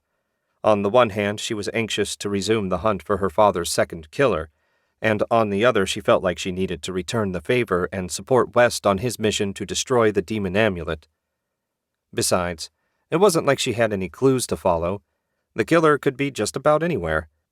Shoving all the thoughts out of her head for now, Harper made up her mind to enjoy the cool, crisp fall weather and take whatever happened as it came. West eased his horse up beside hers. They were riding a little bit behind Baron MacLeod in the center of the formation. Harper wouldn't have minded a few more soldiers, but the Baron said the village wouldn't welcome so many visitors. In fact, when they got close, only the 3 of them would be allowed to make the final leg of the journey. "You okay?" West asked. Harper cocked her head. "Yeah, why? I know this isn't what you'd prefer to be doing." She was pretty sure West couldn't read minds, but that comment got him pretty close. "Granted, I would prefer to be cutting out the heart of the bastard that killed my father, but he could be anywhere. This, at least, is something I can do, and destroying that amulet will certainly be a good thing. I noticed you've been sleeping better. No more nightmares?" West shook his head. "The demon hasn't tried to contact me again since Maggie put the amulet in the sealed box. I dearly hope the magic holds until we get where we're going. The end of the nightmares has been most welcome. I'll bet." Harper still had nightmares about the ghoul her father had become, but at least she didn't have a demon poking through her head. Hours turned to days as they rode steadily northeast. MacLeod Barony was way behind them when they reached the edge of the great forest. The weather had also gotten noticeably cooler, cool enough that Harper had added a fur-lined cloak to her hunter's leathers. The pace slowed considerably as the Baron studied the massive, towering spruce. Harper had seen some big trees in the forest near Parville, but they looked like saplings compared to these. If she didn't know better, she would have sworn they'd been growing here since the dawn of time. "What's he looking for?" West asked, as if Harper had any idea. She shrugged. "You're the wizard. You tell me." "I've been checking the ether on a regular basis, both for corruption and any sign that we're getting close to the alchemists. So far, I've seen nothing to indicate either." "I won't complain about the lack of corruption," Harper said. "We haven't had to fight a demon or undead for nearly 2 weeks." "It does make a nice change of pace," West agreed. "But I don't trust it to last." "Nothing good ever does." The Baron reined in. "We're here." Harper brought her own horse to a stop and looked around. This stretch of forest looked exactly the same as every other stretch of forest. She glanced at West, who shook his head. "Nothing magical, then." Well, that made a certain amount of sense. If you wanted to keep your village hidden, having some sign that any wizard might spot by accident wouldn't be prudent. As long as the Baron knew where he was going, the how was irrelevant to Harper. Everyone dismounted, and she slung her pack over her shoulder opposite her quiver. "Find a good place to make camp," the Baron said. "I don't know how long it'll take us to deliver our message and return, so you might as well get comfortable." The soldiers saluted, and Baron MacLeod waved Harper and West over. "We'll be going on foot from here. Barring any issues, we'll reach the edge of the village before sunset." "What sort of issues might we expect?" Harper asked. "Nothing in particular beyond wild animals. It's important to remember that this is untamed country. The villagers encourage that to keep the curious away. I'm on good terms with them, but they aren't the sort to invite random people to stop for a visit." "Sounds like my dad," West muttered. Harper swallowed a smile. Having met West's dad on several occasions, she could attest to the truth of that statement. Mr. Meyer was even less sociable than Harper's own father, and he hadn't been the sort to hang around at the tavern after work. "Light's wasting," the Baron said. "Let's get a move on." He took the lead, and Harper brought up the rear as they passed between the massive trees. The temperature immediately dropped about 15 degrees as the canopy blocked out the sun. Harper shivered. It felt like a bad omen, not that she believed in such things. The trio marched through the shadows at a steady clip. Harper kept all her senses alert for any of the dangers the Baron mentioned. As hours passed, it became clear that nothing was going to try and kill them today. Aside from the occasional bird cry, the forest was silent, eerily so. Usually there would be more wildlife calling out. Everything about this forest seemed a little bit off to Harper. Early evening felt like night when the Baron finally stopped. He ran his hand over the rough bark of a towering pine and nodded to himself. "We're here." For the second time, Harper hadn't the slightest idea what he was talking about. This section of the forest looked just like every other part. "Pass this pine on the right side and you'll enter the village." The Baron followed his own advice and vanished. Harper and West shared a look. If her face looked anything like West's slack-jawed expression, anyone seeing her would laugh. "There's no magic I can see," West said. "I have no desire to be left behind." Harper hurried to follow the Baron. As soon as she walked by the tree, her eyes nearly popped out of her head. Scores of round houses had been built in the branches of the giant trees. Walkways connected them, and small, drifting lights like giant fireflies gave the village a magical feel. Harper had never seen anything like it, and doubted she ever would again. She staggered when West ran into her back. "Sorry," he said. "I should have moved. I was a bit overwhelmed." "No kidding." The awe was clear in his voice. "Come on, you two," the Baron called from a few strides away. "The welcoming committee is on its way." The welcoming committee, as the Baron called it, consisted of 3 men and a woman, all dressed in orange and gold robes that flowed around them as they walked. They had darker, bronze complexions, sharp facial features, and black hair and eyes. Harper had never met anyone that looked just like them. The Baron bowed, and Harper and West hastened to do the same. "Welcome, Donovan MacLeod," the woman said. "How long has it been since you last paid us a visit?"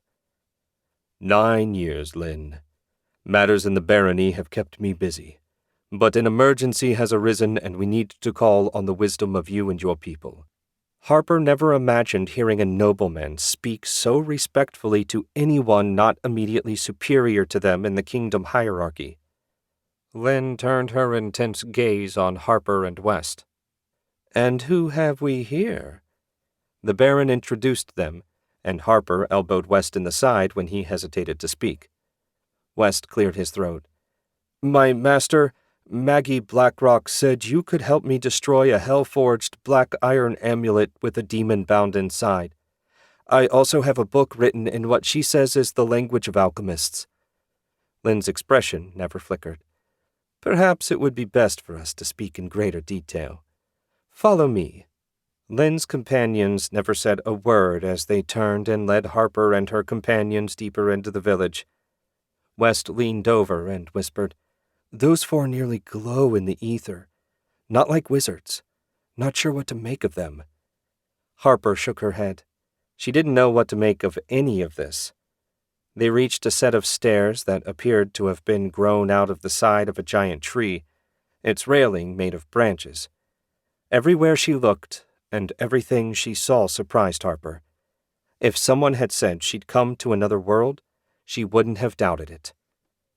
Glancing back at a trembling West, she asked, "Are you still afraid of heights?" He muttered several curse words that, had his mother heard them, would have gotten him slapped upside the head. "I'll be fine." Harper nodded and said nothing more. West had his pride, after all, and she'd do nothing to step on it. When they reached the top, Lynn led them into one of the round houses. Inside, the first floor was all one room. It had a table big enough to seat 20, though no one else was present. There were no other decorations or furniture. Weird, but who was Harper to comment? Lynn motioned them over to the table, and they all sat facing each other. "Please," Lynn said, "tell me everything." "You start, Harper," the Baron said. Harper took a deep breath and did so. No one else spoke until they mentioned the tower in the forest and the book West found. "May I see it?" Lynn asked. West dug the book out of his satchel and handed it to her. "I can't make heads or tails of it." "I'm not surprised. You'd be hard-pressed to find someone outside of this village that could." She opened the book and flipped through a few pages before closing it again. "I'll need to study this in greater detail. Do you know what the wizards wanted at that tower?" "They had a silver urn with them when they reached my estate," the Baron said. "As I feared." "What did you fear?" the Baron asked. "Finish your story first. I wish to know everything before I speculate." Harper resumed her tale, with West and the Baron chiming in now and then. When she reached the end, Harper said, "That's it. We have no idea where the rest of the cultists are or what they have planned." "I fear I know what they have planned," Lynn said. "The urn you described, assuming it's what I'm thinking of, and I can't imagine it being anything else, holds the ashes of the immortal apprentice. He was an apprentice to Ahmet Sur, greatest of the arcane lords. His real name is lost to history, but one of the urns is here." "If he's been burned, what possible use are his ashes?" West asked. "He's immortal. Once freed from the mithril urn, his body will reform, and he'll live again. Considering the damage he did last time, we want to prevent that at all costs. Word needs to be sent to the capital. They guard an urn as well, though I'd be surprised if the current king truly knows or understands the danger it represents." "How many are there?" the Baron asked. 5. And before you ask, I don't know where the other 2 are hidden. Only 3 were known to the Guardians. Ours, the King's, and the one at the ruined tower. The kingdom's greatest wizard called it home at one point, though clearly he and all his apprentices are now dead. The door to the meeting room burst open, and a bald man in orange and gold robes entered, panting as he did. "A messenger has arrived. The reclamation camp has been raided, and all but 2 of our people slain." Lynn's face twisted in a pained grimace. "It appears our enemies also seek to claim the apprentice's army." "What sort of army could be of any use now?" Harper asked. "An army of the dead. It seems the war that we believed won centuries ago is about to begin again."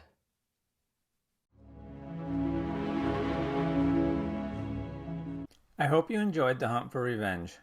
Be sure to subscribe so you don't miss any of my uploads. Thanks for listening, and I'll see you next time.